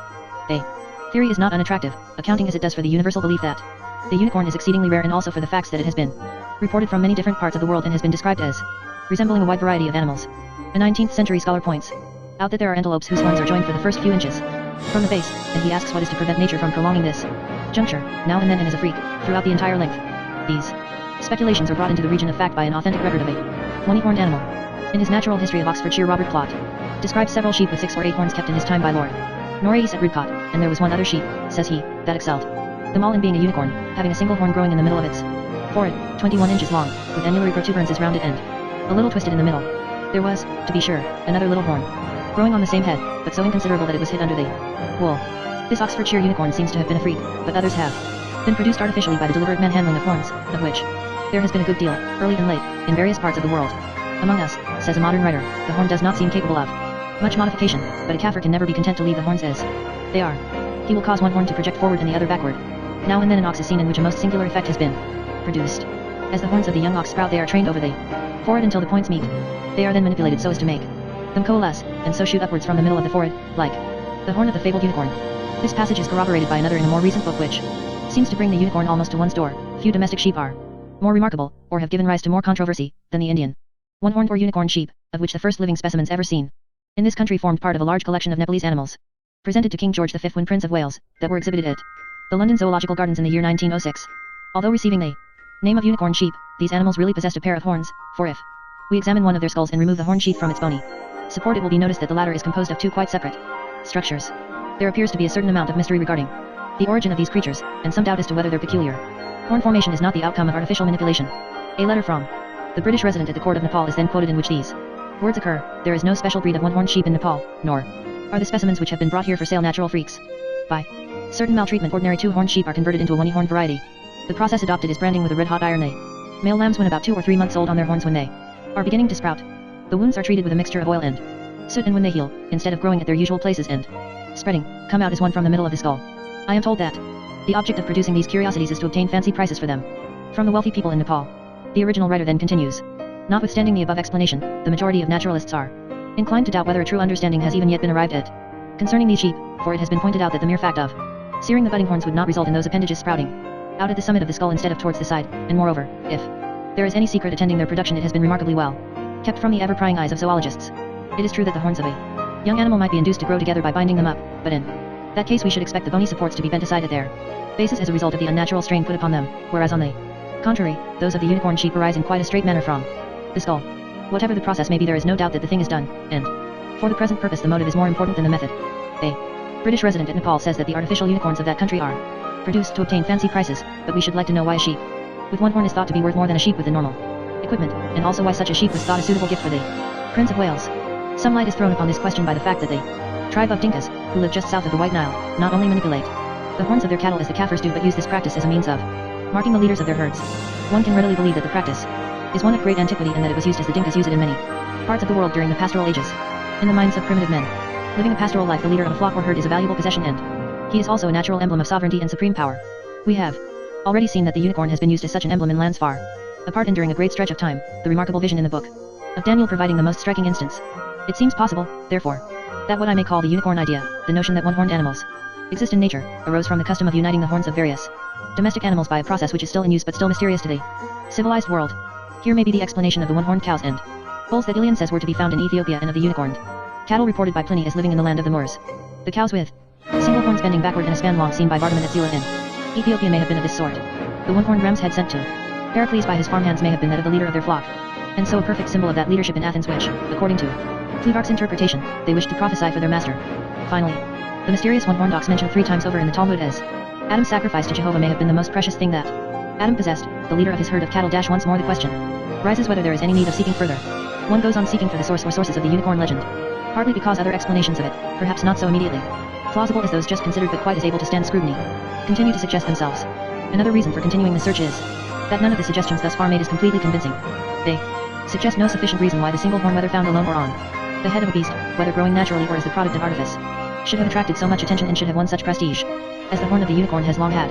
Even if we accept one or all for this, 2 is possible of the suggestions put forth above, we feel that they are not primary or fundamental because they do not explain the strange fascination exercised by Unice or Nighty, if I may venture the neologism, upon the mind. They require explanation in their turn by something lying behind and towering above them all. Among the ruins of the Palace of 40 Pillars at Persepolis, on the left-hand side of the western staircase constructed by Artaxerxes III, there is a bas-relief showing the figure of a lion with teeth and claws fastened upon a One-horned animal of uncertain species resembling at once a bull, a large antelope, and a goat. 3 other treatments of the same subject are found. In the corresponding positions, the figure of the unicorned animal varying slightly from one to another. During the last century and a half these bas-reliefs have been studied minutely by many competent scholars, and the suggestion has been made repeatedly that they may have some bearing upon the problem of the unicorn. No purpose would be served by a full survey of this extensive literature. I may say, however, that there has been much discussion concerning the species represented by the unicorn, some contending that it was intended for a goat, others that it is an antelope, and still others that it is certainly a wild ass. For my own part, dependent as I am upon the numerous photographs and drawings, I am chiefly impressed by the confidence in his own opinion displayed by each of the contenders, for it seems obvious to me that the animal was intended by the sculptor who could be realistic enough when he chose, judging from his line, to represent a composite beast in which ass and goat and antelope and bull were included. One of the most interesting of the conclusions upon which there is fairly general agreement is that Ctesias was influenced by these figures in writing his description of the unicorn. There seems to be no reason why we should not accept this opinion, provided that we see how little it signifies. Ctesias probably saw the bas-reliefs and others like the Metsusa, and one cannot say that his one-horned onager is utterly unlike the rather nondescript animal of the Persepolis sculptures, but he certainly did not derive from these figures his precise ideas about the colors of the horn and of the astragalus, about the use of the horn by Indian princes, or about the unicorn's habitat and characteristics. From the bas-reliefs of Persepolis he could have got little more than a belief that there existed somewhere on, why not in India, the home of wonders, a beast vaguely resembling the wild ass that he had seen in Persia, but, unlike the local variety, furnished with a single horn. For the appearance and properties of this horn he would have had to inquire elsewhere. Ctesias may well have accepted these figures as those of unicorns, but did the sculptor intend that they should be so understood? This is a question which one would suppose that any thoughtful person sitting down before the present problem would try to answer first of all, but on the contrary the question is not even stated or grazed for over 100 years by any of the writers engaged in the main discussion. Niebuhr, Rode, Kerr Porter, Heron, Lassen, and Robert Brown all tacitly assume that all representations of animals in ancient sculpture that look like unicorns were intended as such. This strange ignorance or ignoring of an obvious art convention vitiates some of their results and weakens confidence in their powers of observation. The statement is often made that the artists of Egypt, the Euphrates, and Persepolis knew nothing of perspective, and that they always showed 2 legs for 4, 1 ear and 1 horn for 2, through sheer inability to represent the 3rd dimension. This statement is untrue. There was an artistic convention which grew up, probably, before the technique of representing perspective was mastered, allowing the artist to show 1 horn or ear instead of 2 when representing animals in profile, but this convention was by no means universally followed, and the fact that ancient artists were not consistent in observing it lends some excuse to the enthusiasts named above who found unicorns everywhere in ancient art, on coins and seals and gems as well as in sculptures, somewhat as Sir Thomas Brown found quincunxus. The fact that the sculptors of the ancient world sometimes showed 2 horns in representing animals in profile must not be taken as proof that, when they showed only 1, they had in mind an actual unicorn. Far more important for our purpose than the sculptor's intention, however, is the effect of his work upon the public mind, the interpretation put upon it by ignorant laymen. We have just seen that several acute modern scholars, most of them students of ancient art, were convinced that the one-horned figures of Persepolis were intended to represent unicorns. If this was true of them, what are we to expect of ignorant men, for whom graphic and plastic art is always a record of actuality? Millions of ignorant men saw the unicorn bas-reliefs at Persepolis and Susa, and millions more saw others almost exactly like them at Nineveh and Babylon, for these figures, like almost everything else in Persian sculpture, were derived from the remote Euphratean past. If these millions had not believed in unicorns before they saw the figures, we may be quite sure that they did believe after they had seen them. Whatever the original artists meant to do, this is a part of what they accomplished. Either they corroborated an already existing belief in the unicorn, or else they gave the first hint leading to that belief. Those who doubt whether this is possible will do well to read Jean Walkland's Merville's D End, in which it is perfectly evident that the Sehunded men, the horned women, and the griffins with lions' paws, all regarded by the 15th century author as actual creatures, derive ultimately from the symbolic monstrosities of Indian religious art. It has even been suggested, quite credibly, that the griffin itself was the imaginative creation of Indian tapestry workers, and that the Greeks, seeing these tapestries at the court of Persia and elsewhere, thought the figures on them represented real animals and described the animals in words as best they could. The fact that esoteric symbols are constantly subject to exoteric interpretation, that symbolic images are almost everywhere regarded by most people as idols and these idols as physically present deities, is familiar to every student of the history of religion, and purely artistic representations of animals, if indeed there were any such in the times of which we are speaking, were subject to similar misinterpretation. We have seen that Arabian travelers, finding certain figures carved on rhinoceros horn, thought that they grew naturally in the horn, and that when Sir John Barrow, a highly educated traveler of the 19th century, found in South Africa a cave painting of an antelope showing only 1 horn, he could only infer that one-horned antelopes must exist in nature. The numberless millions of Persepolis in the Euphrates Valley, who lived all their lives with powerful representations of one-horned animals constantly before them, may have been no more intelligent and cautious and critical. Not only on the great public monuments were such apparently one-horned animals to be seen, figures of them were spread broadcast through the known world by the constant use of them on seal cylinders in Persia, Assyria, Babylon, Chaldea, and Elam. The spread of these cylinders was not confined even to the wide territory in which for many centuries they were in daily use, for the figures upon them, impressed on tablets of clay, were employed to identify and protect personal property, so that they must have had a dispersion similar to that of modern trademarks. Almost indestructible by weather, seal cylinders made over 4,000 years ago lasted on into a time when the symbolism they at first conveyed was quite forgotten. Everywhere they went, and they went everywhere they suggested the existence of one-horned animals, and they suggested also that these animals were in some way highly important. If there had been no belief in the unicorn before the use of these emblems on seal cylinders or independent of it, they alone would have been sufficient to suggest and develop such a belief. But the unicorn, like Das Huig Wavlik, lures us on and on. Although it seems likely that faith in the animal was corroborated by seal cylinders and profile figures in bas relief, I should be sorry to think that his first emergence wore such hues of hap and hazard, that he was born of a mere blunder. If the facts point to that conclusion, we must of course accept them, but I am not sure that they do. I venture to suggest that the ignorant millions of Persepolis and Nineveh and Babylon might have been justified and right in accepting these figures as representations of unicorns, and that the artists who made them intended that they should be so accepted. I am well aware that this suggestion is counter to expert opinion. Early writers upon the one-horned figures at Persepolis and elsewhere assumed unanimously, as I have said, that they were always intended to represent unicorns, and later writers have assumed with the same unanimity that they never were. The second assumption seems to me hardly less hasty than the first. No one doubts that there was a widespread and long-enduring artistic convention by which one horn was commonly depicted to represent two. But this convention was often ignored, and furthermore its existence does not prove that none of the animals represented as unicorns were ever intended as such. Conclusive evidence of a pre-Disian belief in the unicorn would be given by a full-face figure dating from before the time of Disias, and showing only one horn, but I am not aware that such a figure exists. We can do fairly well without it. Strong probability that the unicorn legend is older than Disias and older than the Palace of 40 Pillars is indicated by many of the facts already discussed, but there is no need of resting the present argument upon anything in the slightest degree uncertain. It can be shown that animals clearly described as unicorns held a high position in the religion of Persia. The basic idea of Zoroastrian religion is an intensely conceived dualism, worked out in the moral sphere as a perpetual conflict between forces of good and of evil, captained respectively by the primal gods Ormuzd and Ahriman. The forces comprise and the struggle involves not human beings alone, but the whole animal creation, part of which is regarded as belonging to the god of virtue and light, part to his rival. All the creatures or servants of Ormuzd consider it their highest duty to cherish others of their own kind, and to destroy the creatures of Ahriman. The division of the animal kingdom into pure and impure creatures is made, of course, according to the utility or hostility of different species to mankind. Thus the horse and the ass stand high among the servants of Ormuzd, but highest, king and progenitor of all, is the bull. The chief of the impure animals is either the marti-jor or the lion. In many primitive beliefs, probably in most, the snake is of good omen, primarily because a need is felt of placating it, but Zoroastrianism shows what seems to most modern minds the natural attitude in regarding it as evil, at war with all pure animals, who kill it when they can. In the sacred writings of Persia there are several references to an animal of Ormuzd's creation that is of utmost importance to the present problem. The context of one of these, a passage almost modern in feeling, brings together for adoration the beneficent forces and elements of nature, and then come the words, we worship the good mind and the spirits of the saints and that sacred beast the unicorn which stands in Vaurukasha, and we sacrifice to that sea of Vaurukasha where he stands. In another context, not unlike the sanitation chapters in Leviticus but on a much higher level, there is mention of water polluted by the creatures of Ahriman, that is to say, presumably, stagnant water, always mysteriously dangerous in a country such as Persia. But Ormuzd has provided against this danger, for the three-legged ass sits amid the sea Varkash, and is to water of every kind that rains on dead matter. When it arrives at the three-legged ass he makes every kind clean and purified with watchfulness. The most important text reads thus, regarding the three-legged ass they say that it stands amid the wide-formed ocean, and its feet are 3, eyes 6, mouths 9, ears 2, and horn 1. Body white, food spiritual, and it is righteous. The horn is as it were of pure gold, and hollow. With that horn it will vanquish and dissipate all the vile corruption due to the efforts of noxious creatures. When that ass shall hold its neck in the ocean its ears will terrify, and all the water of the wide-formed ocean will shake with agitation. If 0 three-legged ass, you were not created for the water, all the water in the sea would have perished from the contamination which the poison of the evil spirit brought into its water through the death of the creatures of Ahura Mazda. These passages throw at least a glimmer of welcome light upon more than one aspect of the unicorn problem. Here we have an ass, although a supernatural and symbolic and celestial one, with a single horn, and that horn when dipped in water is thaumaturgic in its power against poison. Disias, physician to the court of Persia, may have had something other than travelers' tales and bas-reliefs to work upon in his account of the one-horned ass, and in any case he was not the inventor of the unicorn. That animal has now definitely escaped from human records into timeless myth. It will be recalled that after a laborious effort to explain the unicorn's water-conning trait in the terms of medieval theories of medicine I was obliged to abandon that problem, promising, however, to return to it later. The tentative explanation advanced at the end of the 5th chapter gave no clue, as I said, to the reason why the water is poisonous, and it did not include the other animals which, in nearly all versions of the story, wait beside the water for the unicorn's coming. The Bundahi suggests unmistakably that the water is poisonous because the impure creatures of Ahriman have in some way made it so, and it makes clear also that the animals waiting beside the water are the pure creatures of Ormuzd, expecting the advent of their champion and preserver. Lest there should linger any doubt that the three-legged ass of the Bundahis and the unicorn of Europe are of the same stock, let us place beside the third quotation just above, the account given by John of Hesse of the water conning which he says he saw beside the bitter waters of Mara.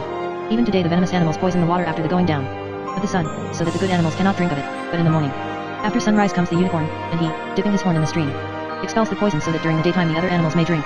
This is the unicorn of Europe in his most characteristic action, but this is precisely the action also of the three-legged ass. John of Hesse even speaks of Animalia bona and Animalia venenosa exactly as though he were a Zoroastrian worshipper of Ormuzd instead of a Christian priest, and it would be hard to find a stranger tangle of cultures and beliefs than his Christian use of an ancient Persian symbol to illustrate and enforce a Hebrew tale. How glibly we talk about melting pots as though they had been invented In our own day, with every wish to avoid the appearance of dogmatism, I cannot even pretend to doubt that the horned ass of the Bundahis and the unicorn of the West belong to the same tradition. But here we seem to have come, at last, to something final. I cannot trace the three-legged ass that is the unicorn, with a less euphonious name to his origin, for he fades into the clouds of mythology and the distance blots him out. One may say that he bears some resemblance to the horned horse of Indra and to the snake-killing horse of Pidu, but these surrogates, if such they are, merely take him farther away. So little is known and heard of him in Persian literature that he is probably an importation from another culture, and it seems likely that his legend is older than the Avesta. James Darmstadt regards him as one of the many personifications of the storm cloud, and so considered by the people of a thirsty land, a beneficent creature and a serpent killer. Angelo de Gubernatis identifies him with the Gandharps of Hindu myth who guard the sacred Soma in the midst of the waters. However this may be, the Sea of Barkash in the midst of which he stands represents either the ocean as contrasted with the Persian Gulf, or else, more probably, the waters of the firmament. He is called three-legged for purely symbolical reasons, either because he is supposed to stand on air, earth, and sea, or because his reign is to endure for 3 Zoroastrian ages. As the guardian of the pure animals and chief antagonist of Ahriman, he is usurping the position of the primitive bull which, according to the Avesta, is at the head of Ormuzd's creation. This usurpation carries one's thought back to the long controversy over the question whether the one-horned animal of the Persepolis bas-reliefs was intended to represent a bull, a goat, or an ass. Possibly the sculptor intended that it should represent all 3 of these and stand for the entire animal kingdom of Ormuzd. The pollution in the waters which the three-legged ass is said to destroy or disperse by dipping its horn need not be taken literally, for the myth is symbolic in every detail. It may represent the darkness of night, dispersed by the first beams of dawn or by moonlight. It may stand for drought overcome by the golden horn of the lightning. Ultimately, however, it is an emblem of evil overcome by good. Like the unicorn of Europe, the three-legged ass is a symbol of purity and a champion of those oppressed by the devil. In him the Christian makers of Physiologus had ready to their hand a perfect emblem of a savior sent into the world for the healing of the nations, and the fact that they chose instead of this the trivial and inept tale of the virgin capture merely shows again how puerile they were. But perhaps they were not given the choice, for the Persian tale may have been one of the very few myths and legends that were never heard in Alexandria. It is natural to suppose that the three-legged ass must have been a glorification of some actual animal, perhaps the onager of the Persian plains. And if that were so, he would not stand at the end of our quest but would be merely another point of departure. His attributes, however magnified, would be those of some terrestrial creature which we should feel obliged to find. Fortunately for the present investigation, the mythopsic fancy did not work in this way.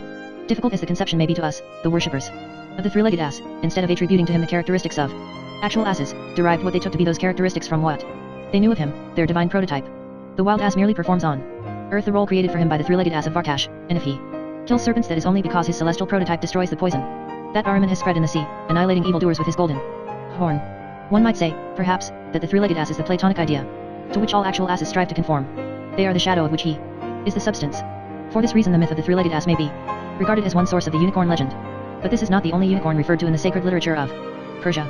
We are told that the race of goats is divided into 5 orders, of which sheep-goats form the second, and that these are subdivided into 5 kinds. The second of which is the Koresk, which has one great horn and dwells upon separate hills and takes its pleasure there.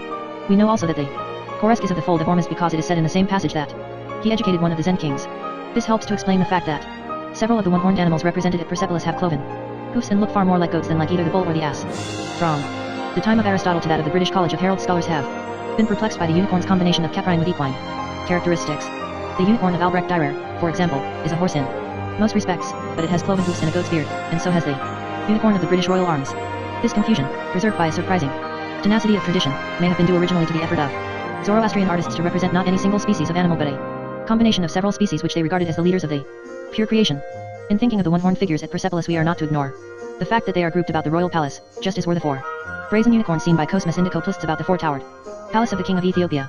The king of Persia was regarded as the general overseer of the realm of Ormad, and it was natural that his chief lieutenant, the king of pure beasts, should be associated with him. A relationship between unicorns and royalty is brought out again by the fact just mentioned that one of the Zend kings was reared by a Koresk. It may be implied by the symbolism of the Persepolis bas-reliefs, for we find that the same animal closely resembling a lion but possibly intended to represent the Mardi Chor as well, which is seen springing upon the unicorn. In some scenes it's shown in others fighting with the king, who drives a sword through his body. Heron and Porter would have us believe that this familiar group was originally intended merely to exhibit the king's prowess as a hunter. To me it seems symbolic of the final victory of Ormuzd, just as the other scene represents, I think, his temporary defeat. The sculptors would scarcely have dared to show the king overcome even by the powers of darkness, and this may be the reason why they used his animal representative for the first scene, but it was natural that he should appear in person when victorious. In any case, the king here takes the place of his chief subaltern. Even at Persepolis, kings and unicorns stand side by side, reminding one of the phrase recurring so frequently in the bestiaries, they lead him to the palace of the king. The 4 brazen unicorns seen by Cosmas about the palace in Ethiopia may have been stationed there primarily as symbols of sovereignty, but it is probable that they had another more important function, that of guardians. For this belief I can advance no coherent evidence, yet I am more confident of it than of many assertions that I have documented heavily. I might show that the seal cylinders on which apparently one-horned animals were so frequently represented were used not as trademarks and substitutes for Signatures only but as amulets, and I might speak of the human heads of stone equipped with formidable single horns that are set up at the corners of Chinese houses to keep away demons. In Italy to this day single horns set in heavy blocks of wood are placed against open doors, and I have seen in Italy 3 little bronze unicorns made and used for the same purpose. A dozen such parallels and examples would not amount to proof, but they may produce conviction. Recent excavations have shown that almost every private house in Nineveh and Babylon was protected against invasion from the unseen world not only by charms and ritual but by symbolic figures of various kinds buried in the floor or placed above the lintels. Now the king's house needed special attention because he bore the brunt of every attack from the forces of evil, and whatever harm came to him was a national calamity. Here I think we find a hint for the explanation of the colossal stone bulls that guarded the palaces of Assyria, bulls with human heads and faces of majestic power. The unicorn belongs with these, as the one-horned bull protects the herd of which he is the leader, and as the three-legged one-horned ass protects the pure creation, so the unicorn protects the king and thereby the people. He is a devil fighter. Thus far we have paid no attention to the total scene, represented 4 times over in great prominence at Persepolis, in which a beast resembling a powerful lion attacks an apparently one-horned animal probably intended, as we have seen, to stand for the ass and goat and bull, consciously begging several questions at once. I shall call these animals the lion and the unicorn. The delineation of their conflict was remarkably popular over a great extent of territory and of time. One sees it continually and with only slight variations on cylinder seals of Babylon and Assyria, on coins of Mycene, and on objets d'art of uncertain origin that were spread through Europe and Asia during the Middle Ages by Scythian traders. The inference is that it had more than a decorative value and was widely recognized as a symbol. But a symbol of what? Here and there in the unicorn literature of Europe one finds references to a clever ruse employed by the lion in capturing unicorns. Little is made of this story because it has not the sanction either of Physiologus or of the Greek and Latin authorities, and as it has no Christian significance it seems to have been crowded out by the story of the virgin capture, yet it may be much older than the holy hunt allegory and may have served for ages as a religious symbol in the East. Several European writers assert that this story was first told in a letter written in Hebrew by the king of Abyssinia to the Pope of Rome. This seems at first a rather obscure reference, and one has not much hope of discovering the letter referred to in the voluminous correspondence of the Holy See, but a little reflection breeds a little encouragement, and one turns again to the celebrated letter of Prester John, which may be read, if not in Hebrew, in every important language of Europe. Halfway through the French version upon which I happen to pitch occur the words, item saches. Quen nostra terre sunt les licornes qui ont sur le front un corn tout. Soulmont, and Nya and touts manners, c'est assez voir de verden wars and aussi. De blancs. Et oxys and le lion ocum fois mais les lions les oxysent molt. Settlement, car quant la licorne est la lse met du cost dung arbre and le lion va entour and la licorne le quid frappe de sa corn, and el frappe l'arbre de. Si grant for 2 quel ne put oster, a donc le lion la Tuesday. The Latin original of this passage seems to have been the source of all later European versions, such as that of Edward Topsell, who says of the unicorn, he is an enemy to lions, wherefore as soon as ever a lion seeth a unicorn, he runneth to a tree for succor, that so when the unicorn maketh force at him, he may not only avoid his horn but also destroy him, for the unicorn in the swiftness of his course runneth against a tree, wherein his sharp horn sticketh fast. Then when the lion seeth a unicorn fastened by the horn, without all danger he falleth upon him and killeth him. Although this story never took deep root in Europe, it had sufficient vitality to spring up there, with variations, in the literature of the people, as we see in the following tale. Before you win my daughter in the half of my kingdom, said the king, you must accomplish yet another heroic deed. You must capture a unicorn that is at large in the wood and doing great harm there. The tailor took a halter and an axe and started for the wood, telling the party that was with him to wait outside. The unicorn came in sight immediately, and made for the tailor as if to gore him without ceremony. Steady, steady, cried the tailor. Not so quick. He stood still and waited till the animal was quite close, and then sprang nimbly behind a tree. The unicorn made a frantic rush at the tree and gored it so firmly with his horn that he could not get it out again, and so was caught. Now I've got you, my fine bird, said the tailor, coming from behind the tree. He put the halter round the beast's neck, cut its horn out of the tree, and when all this was done led the animal home to the king. If this has always been an idle and meaningless tale, then it is a very strange one. It is so odd, so unlikely to occur to the free excursive fancy, that one suspects a symbolic significance. But what significance can this question be connected with that other, which we have left in suspense, concerning the symbolism of the lion and unicorn Basrives at Persepolis, and their innumerable congeners? They too present a version of the lion capture story, although they show, perhaps because of the limitations of plastic art, only the denouement. We may be able to answer the two questions together more easily than we could either one of them separately. As I have pointed out, the one-horned figures at Persepolis were imitations, both in subject and treatment, of others at Nineveh and Babylon. These in their turn were by no means original, for recent diggings at Ur of the Chaldees have shown that precisely the same conventional treatment of horned animals and the same interest in them that we have seen at Persepolis existed as far behind Persepolis in time as it lies behind us. On the lid of a toilet box found at Ur there is worked in gold and lapis lazuli exactly the same subject as that presented in the gigantic bas-relief under the staircase at Persepolis, a lion gripping with teeth and claws the hind quarters of a one-horned beast. A shell plaque of amazing delicacy in this collection shows 2 one-horned goats standing back to back on either side of a tree, and another shows a creature with the body of a goat and the head of a man, in profile, and one-horned, with a foreleg thrown over the shoulder of a similar monster seen full face and with 2 horns. Looking at these objects from the city of Abraham, one realizes that, beautiful as they were produced in a time long antecedent to any nonsense about art for art's sake, and were certainly not intended as mere ornaments. Each of them had a meaning and was a compact symbol or metaphor in a language now lost to us. That meaning was evidently an important one, for the pattern or theme of the lion and unicorn conflict can be shown to have endured in art for at least 2,500 years, and that of the two unicorn goats on either side of the tree for somewhat longer. Is it possible to make a plausible guess at the meaning these objects had for their makers?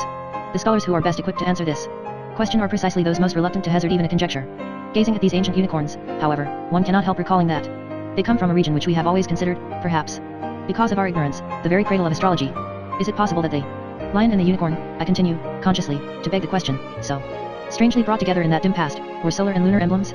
Well aware as I am of the bad reputation earned for all such theories by the wild excesses of the solar myth-humorizers of the 19th century, I am willing to give this possibility its chance. That there is some kind of connection between the moon and the unicorn is not a theory but a fact. To be convinced of this one need scarcely look farther than the miserere seat in the parish church of Stratford-on-Avon, which shows the figure of a unicorn with a crescent moon over its head.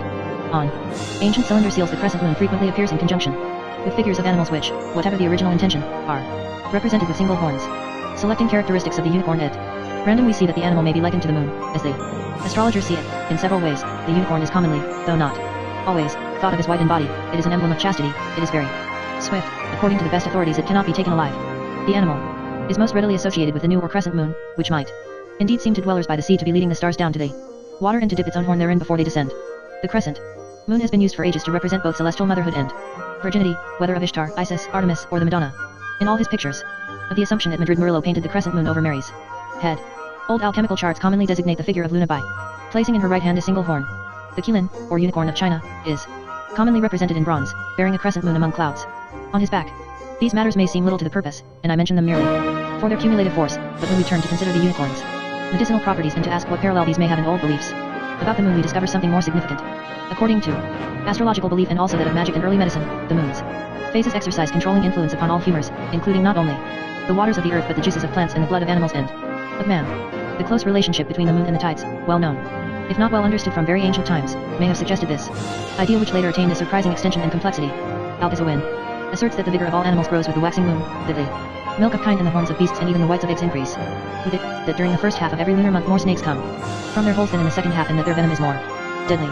He recounts also the belief, still current in rural England, that trees planted in the waning moon seldom come to any good. Physicians of the Middle Ages foretold the results of illnesses and regulated their treatments with constant attention to the moon's phases. But this mere swaying and increasing of tides and humors by the new moon, although it has intimate connections with medical theory, does not bring us closer to the unicorn's magic power of dispelling poison. For the parallel to that, we must look to another astrological belief. It was thought by early astrologers, and therefore by most educated Europeans of 4 centuries ago, that the moon, either by virtue of its proximity to Earth or by the swiftness of its course, purifies the air of the noxious vapors supposed to rise from the earth during the night. The belief in these poisonous fumes, which correspond to the venom of Ahriman in the Bundahi's myth and to that left floating in water by serpents in the unicorn legend, is still strong enough to keep tightly closed at night the windows of 3 houses in every 5 throughout rural England, Europe, and America. But the faith in the moon's purifying power does not seem to have survived. That faith was destroyed, apparently, and the moon came to be regarded as positively unwholesome in her influence, by the same turn of thought that made many theorizers regard the unicorn's horn, once the very emblem of purity, as essentially poisonous. At first the moon's effect in dispersing noxious vapors was explained partly by the speed and proximity of her course, which enabled her to fan the air and keep it in motion, and partly also by reference to her essential purity. As Albumaysar saith, the moon cleanseth the air, for by his continual mevange he maketh the air clear and fine. And su yf mevange of the spura of the moon were not the air should be corrupt with the icanus and infection that should come about drawinge by net of vapors and moistures, that greed corruption should come thereof. 69. The more common and less learned view of the ancient world was, however, that the moon acted upon poisons by simple antipathy, she herself remaining pure. By the time of Ptolemy the geographer this opinion seems to have changed, in accordance with changes going on in medical theory, and the moon's effect upon noxious vapors was attributed to her sympathy with them. It was apparently ascribed to the high potency of poison in her own essence, which enabled her to draw all lesser poisons into herself. Using the jargon of later times, her action was no longer explained by the principle of allopathy, but was regarded as homeopathic. For a long period, however, the two explanations overlapped and were used alternately as occasion served, just as they were in discussions of the alicorn's medicinal action, and just as a modern physician may turn from one theory of medicine to the other with no feeling of inconsistency. We may surmise that the shift was not due so much to passage of time as to differences of latitude and climate, for the moon has always seemed beneficent and pure in the southern lands from which astrology came, but in northern countries it has usually been thought unwholesome, sinister, dangerous, while remaining unquestionably therapeutic. The pertinence of all this to the problem now in hand, whether the moon and the unicorn can be in any way identified with each other, is made clear by Ptolemy and 2 of his commentators. We are told in Ptolemy's Tetrabibline that the chief influence of the moon is exercised upon humors, and that it is able to wield this influence because it is nearer to the earth than other heavenly bodies, and so can draw vapors from the earth into itself. In another place the same author remarks that the moon is saturated with the exhalations of the earth. The Arabian astrologer known to Europe as Albumaysar doubted these assertions, holding that the earth's vapors cannot rise higher than 16 stadia less than 2 miles, and that the moon is considerably farther away than that.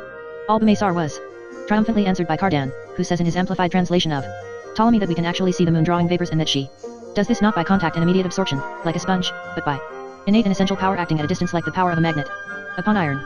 In other words, her action is due to her forma, and is exactly analogous to that attributed by Andrea Bacci to the Alicorn.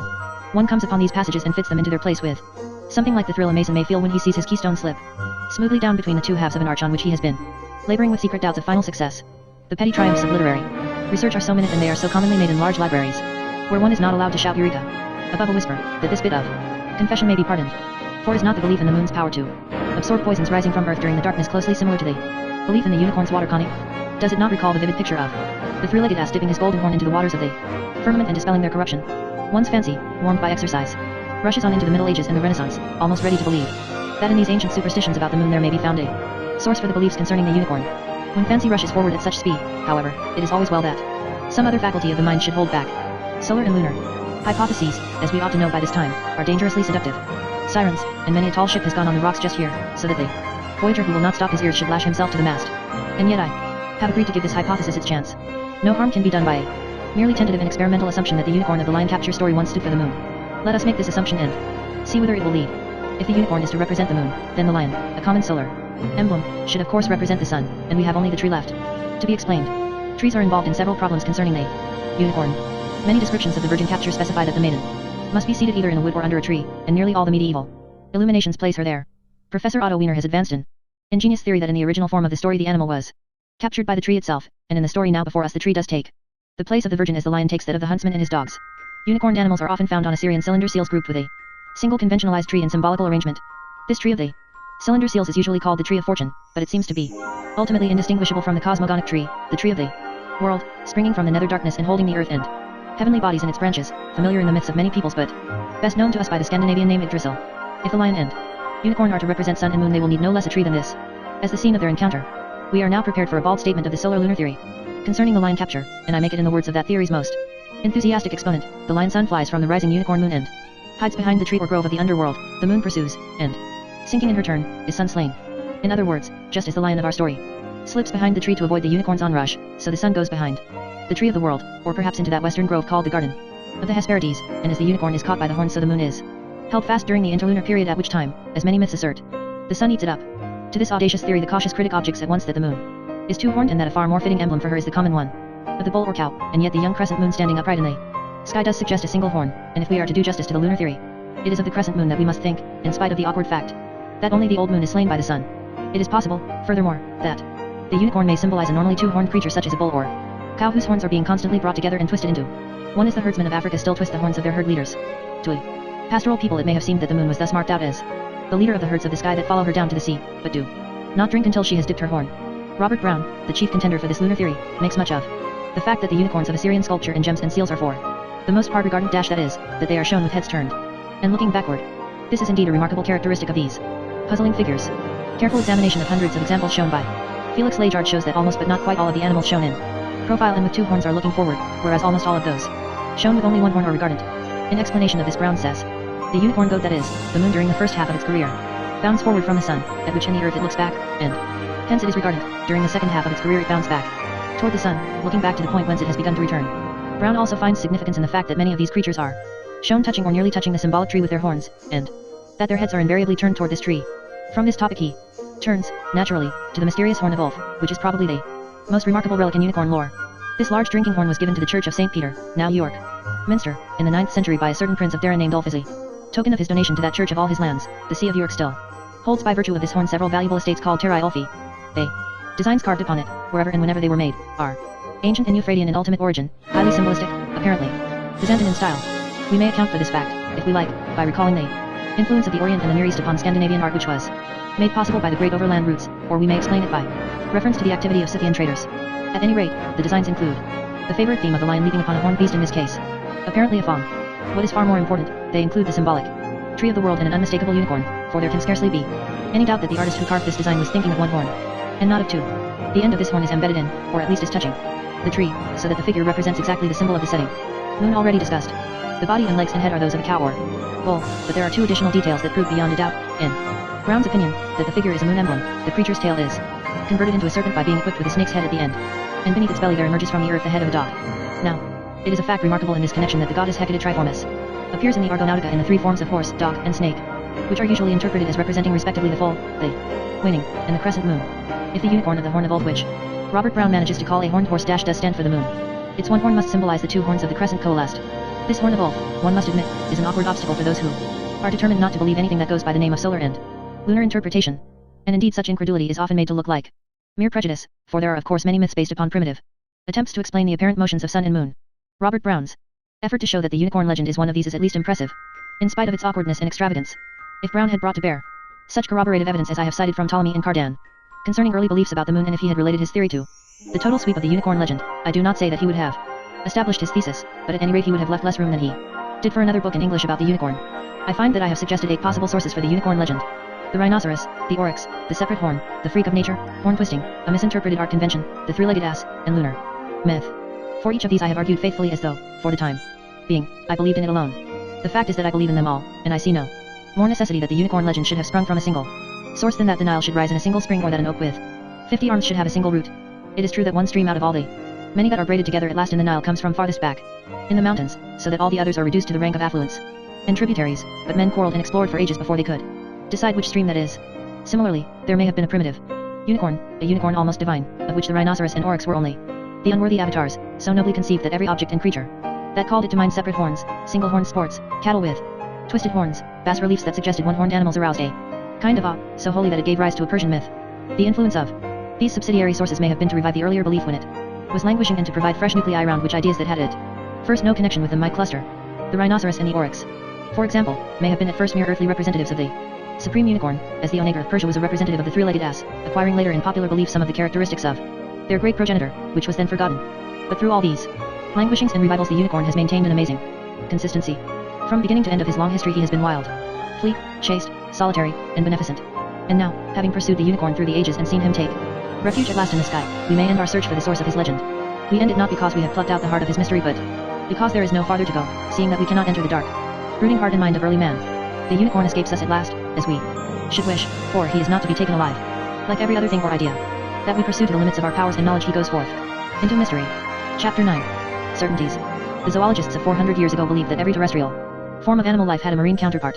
When men began to think, in the 17th century, that the land surface of the globe had been fully explored and yet no unicorn was anywhere discovered, it was natural, therefore, that they should seek the animal beneath the ocean waves.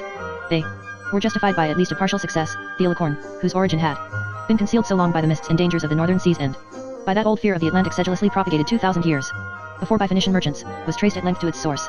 The method of this discovery and the effects of it upon commerce and medicine and scholarship, the coincidence of it with the dawn of modernity, the light it threw backward over the way we have come, these things, which make up perhaps the most interesting department of unicorn lore, are what we have left to consider. Near the end of an exceedingly dull history of Iceland I find a vivid passage relating how Arnhald, the first bishop of that country, was wrecked off the west coast of it in the year 1126, barely escaping with his life. There is a marsh on the mainland, the narrator tells us, near the spot where the shipwreck occurred, and this marsh was in his time still called the Pool of Corpses because of the many bodies of drowned sailors washed ashore there after the disaster. And there also were found, afterward, the teeth of whales, dentes balnearum, very precious, which had gone down with the ship and then had been thrown on shore by the motion of the waves. These teeth had runic letters written on them in an indelible red gum so that each sailor might know his own at the end of the voyage, for they had apparently been tossed into the hold helter-skelter as though intended merely for ballast. To one reader, at least, that passage is not merely vivid but thrilling, for these whales' teeth were indeed very precious.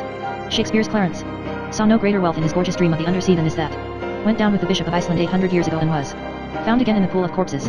The fact that each man had his name written on the teeth he owned shows that they were already valuable, but this was in 1126, their market value was to increase for 5 centuries until they were worth 10 times their weight in gold. The whales' teeth found in the Pool of Corpses were the true unicorn's horns of king's treasuries. How many cargoes such as this were brought safely to port in later years?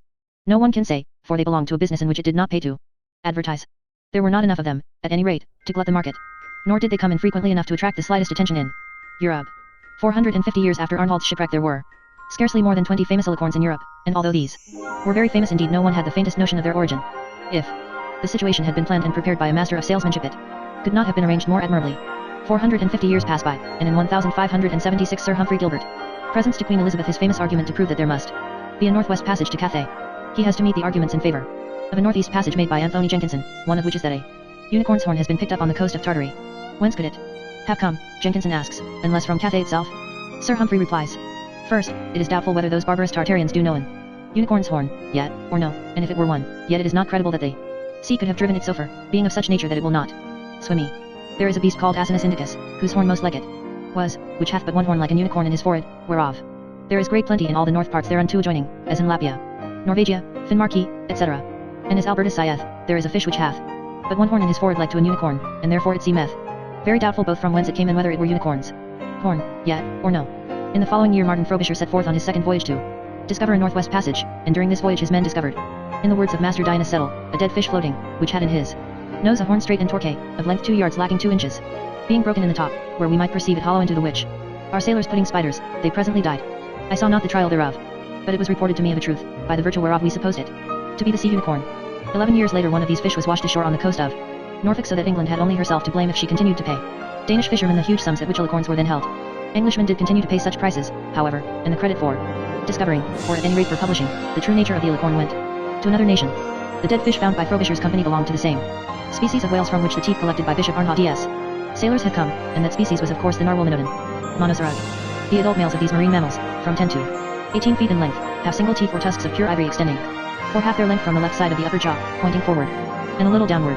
The fact that they are seldom seen south of Greenland explains the success of Scandinavian fishermen in keeping their lucrative secret for at least 5 centuries, even after these animals had been closely examined and described by scholars of Copenhagen and Amsterdam. Curious misapprehensions concerning them held on well into the 18th century. In particular, it took over 100 years to quell the belief that the narwhal's tusk was a horn and that it sprang from the middle of the forehead. A well-written and sensible book published in 1665, for example, makes this assertion: Cum la licorne de terra un corn offrant, set licorne de mer en avoir aussi un parfaitement bello devant de la test. Thus far, all is clear, but the reader is somewhat confused when he finds in the same chapter a good description of the actual narwhal.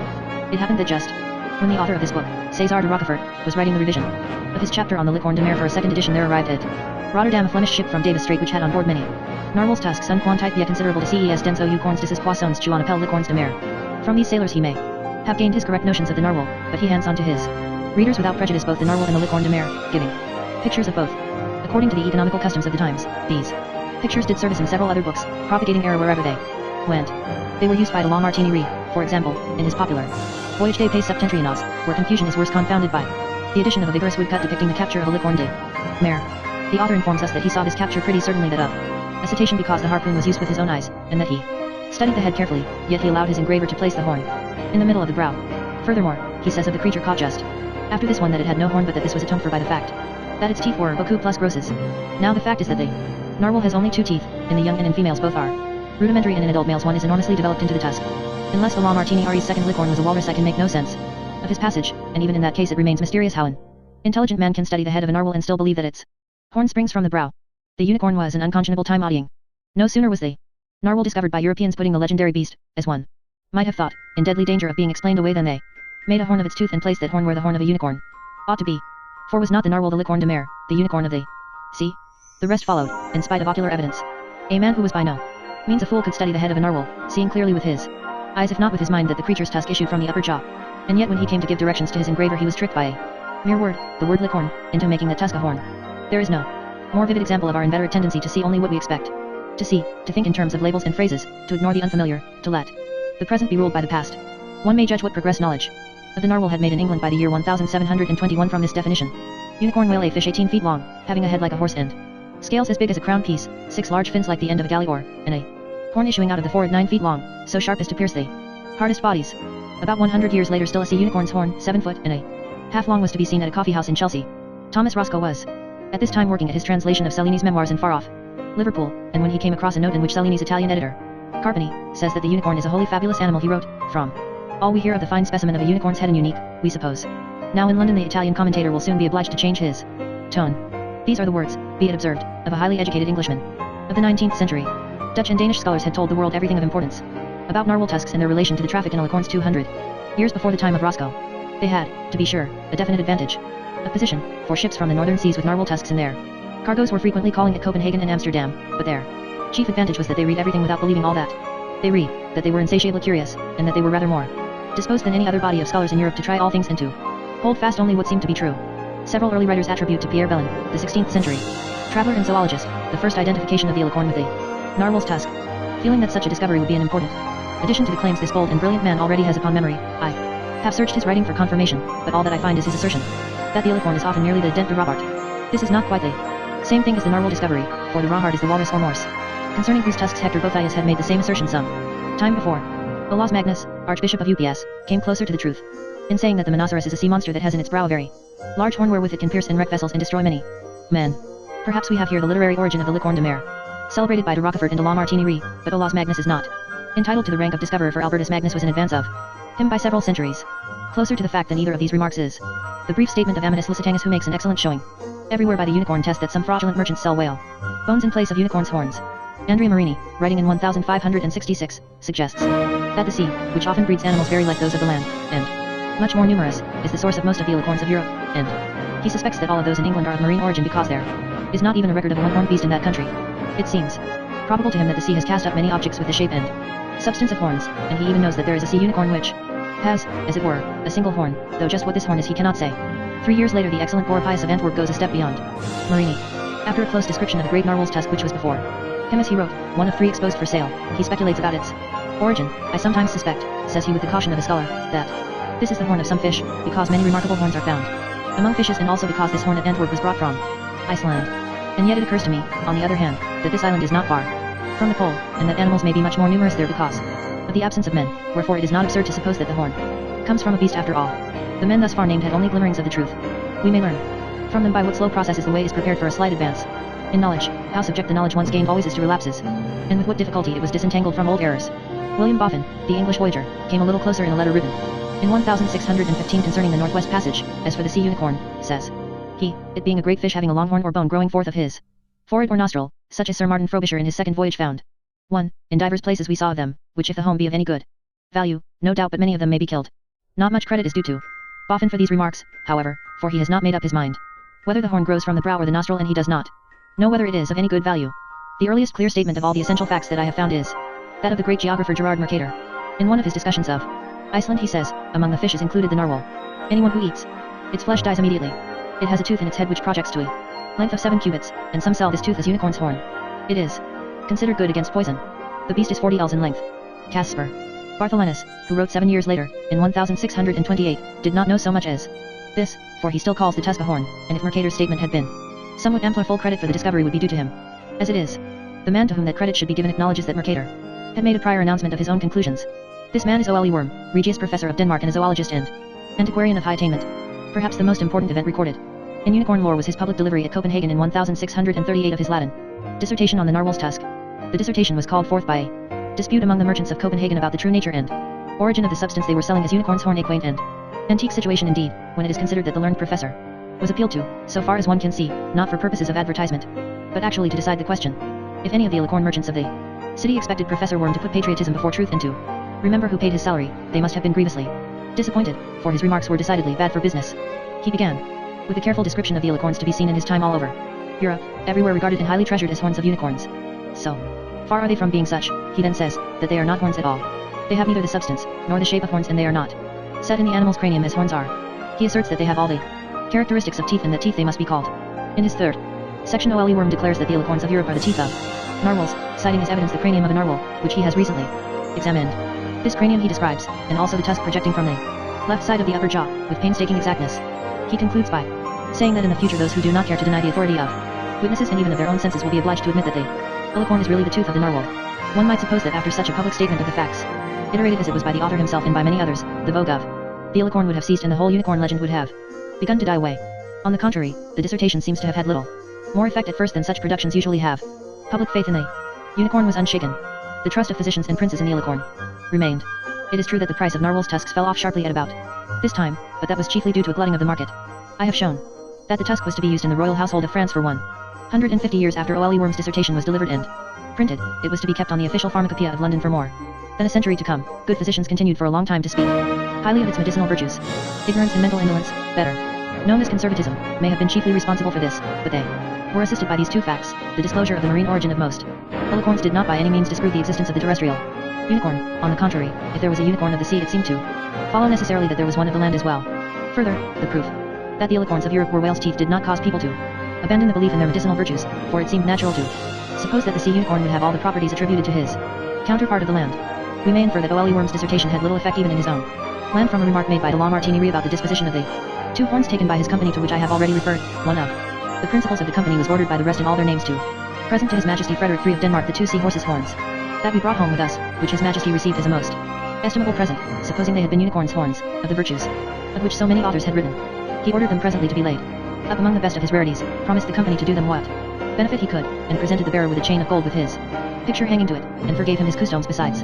One can only surmise, reluctantly, that Frederick III did not read all the works of his Regius Professor. The 2 horns presented on this occasion to the King of Denmark are heard of again in the travels of Dr. Edward Brown, son of Sir Thomas. 2. Such as these, he writes, the one 10 foot long, were presented not many years since to the King of Denmark, being taken near to Nova Zembla. But this Edward Brown is a scoffer, and his testimony is valuable chiefly as showing how plentiful alicorns became towards the end of the 17th century. He asserts that he has seen some full 15 feet long, some wreathed very thick, some not so much, and others plain, some largest and thickest at the end near the head, others are largest at some distance from the head, some very sharp at the end or point, and others blunt. My honored father Sir Thomas Brown had a very fair piece of one which was formerly among the Duke of Curland's rarities, but after that he was taken prisoner by Douglas it came into the hands of my uncle Colonel Hatcher, of whom my father had it. He also had a piece of this sort of unicorn's horn, burnt black, out of the Emperor of Russia's repository. I have seen a walking staff, a scepter, a scabbard for a sword, boxes, and other curiosities made out of this horn, but was never so fortunate as from experience to confirm its medical efficacy against poisons, although I have known it given several times and in great quantity. Mr. Charlton hath a good unicorn's horn. Sir Joseph Williamson gave one of them to the Royal Society. The Duke of Florence hath a fair one. The Duke of Saxony a strange one, and besides many others I saw 8 of them together upon one table in the Emperor's treasure, and I have one at present that for the neat wreathing and the elegant shape gives place to none. But of these unicorns' horns no man sure hath so great a collection as the King of Denmark, and his father had so many that he was able to spare a great number of them to build a magnificent throne out of unicorns' horns. This alicorn throne of Denmark was in its time one of the chief wonders of Europe, and if Edward Brown mentioned it to show how cheap the material had become he did not choose a good example. It was begun by Frederick III and was long used as the coronation chair, the legs and arms, and all the supporting pieces being made of alicorn.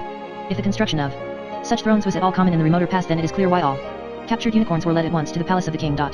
Christian V was crowned in this chair in 1671, and the officiating bishop remarked, history tells us of the great King Solomon that he built a throne of ivory and adorned it with pure gold, but your majesty is seated on a throne which, though like King Solomon's in the splendor of its materials and shape, is unparalleled in any kingdom. Whatever might be said of the learned professions, church and state had not abandoned the unicorn. The dissertation of O.L.E. Worm did not shake the faith of Europe, as I have said, in any serious degree. Belief in the medicinal value of narwhal tusk remained as strong as ever, and O.L.E. Worm, like Caspar Bartholinus, seems to have shared this belief himself. And after all this was a sensible attitude, for the substance remained the same that it had always been, although a few persons now called it by a new name and thought of it as coming from another part of the world. César de Rochefort, in the passage in which he speaks of the cargo of tusks just arrived at Amsterdam from the northern seas, remarks that they are certain to bring a great price because all the most celebrated physicians and apothecaries, having tested them in various ways, assert Chuels chas sent le venin, et Chuels ont touts les memes. Proprietas Chuana tribu communement de la corne de la licorne de terre. And this in 1665 was still approximately true. 11 years after that date appeared the curious monograph by Paul Ludwig Sachs, M.D., the main purposes of which are to show that the unicorn really exists, that its true name is narwhal, and that the narwhal's horn for Sachs rejects all theories about teeth has at least the alexipharmic if not the magic properties formerly attributed to the alicorn. So much he has himself proved by repeated scientific experiments, and he quotes in corroboration of his belief a dozen of the most prominent physicians of the time who used the horn in daily practice. Taking his point of view, one smiles with sympathy at his pious outburst by way of peroration. Therefore we cannot sufficiently adore and wonder at the marvelous goodness of God, who has brought forth for us things useful and beneficial to our health, not only from the bowels of the earth and from the mountain tops, but even from the abysses of the sea. In the sea the unicorn is found. Those precious objects which have long been kept like pearls in the treasuries of princes, and which our forefathers vainly sought among the wild forests and mountains of Africa and America, are now brought to us from the ocean waves. This miraculous and never enough to be praised horn forces us to cry out with the royal prophet, praise the Lord from the deep, ye whales in all abysses, yet, all creatures, praise the Lord. Hallelujah. The remarks of Pierre Pommet on this topic are considerably more restrained.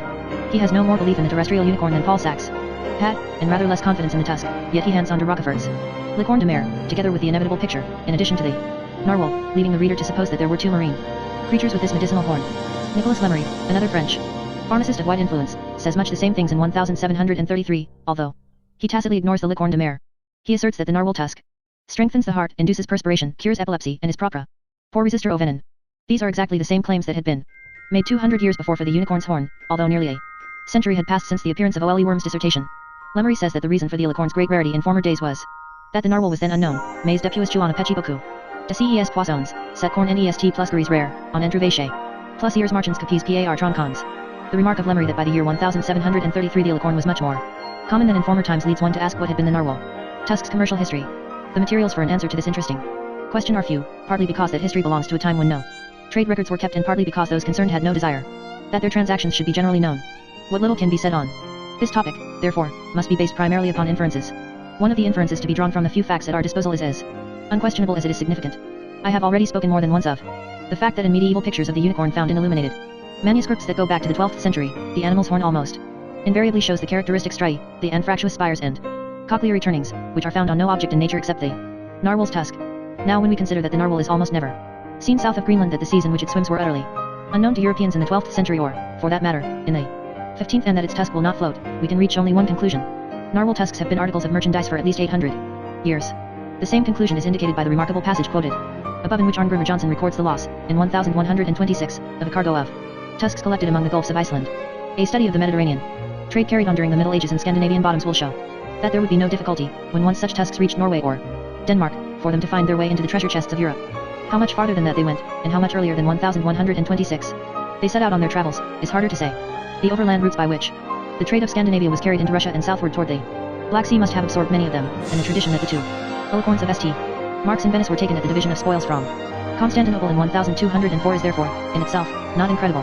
In Arabia they had apparently ousted the rhinoceros horn as early as the 14th century, for Alcuin says that the unicorn has one horn on his head, sharp at the point and thicker at the bottom, with raised striae outside and a hollow within.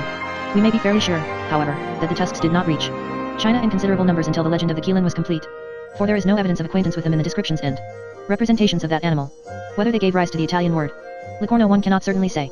One does not see how they could have had any dispersion whatever in Europe or Asia before the seas about Iceland became known at least to a few adventurers, and it is this fact, among others, that makes Elian's word XXXXX so tempting to the historic imagination. If we translate that word cautiously and conservatively by rings, as I have done, then it is fairly certain that Elian had in mind the horn of an antelope, but if we translate it by spirals-a sense in which it was used by Aristotle, with reference to snail shells, and also by Elian himself, then we must think of narwhal tusks as brought back from ultimate Thule in the 3rd century of the Christian era. One thing is perfectly evident regarding this traffic, it never amounted to a regular trade. So much is made clear by the great prices commanded by the tusks in the 16th century, after they had been known for at least 400 years. Even if we allow 50 per cent for the goldsmith's work upon the horn of Windsor or upon that for which Pope Julius III paid 90,000 scudi, it is clear that the tusks had enormous rarity value.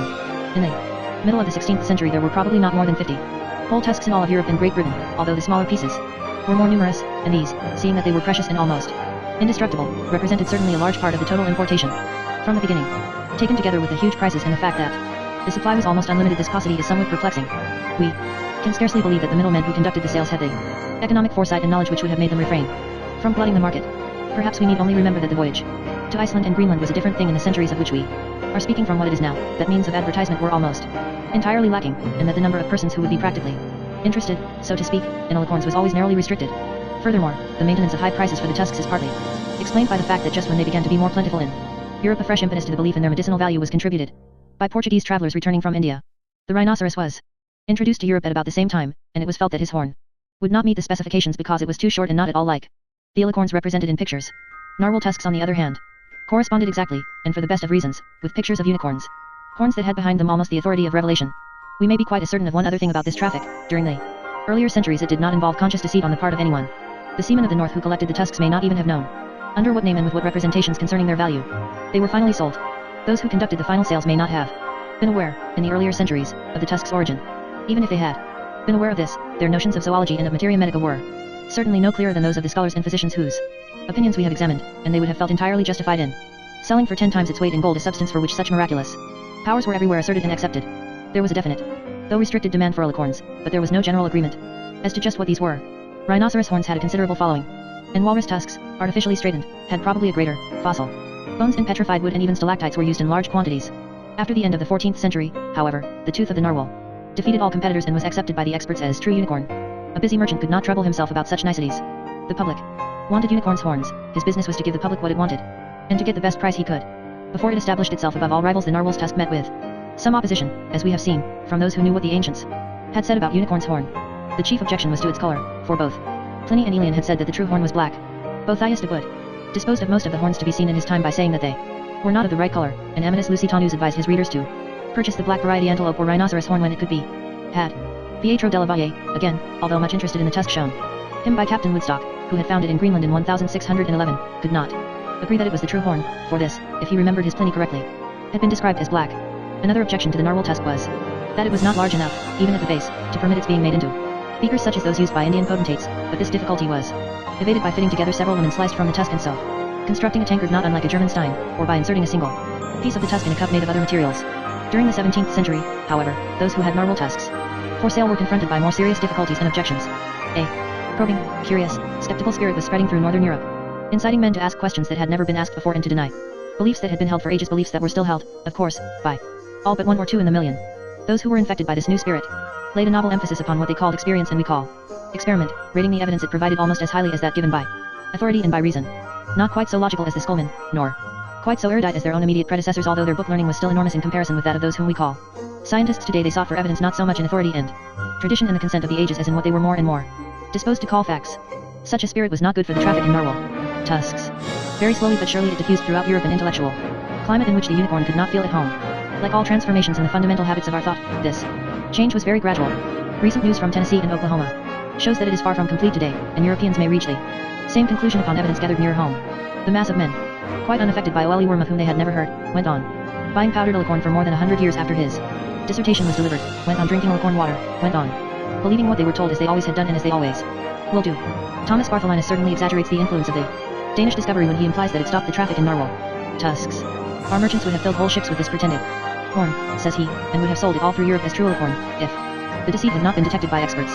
Thus it is that scholarship constantly tends to overestimate its own influence. The fact seems to be that if anything like whole cargoes of narwhal tusks had ever been brought to Europe, they must have been brought at about the time when Bartholinus was writing, and in Danish ships.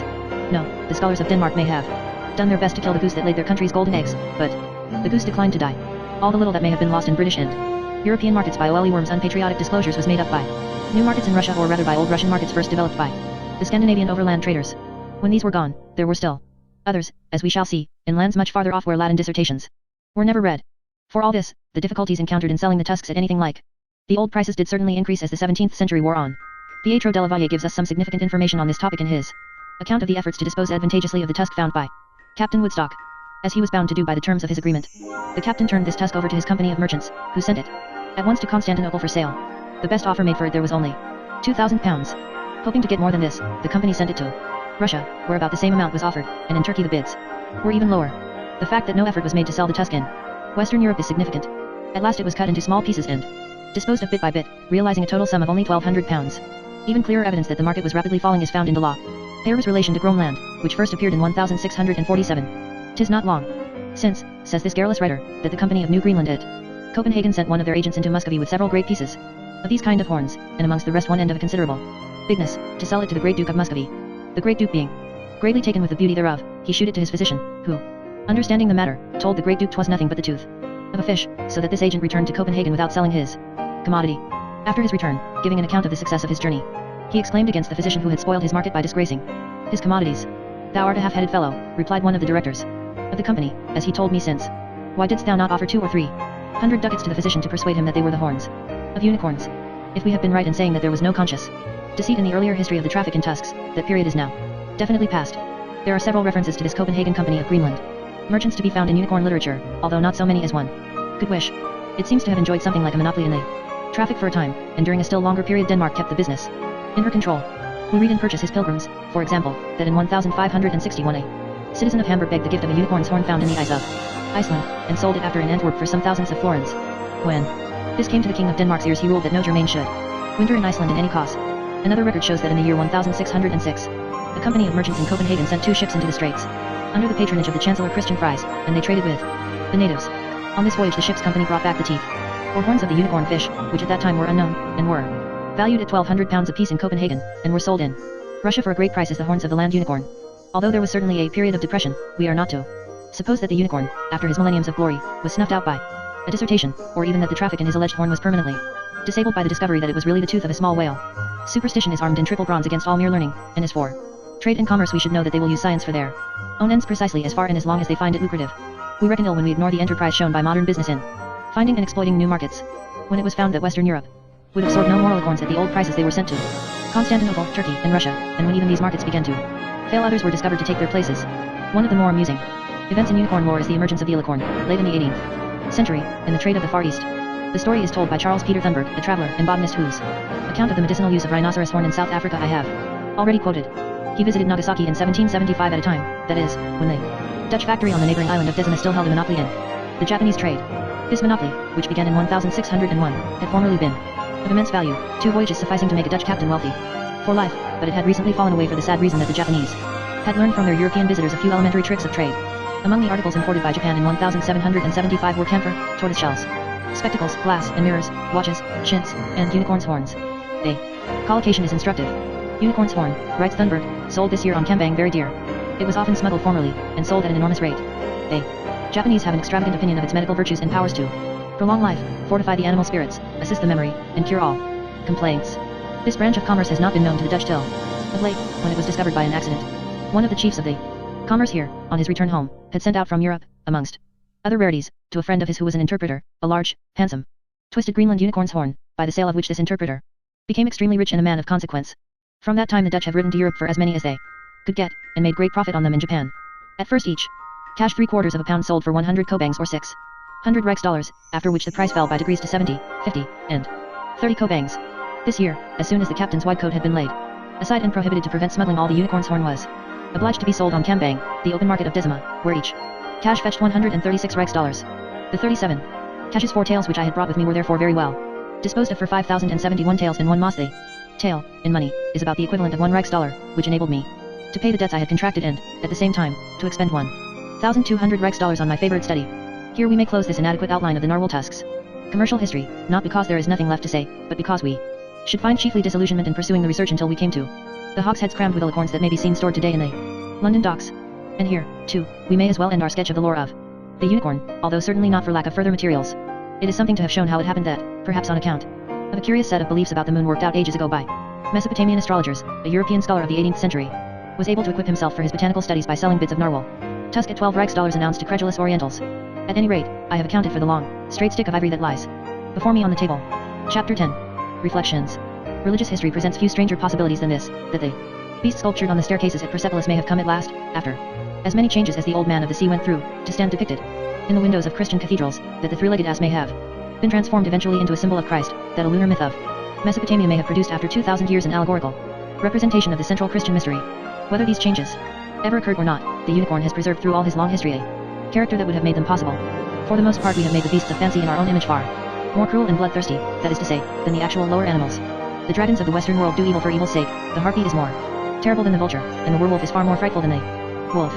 Almost the only beast that kills for the pure joy of killing is Western civilized man, and he has attributed his own peculiar trait to the creatures of his imagination. There are a few exceptions, however, to this rule, that our projection of ourselves is lower than the facts of nature, and the unicorn, noble, chaste, fierce yet beneficent, altruistic though solitary, strangely beautiful, is the clearest exception of all. The unicorn was not conceived in fear. Our early sense of nature's majesty and mystery is revealed in him. If he came from Ur of the Chaldees, where the moon was a friend to man, always contending against the demoniacal sun and the powers of darkness alike, his constant benevolence is more readily understood, but whatever may have been his first local habitation and whatever was his original name, this airy nothing was born and bred in the human mind. There are times when one takes hope and comfort in remembering the fact, too. Whoever has followed the development of a single department of knowledge, says Nietzsche, finds in its history a clue to the understanding of the oldest and commonest processes of all intellectual life. There one finds the premature hypotheses, the idle fictions, the absence of distrust, the lack of patience, and the good stupid will to believe. Our senses learn, late, and never fully learn, to be subtle, dependable, and cautious instruments of knowledge. The legend of the unicorn is so old, and it has been since its dim beginnings so close to human hearts and bosoms that it illustrates vividly Augusta Comte's 3 stages of intellectual progress, the theological, the metaphysical, and the positivistic. Tracing it through the centuries, we have seen it remodeled again and again by the changing zeitgeist, or adjusting itself anew to the time climates into which it has strayed. The historian of thought might find this legend, indeed, a serviceable thread upon which to arrange his generalizations, and it would save him from Comte's error, and ours, of supposing that the successive stages of human thought are stages of progress in the sense of amelioration. We do not think better about the unicorn than the men who made the myth of the three-legged ass. We think differently. Although the conception of the unicorn does us credit, the total history of the animal's legend does not flatter our modern pride. In his beginnings, wherever and whatever they may have been, the unicorn was a symbol of beneficent power inhabiting the poetic imagination. The symbol expanded into myth, and this myth was debased into fable. The unicorn next became an exemplum of moral virtues, then an actual animal, then a thaumaturge, then a medicine, then an article of merchandise, then an idle dream, and, last stage of all, an object of antiquarian research. Relics of the earlier stages are discoverable in the later, but what is most apparent is the steady intrusion of fact upon fancy and the invasion of what was once a sanctuary by the positivistic temper. We are accustomed to regard the growth of this temper as unqualified gain, and it has indeed brought us many advantages that no sensible man or woman would forego, but it has not been good for unicorns or for the many holy and beautiful things that unicorns may be taken to represent. There are some quite sober moods in which one may sum up all the unquestionable advantages of modernity and calmly decide that he would rather be a pig and suckled in a creed outworn or, for that matter, a Christian of the ages when that name still connoted a rich and sufficient and poetic faith.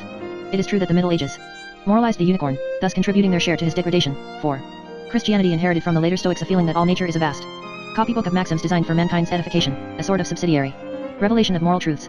2,000 years have not quite rid us of that error. Wordsworth did not escape it, and even Emerson revealed his clerical upbringing by the NAVE assertion that nature is ancillary to man. It was indeed a pathetic fallacy, but there are moods in which one would rather believe in even an emasculated and homiletic unicorn than in none at all. It is not that the men of the Middle Ages who believed in the unicorn were less intelligent than we, their intelligence was trained in a different direction. A modern scientist might make the same havoc among the scientific beliefs of the Skullman that the Connecticut Yankee made in King Arthur's court, but it would by no means follow that he had a better mind than that of Duns Scotus or Thomas Aquinas, any more than it follows that Mark Twain's low-bred Yankee is superior to the champions of chivalry. We care for facts, and are comparatively careless about ultimate meanings. The Middle Ages were regardful of meanings and careless about facts. The Middle Ages saw the spiritual and physical worlds as two aspects of one thing, a view made easier by the revival of the Platonic doctrine of microcosm and macrocosm. We feel confident, although another century of scientific thought may convince us of error, that this view is hostile to the interests of science, but we should not be quite so sure that it is hostile to the interests of men and women. By depriving objects of their share in the spiritual life of man, says Mr. Aldous Huxley, by leaving to them only such characteristics as can be measured, physicists of the 17th and 18th centuries made possible the advance of modern science. World, regarded from the introvert's point of view, a subjectivized world, is unamenable to science. It may be picturesque and agreeable, but it is not a world for physicists and mathematicians. Probably not, although this does not seem a serious objection to such a world, and one hopes that we have not yet fallen so low as to test the worth of this world, and that by asking whether it has been made safe for mathematicians and physicists, quite as reasonably any might demand assurance that a given world is safe for unicorns. But it is to Mr. Huxley's closing remark on this topic that I should like to call special attention. The scientific theories of the Middle Ages were fruitless theories. Of course, they were that in the sense that further scientific theories could seldom be deduced from them, yet there are other things to be asked about a theory than whether it is prolific of corollaries and consequences after its own image. We may ask, for example, how it is related to the total complex of human hopes and fears, and if, like the theories of the physicist and the mathematician, it has been carefully disassociated from these, then its fruit, however abundant, will be to us like Dead Sea apples and will furnish forth a Barmecide feast. The scientific theories of the Middle Ages were not like this. They were framed, unconsciously, with human values always foremost in thought. When we have begun to correct our own extreme tendency in the opposite direction, we can afford to be severe with them for this, but in the meantime we do well to remember that there are two laws discrete, not reconciled dash. Law for man, and law for a thing. The last builds town and fleet, but it runs wild, and doth the man unking. 3. Is there no choice possible, then, except that between a docile and unquestioning acceptance of authority on the one hand and a world of physicists and mathematicians on the other? Because O.L.E. Worm has demonstrated that alicorns are really the teeth of whales, must we abandon the unicorn altogether? I do not see the necessity. The higher and the enduring values of a belief, the faiths that we call religious, provide the best examples, do not depend at all upon its congruity with actual fact, but upon its sway over the human heart and mind. They are grounded not upon fact, but upon what even we may perhaps still call the truth. The question of historicity and actuality with regard to gods and unicorns is a relatively trifling matter which may be left to antiquarians and biologists, for both the god and the unicorn had a business to perform greater than any mere existence in the flesh could explain or provide a basis for. We wrong ourselves when we insist that if they cannot make good their flesh and blood actuality on our level, we will have none of them. The unicorn came to stand for Christ, and for that reason, if for no other, we can scarcely avoid passing in thought from the symbol to the symbolized. Here are two great and beautiful legends, to say no more than that, neither of which could have lived so long in the world if it had not contained a truth far higher than any historic or zoological fact could help us to understand. But legends and truths of this kind are in grave danger in a world increasingly adjusted to the requirements of physicists and mathematicians. There is question whether they can hold out against our tendency to accept no truths except those the senses seem to warrant, which is to say, no truths whatever, but only facts. The legend of the unicorn was assailed 3 centuries ago on the side of fact, and it gradually withered because there was no longer any sufficient capacity for a faith unsustained by the senses. That attack could never have been made if the unicorn had not first been dragged from the fastnesses of the imagination to take his chances in the mob of animals whose only claim upon our attention is that they happen to exist. 3 centuries from now, if we continue to make the question of fact decisive where it should have least weight, the legend of Christ may be as outworn as that of the beast that was once his appropriate symbol. For the decline of the unicorn began with the affirmation that the animal must exist in nature, and just so, as Matthew Arnold saw with painful clearness, religion is declining because it has based its claim upon fact, or supposed fact, which is now crumbling. Our best hope seems to lie in the faith expressed by Arnold himself that in the years coming on poetry will be an ever sure and sure stay.